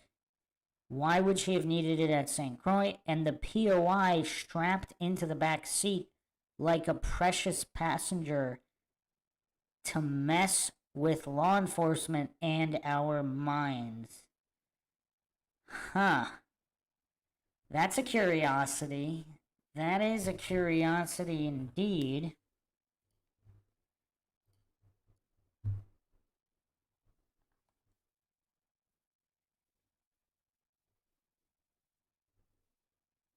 Thanks for the super chat, Dub. Kind regards, best wishes, all. Off topic, I hope in the future you might consider possibly cover the lefty liberal who set himself on fire in New York. OMG, she's still missing. I have never heard of her before. Sad. Yeah, well, I mean, they just did a search. April 2024. So the case is obviously still moving somehow. And like I said before, I think there's enough info to solve this one.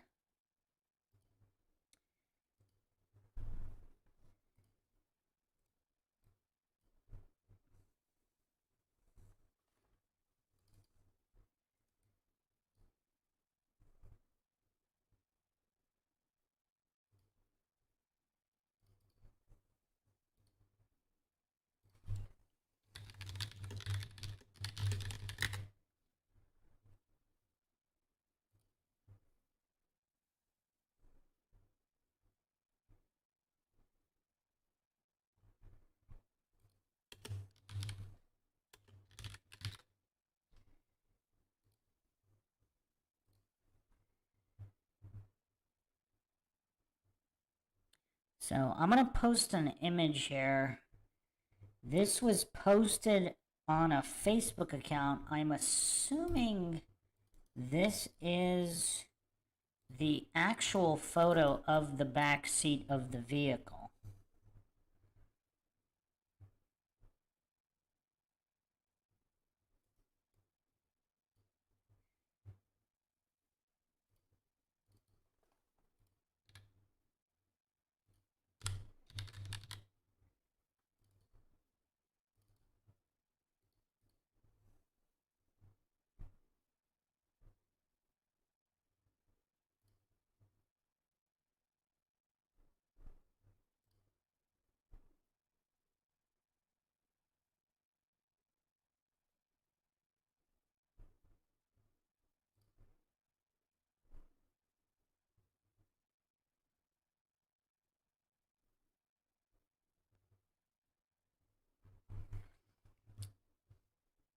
Yes, I'm going to put it on the screen right now. It's a curious photo.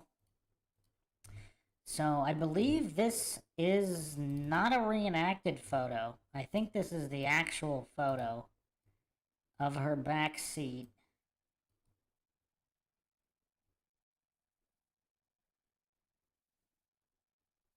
Of the DVD player, and there's also an exercise ball there. It is kind of weird. If you're in a high crime area, would you leave a DVD player like that in the back seat? Keep in mind, this is 2006. I mean, DVD players were quite on the rise by now. Not as rare as in the late 90s when they first came out.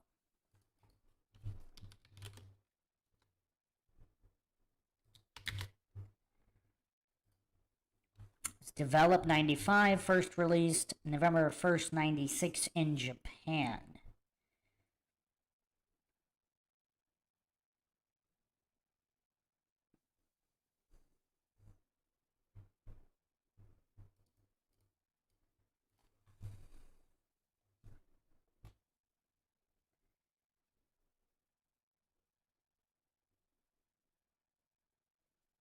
It was available in the US only in 1997.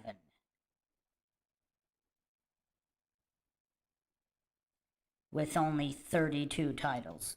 The nationwide rollout happened August 22nd, 1997. But they didn't really become that popular until 2001.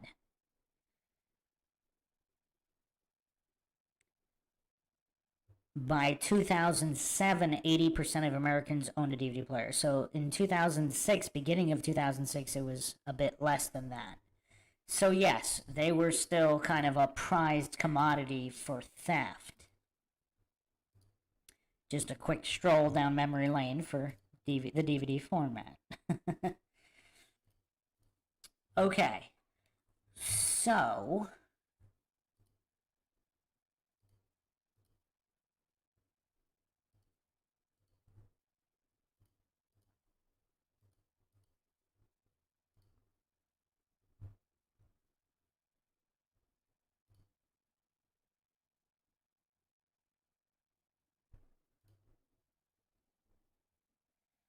you could also see the red flip-flops in the back seat there, as well as that exercise ball.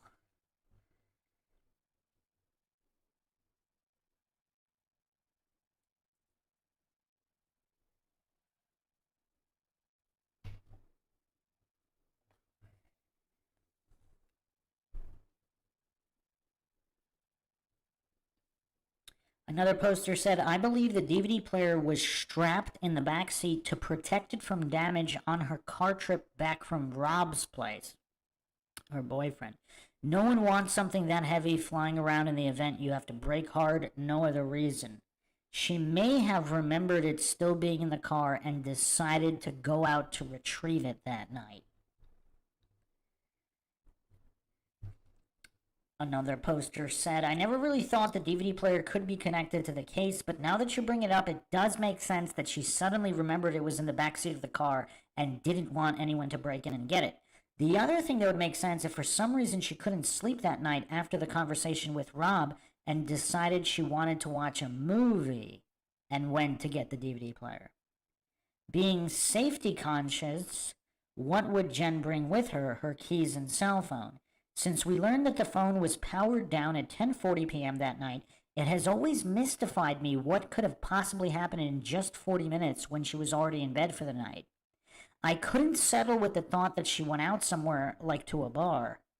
I suspected that someone she knew possibly showed up at her door, but what really does make sense to me right now is that she stepped out to get that DVD player and perhaps encountered someone in the parking lot.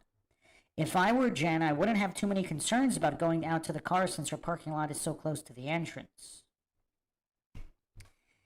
Yeah, that's a curiosity. Here's the other thing, too. Like, we really don't know what they actually talked about. I mean, obviously, anybody can report anything. But if she broke up with Rob, you know, they were fighting. I think that much was admitted to a certain extent. If she was that upset and she couldn't sleep, perhaps that would warrant going out to the car and getting the DVD player.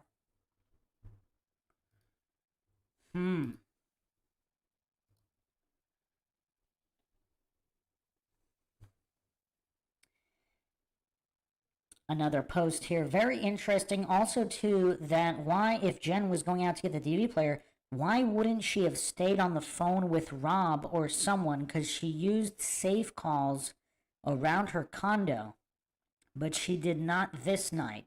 If we are to think she went out after 10 to get the DVD player, this does not jive. Of course, it's possible, but I think someone she knew perhaps came to the door around 10 p.m. Maybe someone pretending to be delivering something for work, etc. And that's around the time something bad happened, after 10 and before 10:45 p.m. Another poster said, I also believe whatever happened to Jen began at the Mosaic. She wasn't abducted, kidnapped, or carjacked after she drove away from the Mosaic while she was on her way to work or trying to drop off the cell phone. If someone had taken her under those circumstances, they would have taken off to parts unknown after the fact. There would be no reason for them to return her car anywhere, and certainly no reason to walk back to the Mosaic, if that's what happened. I do not believe she was stun-gunned getting into her car either. Why? It is a traumatic event, and J.C. Dugard said she lost control of her bladder when it happened to her. From what we have been told, Jen's car, other than being messy as usual, showed no signs of struggle. Well, again, if it was taken to a car wash and cleaned up, I mean, who knows? Remember, a person unconscious from a stun gun is a heavy person. Their body would scrape, smear, and leave all sorts of human evidence as the POI struggled to get her in and out of the vehicle. In my opinion, I think someone might have gotten in the car with Jen. All a stranger with a gun or knife has to say, make one sound and you're dead, and believe me, most folks are going to comply. Remember, Carla Larson was abducted from a parking lot during her lunch break. Most folks are not going to even notice as long as there is no huge altercation. It happens all the time and seems to be easier than we would like to think. With the noise of construction, you need to ask yourself, who's even going to hear anything? If the person was known to Jen, but one she didn't know to be capable of violence, she could have driven them wherever they decided to go, only then to discover her misplaced trust. This scenario would require the POI to park Jen's car after accomplishing his dastardly deed and walk back to the Mosaic to retrieve his car, pick up his bike, go to his apartment or condo at the Mosaic or the immediate area, or go to work at the Mosaic or in the immediate area. I mean, this is an astute post here. Very, very astute. The parking of Jen's car at the Huntington on the Green apartments is the key and crucial clue because it ties the POI to the Mosaic. The dog, Bo, is the second clue in the investigation. He firmly places the POI back at the Mosaic after parking Jen's car at the HOG apartments. Well, here's the thing. We went over that as well. There are two different dog tracks, and with or without accomplice, also the dog might have been made a mistake too, so we don't know. Where all of the, this is why I wouldn't put 100% blind faith in anything. Were all of the residents in the Mosaic questioned by law enforcement, most particularly those who lived in Jen's condo building? I mean, obviously not. We know that now. Okay, also Ethan, who said he had seen something important, even posted his phone number, whatever became of that, was that a valid clue or just a hoax?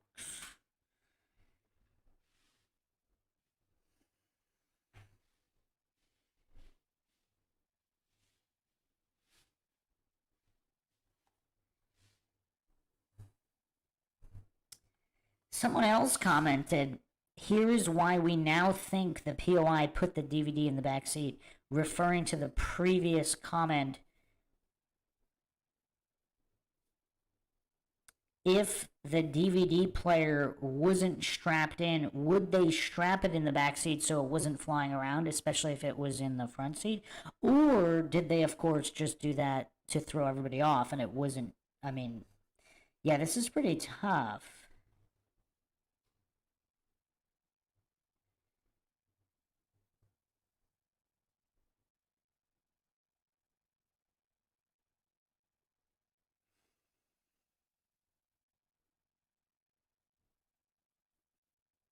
Someone also asked if Rob was the one who put it in her car for her.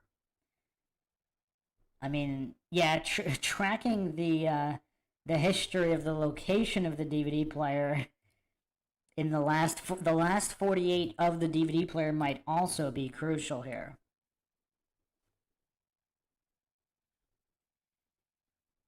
Charles McGilton in the chat, with all the resources our government has, this case should have been solved already. Yes, I talk about the Echelon Spy satellite system and all of that, where they basically have every inch of every major metro area covered, so they could have easily found out who went where how if they wanted to. Obviously, a lot of that tech was classified in 2006. I mean, some of it still is. Give me 1 second. The stream's getting a little bit droppy. Let me just tweak it. It's going to take about a minute. Hopefully less than a minute.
Okay, we should be good to go. So, yeah, I mean, the DVD player, I can't help but think if we had definitive evidence and a definitive timeline on the DVD player, I mean, this really might be the critical factor here. This might be the critical factor.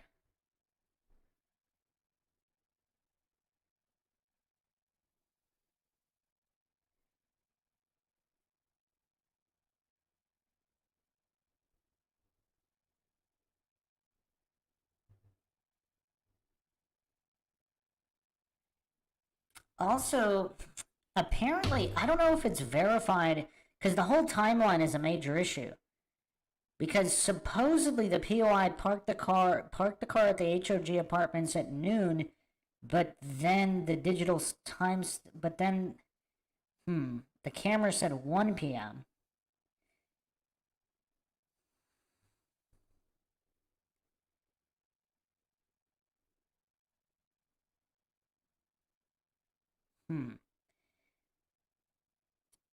And then, of course, there's the issue with how long someone spent in the shower in her apartment. Possibly either the POI or, again, coincidentally, this guy Pappas, who, this convicted rapist with these other cases, who just so happened to live at the Huntington on the Green, either exactly at that time or if he had moved a few weeks prior. Some people were saying he moved, but obviously he'd still be familiar with the last place he lived at.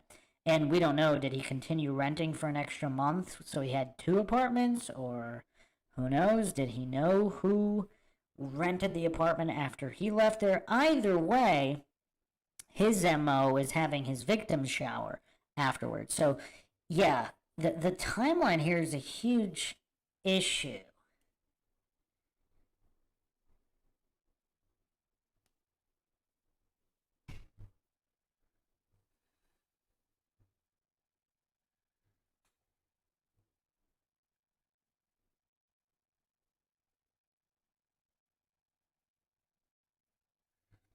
Also, just the timeline of the case. So, from 2006 to this particular post, April 8th, 2012, there are very few things that we outsiders have as solid fact. For years, the public story was that law enforcement and the family believed Jen slept in her condo, got ready for work, and something happened the next morning.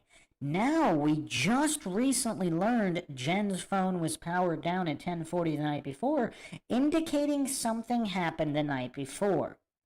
This confused me greatly, as if something happened the night before and not the next morning. The target audience of Jen's disappearance was completely different. Instead of trying to get people to go through the details of their activity that morning, we needed details of events taking place the night before. There must have been some reason for keeping this info quiet and going along with the morning version of the story. Yet, determining what is really fact and what is being used as a public story or decoy or just plain misinfo is getting more difficult as the years pass. Yeah, so if everybody was initially, if all the POIs were initially interviewed to give their alibis of what happened that morning and not the night before, I mean, and if her apartment was specifically staged to make it look like she was there that morning, that would throw everybody off the trail, leading to a situation like this, where potentially POIs that were ruled out because they had a solid alibi that particular morning, but weren't even questioned about their alibi the night before.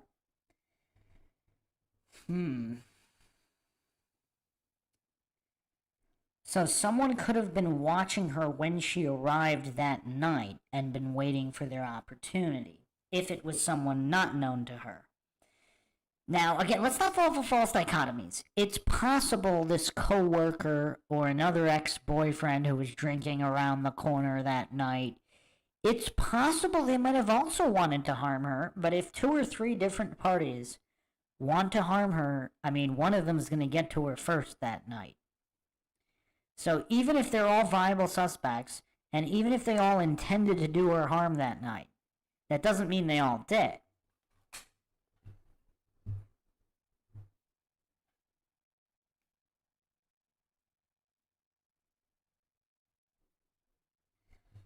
Other posters also postulated that she might have been doing laundry down the hall from her apartment.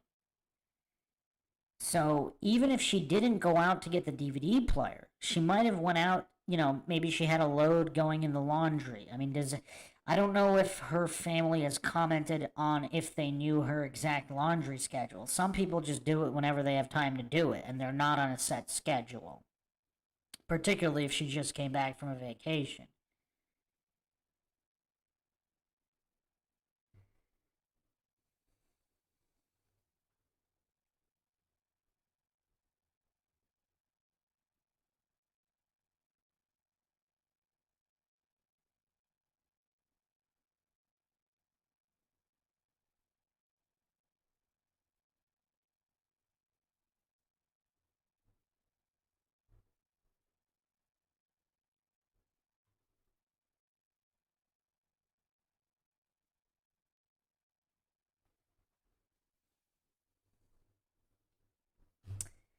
Another poster posed this question.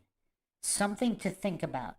Do you think it's possible the POI walked from HOG early that morning to Jen's condo, grabbed Jen and her car, and then parked it back at HOG from where he came, and just walked off, not going back to the Mosaic? This meaning Bo could have smelled both scents from the early AM instead of that afternoon.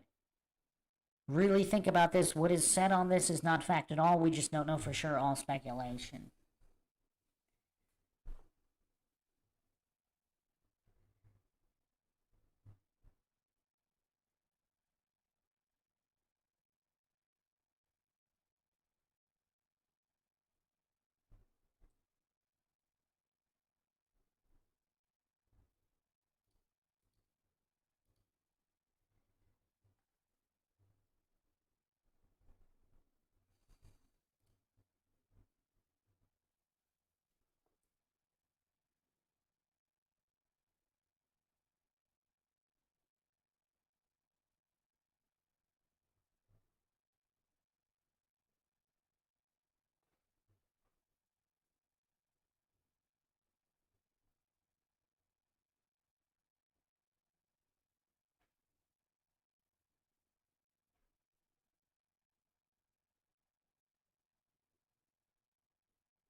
Another poster posted this regarding Logan's friend Travis and the cell phone left at Jen's condo. There's just a series of coincidences here. Things that are out of the ordinary. She's letting her brother stay at her condo with her friends. Now, Travis leaves his business cell phone. Is he a drug dealer? I mean, what kind of business is this? I'm not claiming anything is true or untrue. But if it's something that he doesn't, something, I don't know, criminal related. Now, if this was his, so this post here is this was business cell phone. The battery had died over the weekend. He may have asked her specifically about his messages. And since the battery in his phone was already dead, couldn't Jen have removed the battery from her own phone, put it into Travis's phone, checked his messages with the intention of sharing that info the following day, but never got the chance to switch them back? I mean, they would have had to have the same model, but I don't know. I thought she was planning to give the phone back. But who knows? I mean, if that theory is true, or she checked his phone without his knowledge and there was something incriminating on the phone? Huh.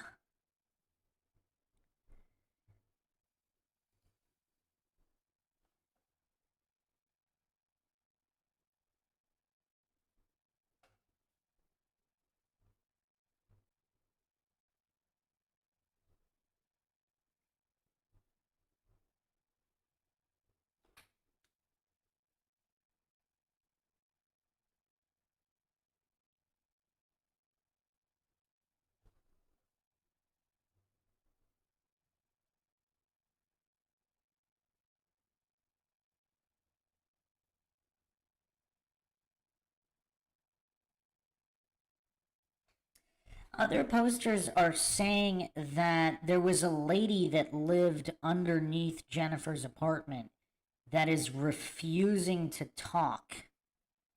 That's curious. Was she intimidated by the construction crew, the workers at the mosaic? Because her testimony could be curious. What did she hear the night before? What did she hear that morning?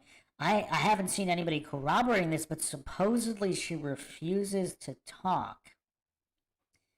That's curious.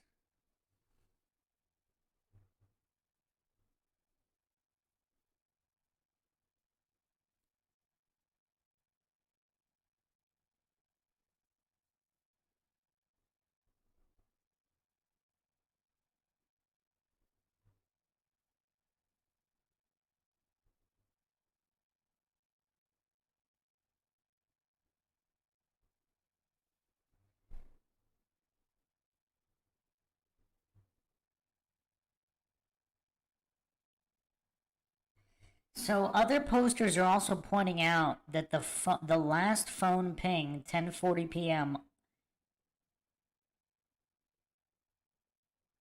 was not at her condo. Law enforcement is withholding the info. So, okay, well, that doesn't mean she was somewhere else. That means her phone was somewhere else, if that's true. Huh.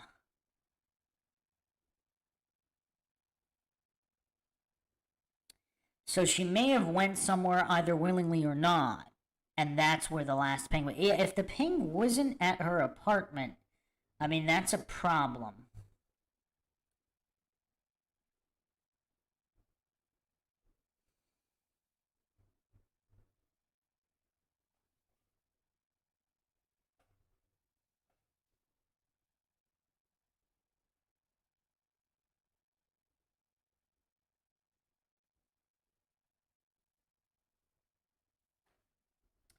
Another poster posted this. So we are thinking POI left his bike at Jen's apartment complex after 9 at night, somehow lured Jen to the stairwell and then abducted her, took Jen in her car to who knows where, then returned it just down the road at high noon, only to jump on his bike at the place of the abduction and ride off.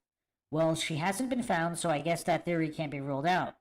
Look, it was absolutely crazy that POI took her car. The only reason for that is no other transportation. If it is true that she was abducted the night before, then why in the hell keep that car overnight? To me, if she was taken at night, then somebody lured her out, and I agree it was somebody she knew. But I have a hard time believing that she was tired and was heading to bed. And if you were a stalker on a bike, wouldn't it make more sense to park it at the HOG? And Bo, unless, what if it was some kind of stalker and they didn't know that they would take her that day? And something happened and they made a split-second decision. Or maybe she just, I don't know, if she was going out to get the DVD player or doing laundry or whatever, she saw him stalking her. And she got startled and he made his move then and there, but it wasn't pre-planned. If it was pre-planned, he would have parked it at the HOG or wherever he was. Well, even then, because the car, if it wasn't planned, he might not have known to move the car. Yeah, it's tough. Parsing the information about the car is tough.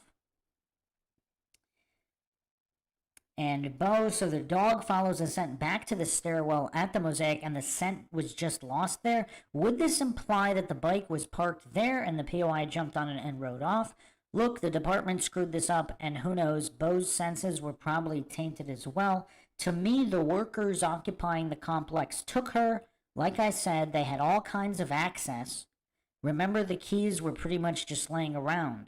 They also didn't have transportation, which could have been a good excuse to take Jen's car. And they were all over the complex. Did Bo lose the scent? Or did he not know which way to go because the scent was everywhere? That's an interesting question. There were a lot of reports of the workers staring and whistling at Jen, making her feel uncomfortable. Would this be somewhat of a stalker? Sex trafficking has been mentioned. These workers from another country. I'm not here to discredit anyone else's theories. Okay. Yeah, I mean, there are a couple interesting points there as well.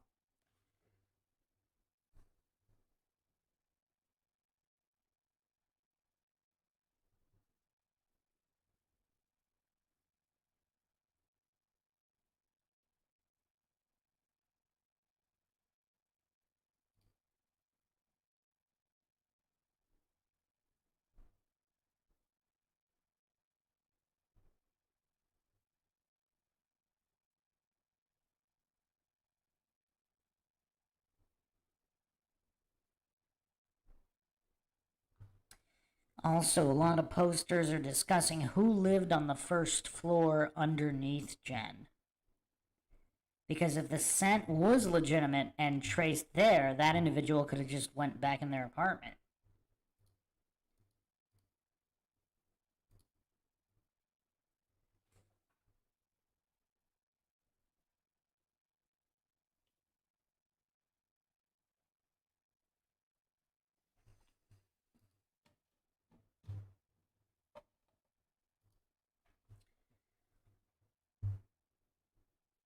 And the mosaic might have had front and back staircases.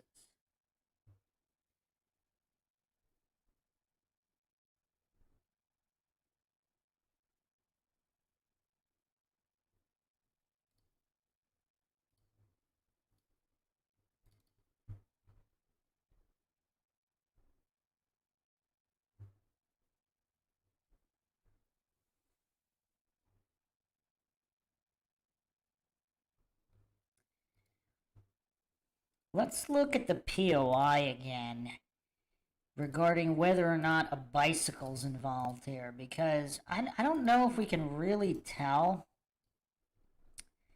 but it looks here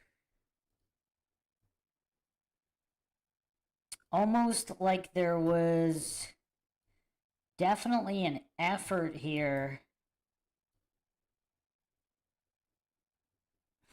I mean, it's really hard to tell.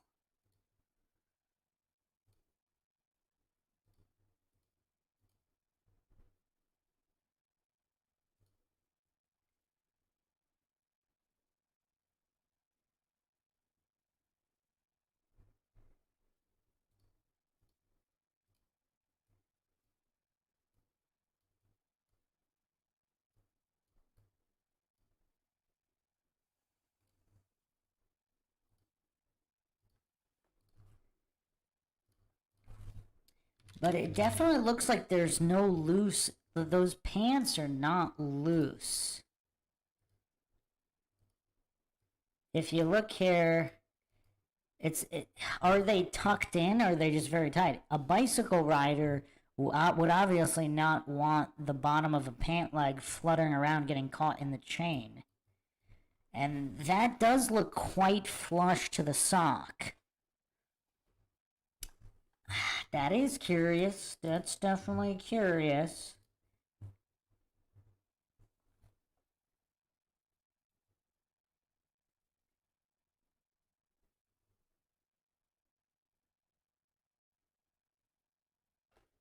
I just thought of another theory, which is pretty crazy. If she was taken, if she was taken the night before by someone else in their own car, then someone jacks her car, because again, that area was known for carjackings. As they're driving her car away, is it possible that they could have somehow found out that she was missing? I mean, this was before she was reported missing, so I don't know how they would have found out. But if they're connected to somebody and then they just dumped the car, maybe they were planning to take the car somewhere else and they either changed their mind, got a phone call from someone else, and then just dropped it at the next location possible and then walked away because they didn't want to deal with it. Or if they were involved, they simply changed their minds and they thought it was too risky to dump it where the original plan was to dump it, and the HOG doesn't mean as much as we think. I don't know.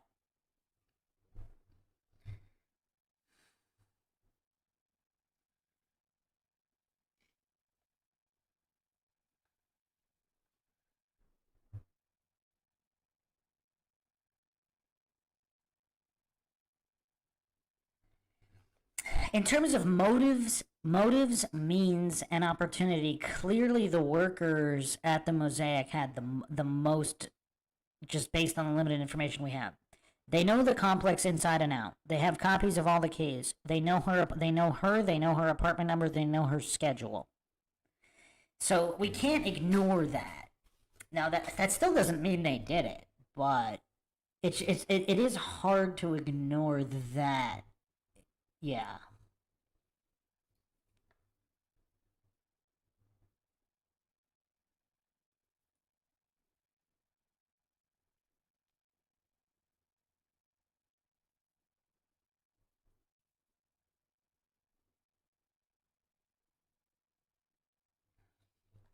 Other posters also said this: construction workers or people working in construction in some capacity are working with dust, or painters, anything like that. They're working with dust and joint compound.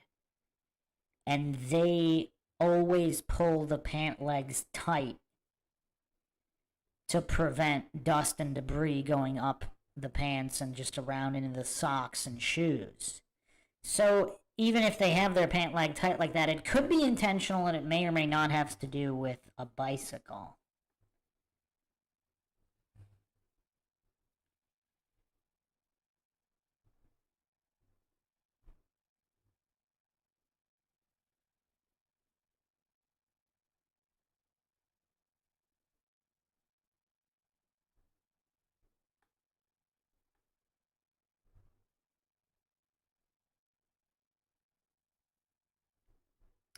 Also, you would think, I mean,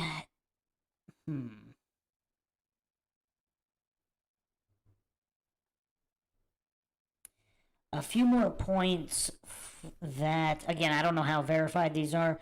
Jen's condo had an alarm and it was not armed.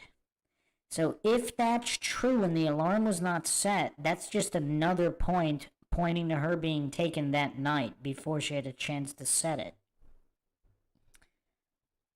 If we can verify that she always set it.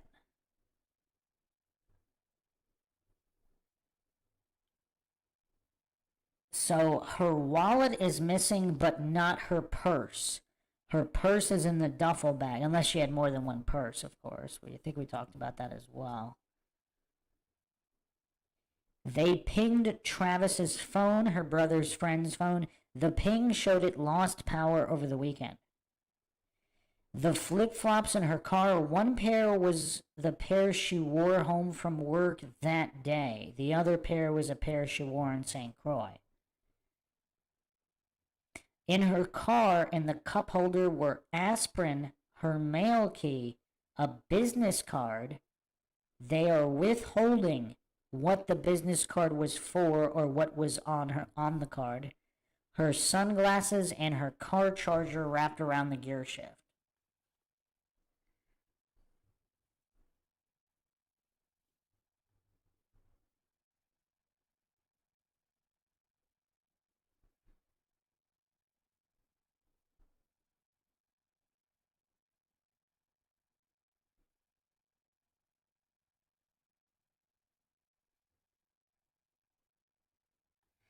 I mean, why would she take the wallet and not the whole purse to go retrieve the DVD player? You don't need a wallet to go get the DVD player from the vehicle.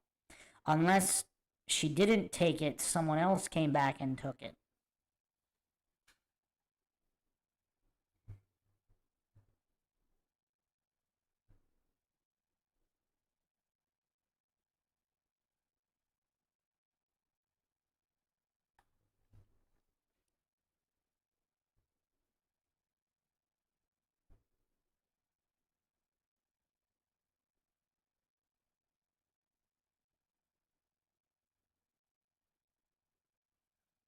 Some more points on the flip-flops.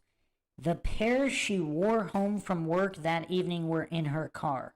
To me, that may be significant. Women will typically wear an easier shoe to walk into or from the house and car and change into the heels for work or going out.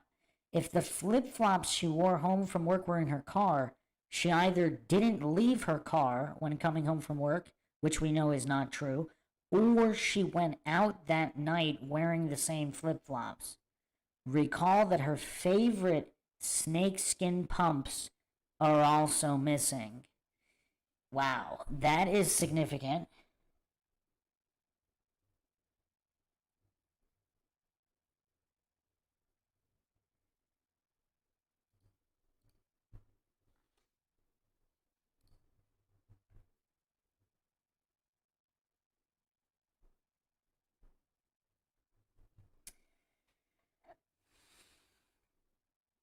So in other articles, they're also stating that Jen had an 8 a.m. meeting the following morning. That's quite early.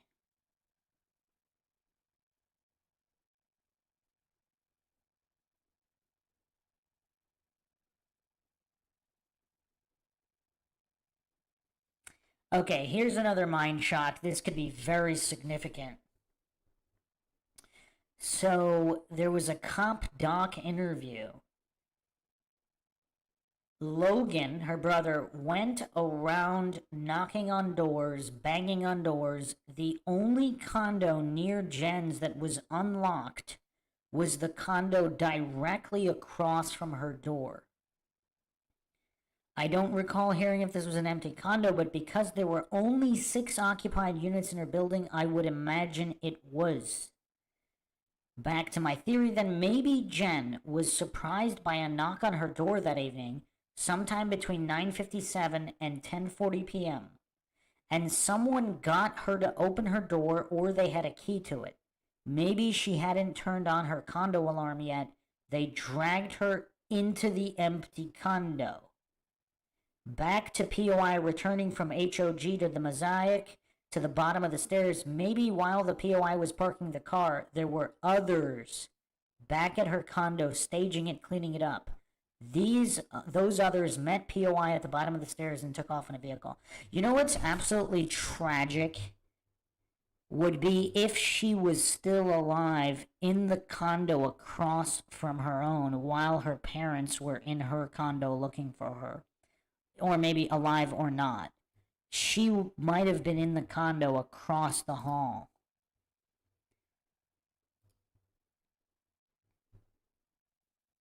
Now, if Logan checked that condo at whatever point, I mean, I'm guessing it was empty then, if he knew it was unlocked and he walked inside. Also, regardless of whether she was there or not at that time, I mean, again, the timeline here is all over the place, but was someone else kind of just hanging out in that condo, keeping tabs on her, possibly for weeks? Days or weeks. Yeah, this is really tough. That might not be a coincidence either. And if there was more than one individual involved, I mean, that could account for a lot of these variables.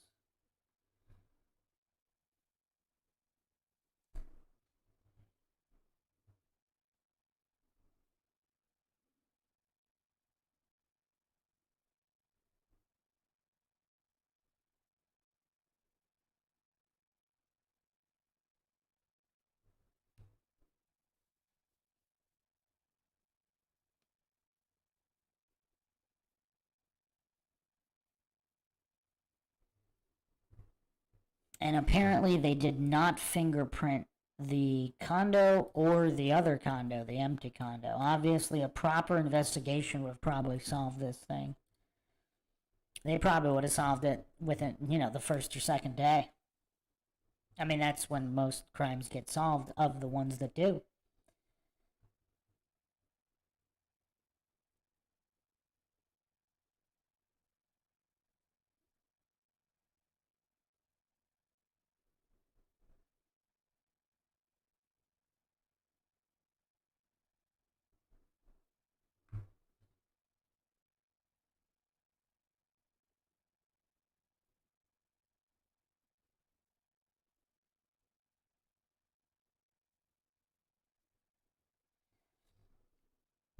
Another poster truth seeker here saying, wow, that there may have been yet another serial rapist in the area, and there were break-ins and rapes prior to the Mosaic. So not after, like with this Pappas guy, but before, while it was the tradition where a lot of people were also getting their cars stolen, there was a serial rapist who was doing break-ins and rapes. More than 5 there were, and they happened late at night.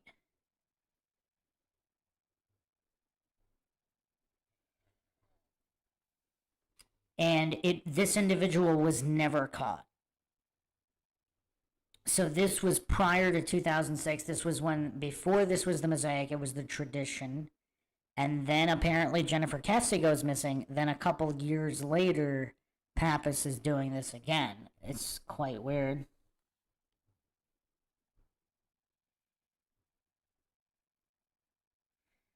Wow, Truth Seeker with another bombshell here. A few months prior to the changeover from Tradition to Mosaic, the master keys to all the units were stolen. This occurred twice, so not once, but twice the master keys were all stolen?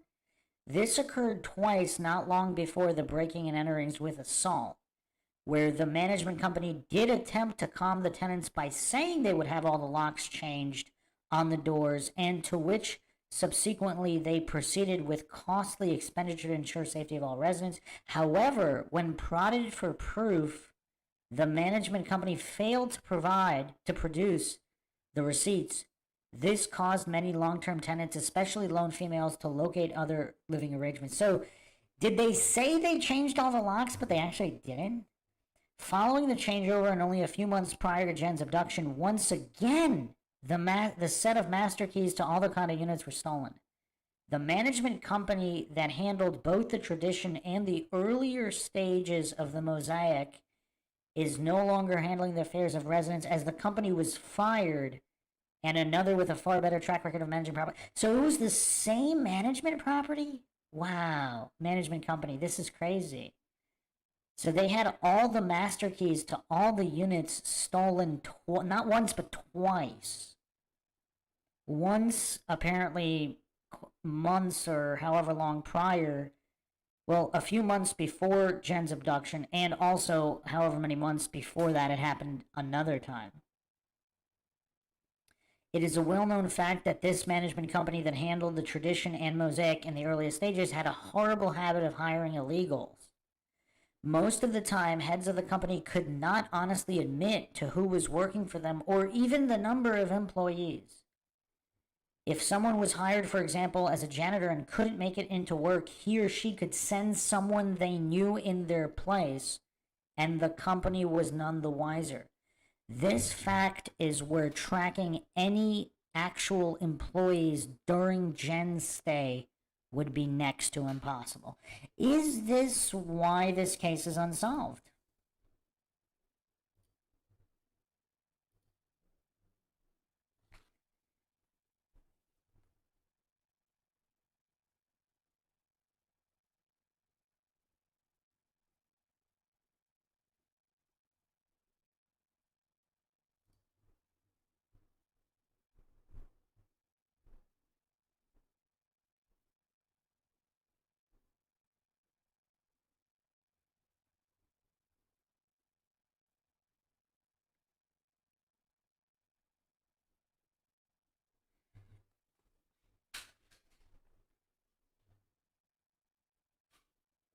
Here's another interesting post.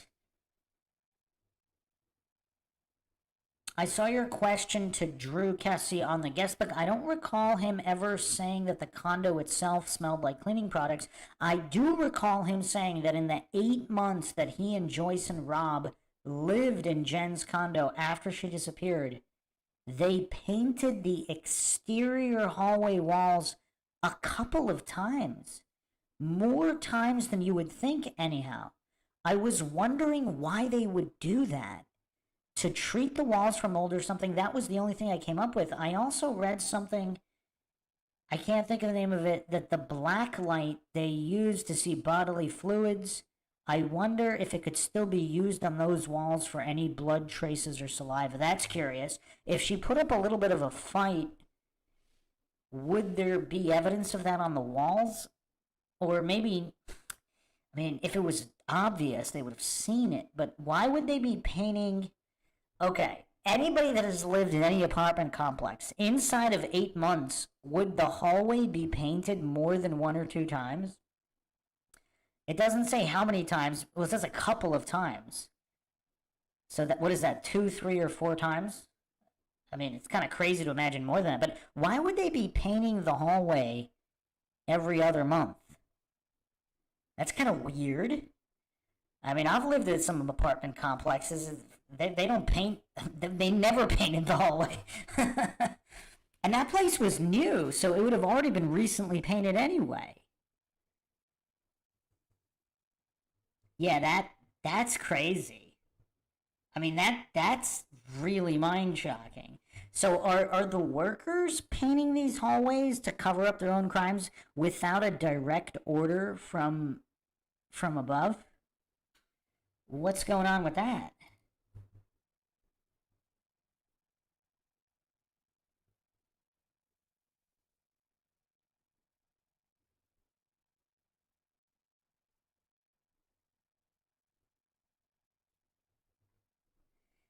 Apparently they also repainted.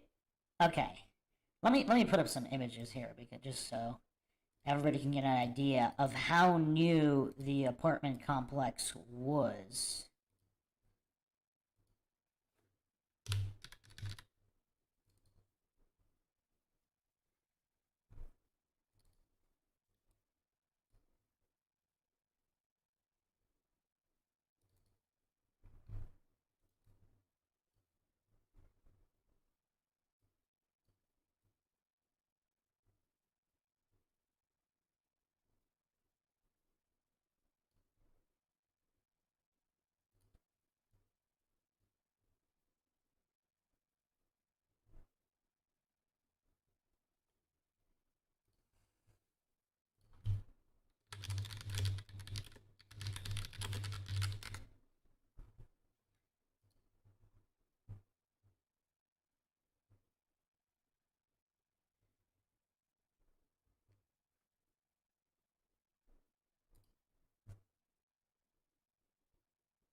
Just give me a second.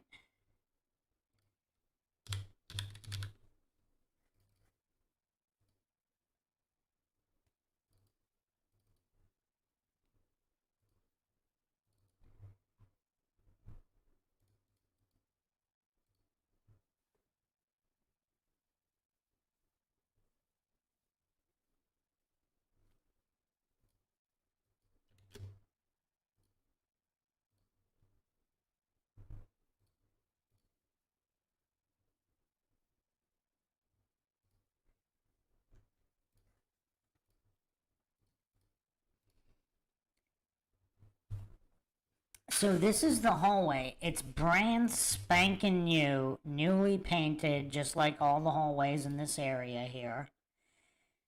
And welcome Miranda in the chat. And so this information here is quite mind-shocking, because in the 8 months the Kesse stayed there, so it had just recently, they had all been painted even before they got there. And the hallway, Jennifer Kesse's hallway, was painted multiple times while they were staying there. On top of that,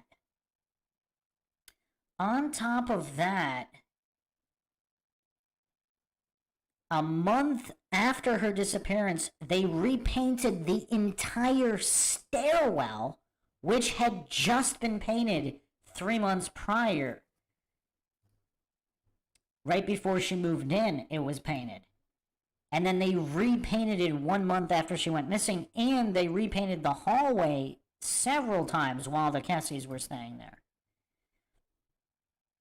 I mean, that's quite, I mean, I've never really seen anything like this in any other case.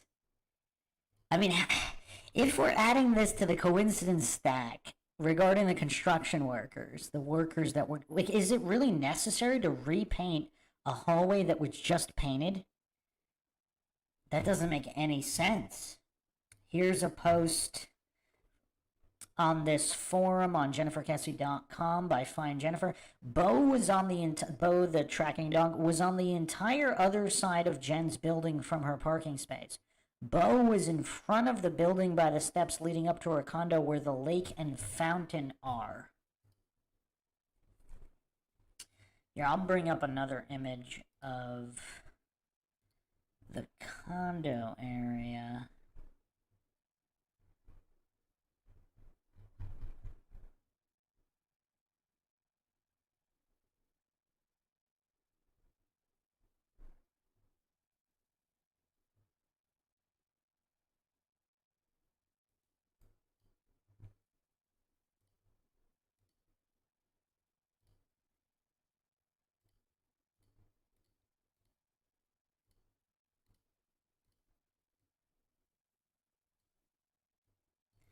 So apparently the Bo the dog did not come to where her parking space is and this hallway.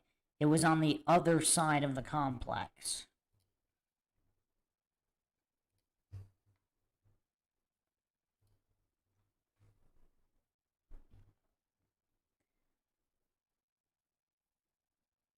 Jennifer's parking spot is exactly on the other side of where that is at the base of the back staircase.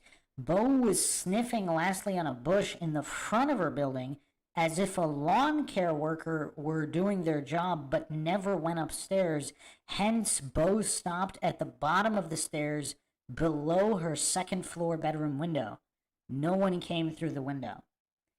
About a month after Jennifer was taken, they repainted the entire stairwell, which had just been painted before she moved in.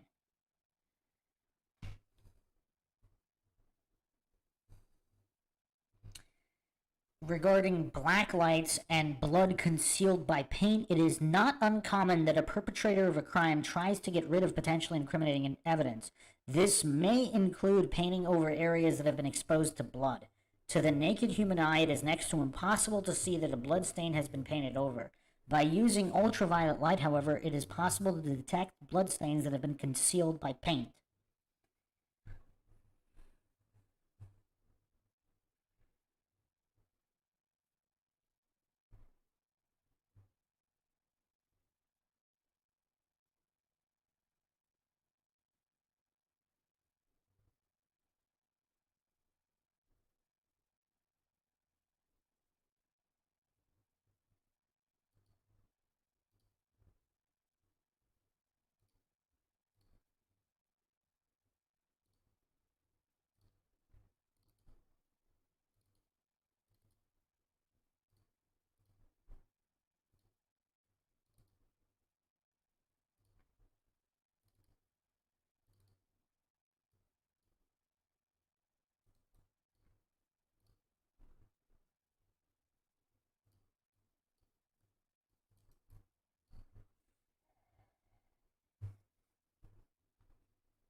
Here's another curiosity regarding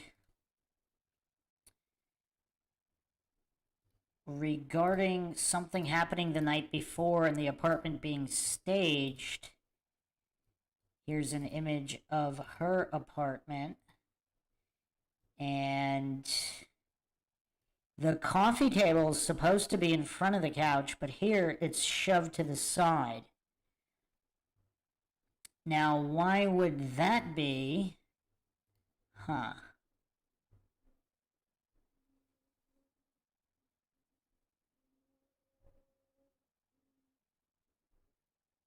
I mean, that does not look like normal placement for a coffee table.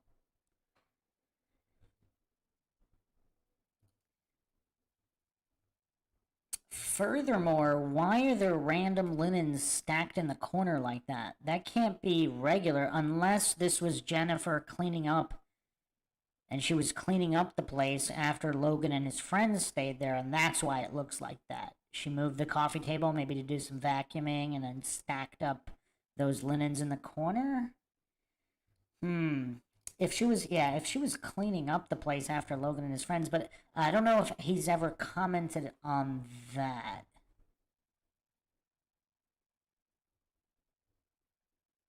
So other than the bathroom, it was reported that the condo was made clean as if serviced by a maid. Did Logan and his friends hire a cleaning service? Huh. That's also a curiosity because most young men would not do that. They stay at a place and then they leave. Usually they leave it relatively dirty, but usually they don't make sure it's spotless. I mean, that looks oddly clean for some guys, for some young guys staying there. Unless, of course, Jennifer cleaned up after them, and that's why it looks like that.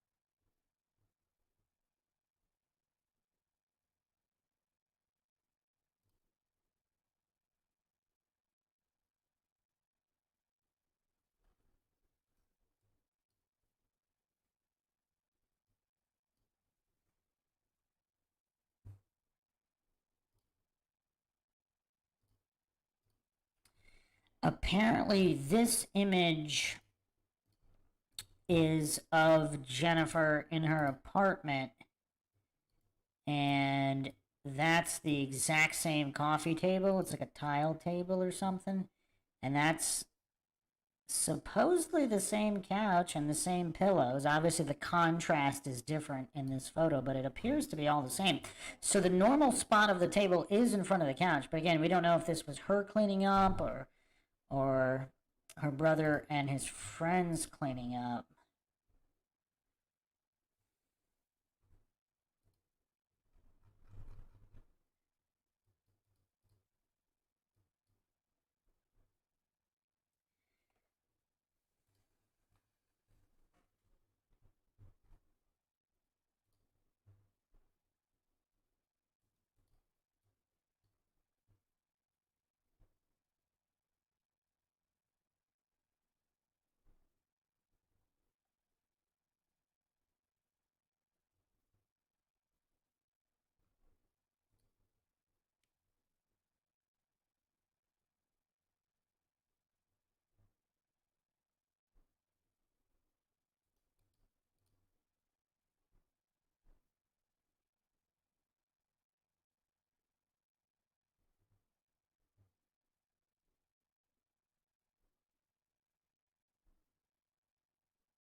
So I'm going to go over one more thread here from the Justice for Jennifer Kesse subreddit with some curiosities that may be interesting here,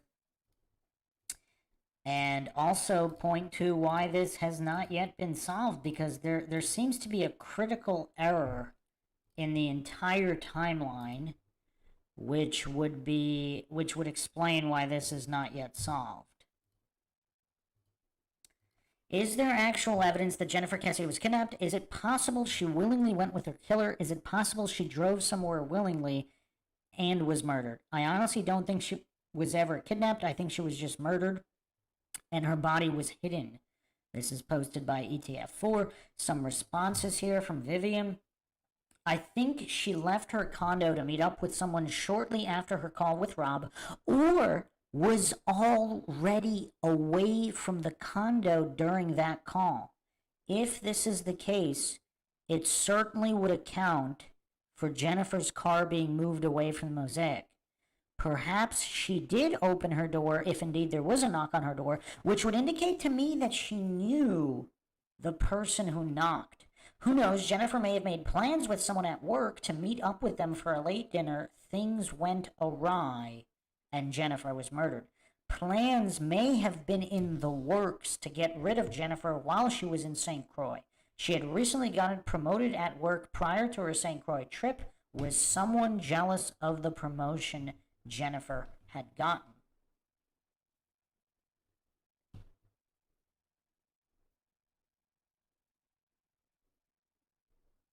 I definitely believe there was a knock at the door too. I also think Jennifer was expecting someone to come to her condo Monday night that she knew. JC perhaps. JC and that group of crooks that he was associated with at Westgate would not permit Jennifer to go to the meeting Tuesday a.m. They also were probably really interested in making sure of what the briefcase contained. Drew walking all of this stuff back makes him look like a fool, and I do not think he is a fool. I think Joyce rules the roost, so to speak, and tells him that he has to walk back such and such things he has revealed, just like the phone pings. Drew knows those pings are legit, and I don't doubt that Joyce does too. The pings tell something about Jennifer that the Kesses don't want made public. Joyce has said over and over that that call to Rob was on the landline. That just proves that she knows that Jennifer left her condo Monday night. She has stated that Jennifer was in her condo all night.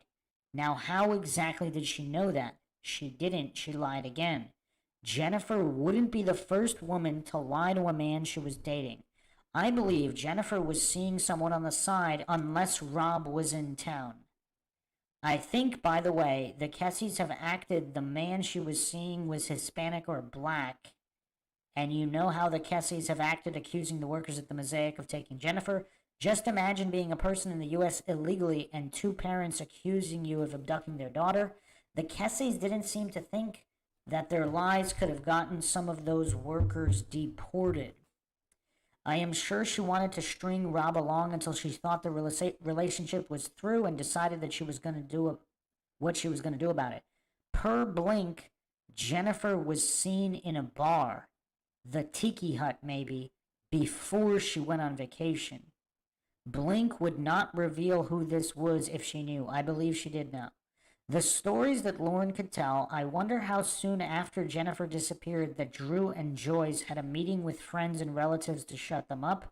Probably pretty soon after the disappearance, as they have revealed very little. I have a best friend since I was 13 years old. If she were to disappear and her family asked me to not give interviews, I would tell them I was going to do what I could to get her back. More than likely, Lauren would be able to reveal loads of information about Jennifer. Hopefully, OPD and FDLE have spoken with Lauren. The things she might reveal would be valuable. What if OPD had talked to Lauren before the "you don't know your daughter like you think you do" meeting? I will never believe that OPD was not absolutely certain about Jennifer before they told her parents that.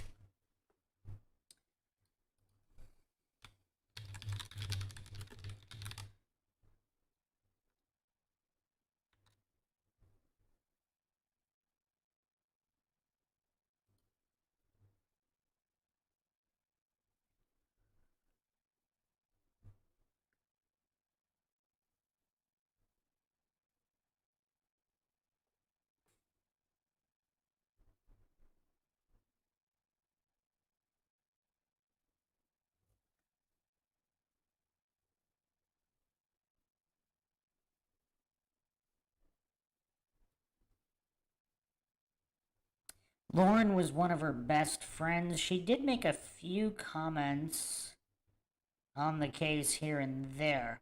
It was reported that Lauren had also talked to Jennifer on the phone that night. So Lauren McCarthy is reported as her best friend, and she has been interviewed by various news agencies.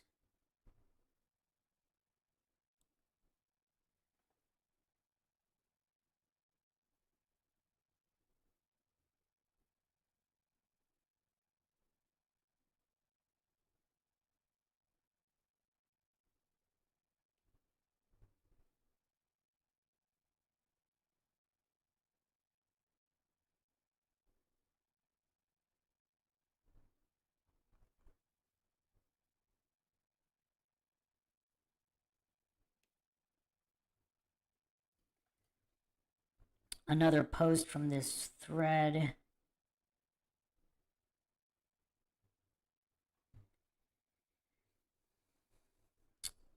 ETF4 posted, I imagine the knock happened when she was on the phone with Lauren. Speaking of Lauren, it's interesting how closely her family is with the Dugans. Lauren is not just some girl Jennifer met in elementary school in Tampa. This relationship goes back to New Jersey, and her family is friendly with the Dugans too.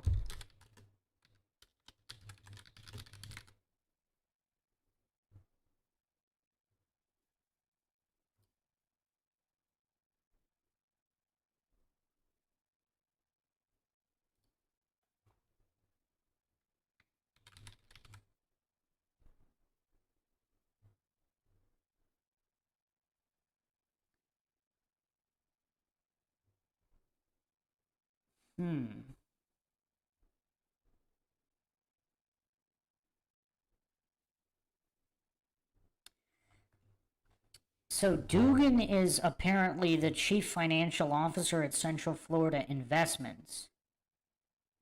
The CFO, Tom Dugan.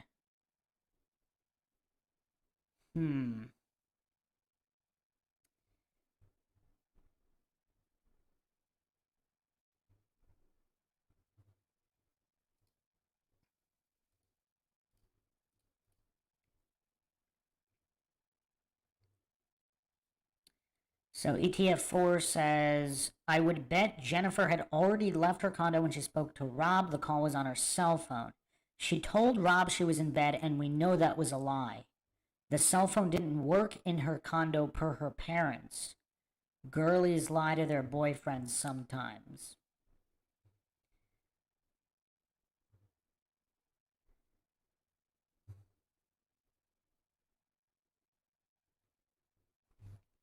ETF also posted, if there was a knock on the door and they knowingly walked it back, that is quite telling. That leads me to believe they think it has to do with her murder. I 100% believe there was a knock Monday night. I don't see her father being confused about it. It's a very important detail, and he would know. This is info they wouldn't have to get from the police. This is something they would get from someone they knew personally. I do believe that people have been shut down from talking. There were rumors early on about her co-workers not being allowed to talk. Logan has never been asked obvious questions, like, for example, did you maid clean her condo? Lauren's family vacations with the Dugans. Just from social media, it seems like her family is closer to the Dugans than the Kesses. Dugan is the one who called her parents when she was a couple hours late. Drew and him go back to Jersey. Why was JC allowed to harass the CFO's friend's daughter, but poor FA was fired for speaking out? Very strange. You'd think they'd welcome the info. Yeah, the work dynamics also don't make a lot of sense. I mean, this case is just so bizarre because everything from the work dynamics, and now we find out that her best friend,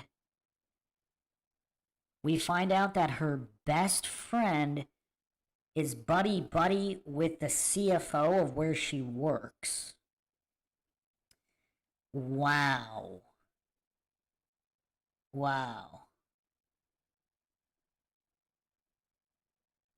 And what's also really crazy is, again, just all the issues with the mosaic that can't be ignored. I mean, it's just crazy.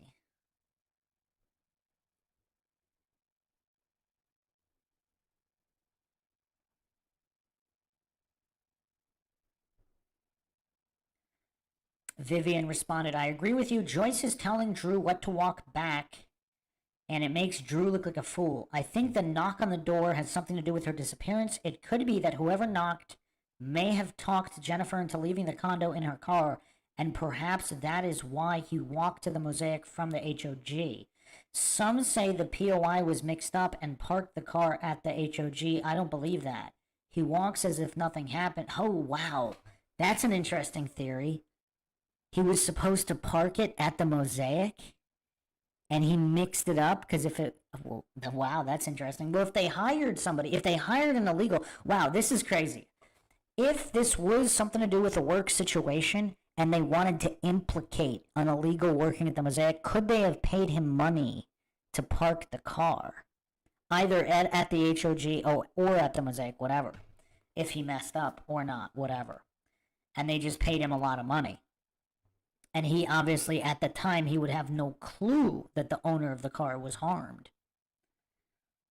And then possibly they paid off one or two witnesses to make up the story about seeing the car veering the morning of.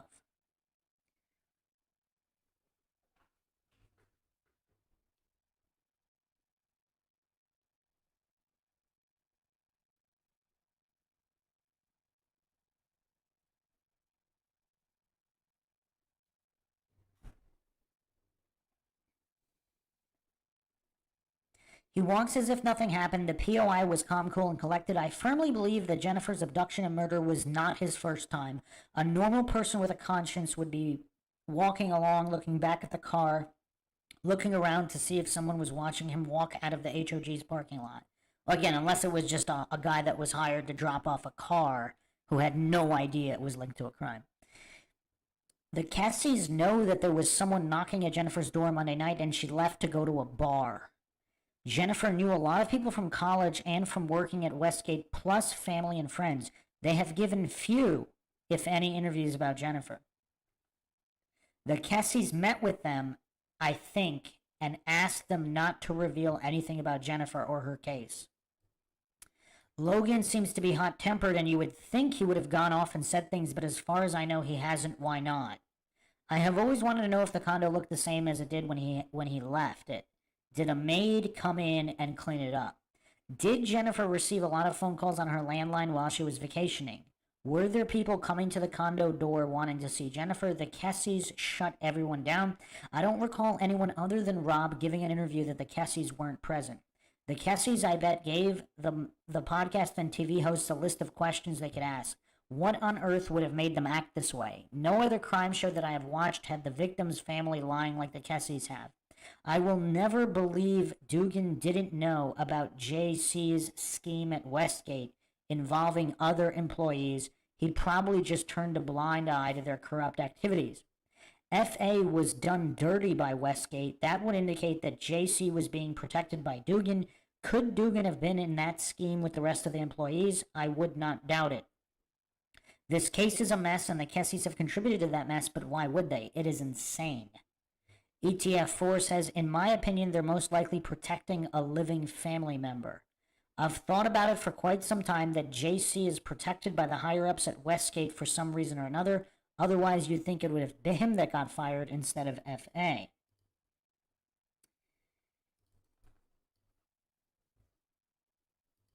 Actually, I'm going to go over one more last post here for some of the most mind-shocking theories that we haven't even gotten to. Yes, Margaret. There's quite a few employees that are weird there. So apparently there was some kind of corrupt scheme going on there as well.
One more second.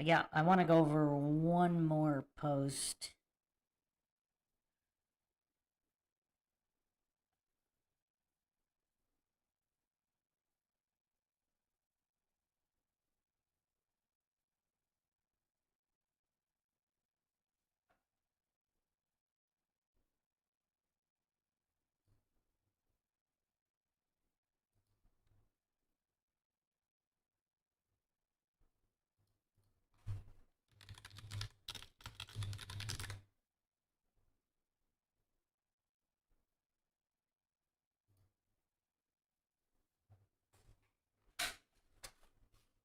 This one's by one Agatha91. Do you think, also on Justice for Jennifer Kesse subreddit, do you think Jennifer Kesse's girlfriends probably know one or more of her killers but don't realize it?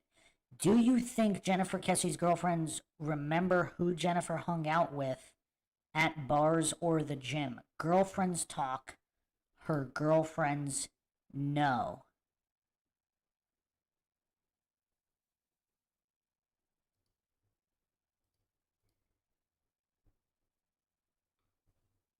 Theory Any posted, I had several close girlfriends at that age, but they weren't all part of the same clique. There were two who knew everything unless I absolutely didn't want anyone to know. And yes, some choices I made at that age I didn't want to talk about, and no one knew unless they were with me at the time. A couple of drunken nights that were what happens in Vegas to this day. If I see those girlfriends, we smirk, but don't mention it. That being said, one summer during college, I had a relationship back at home that no one knew about, because my college friends were in other states or local ones were working. I worked summers too and spent my free time with the guy and his friends mostly.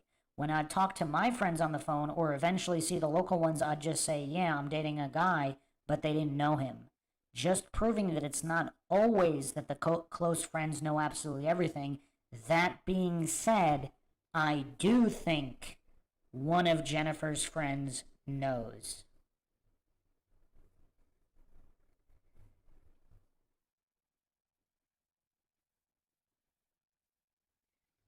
Obviously, people are different, but other posters said that all of their close girlfriends knew every single one of the men in their lives.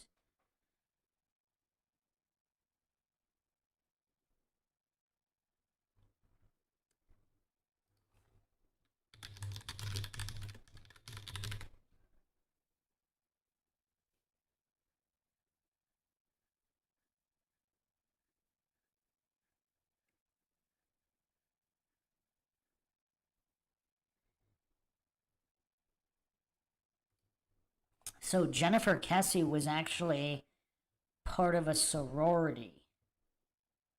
And another poster said here, the sorority sisters will absolutely cover for each other. The sorority conditioned them to keep secrets and not run their mouth. I was in it. If you have loose lips, you do not last. They won't even let you talk to your friends that you know outside the sorority about certain things. So, yeah, a lot of new info here in these mind-shocking revelations in this case. Can the case be solved? I think it can. I think there's enough information to solve it. Maybe it's just me, but I definitely think there's enough information to solve the case.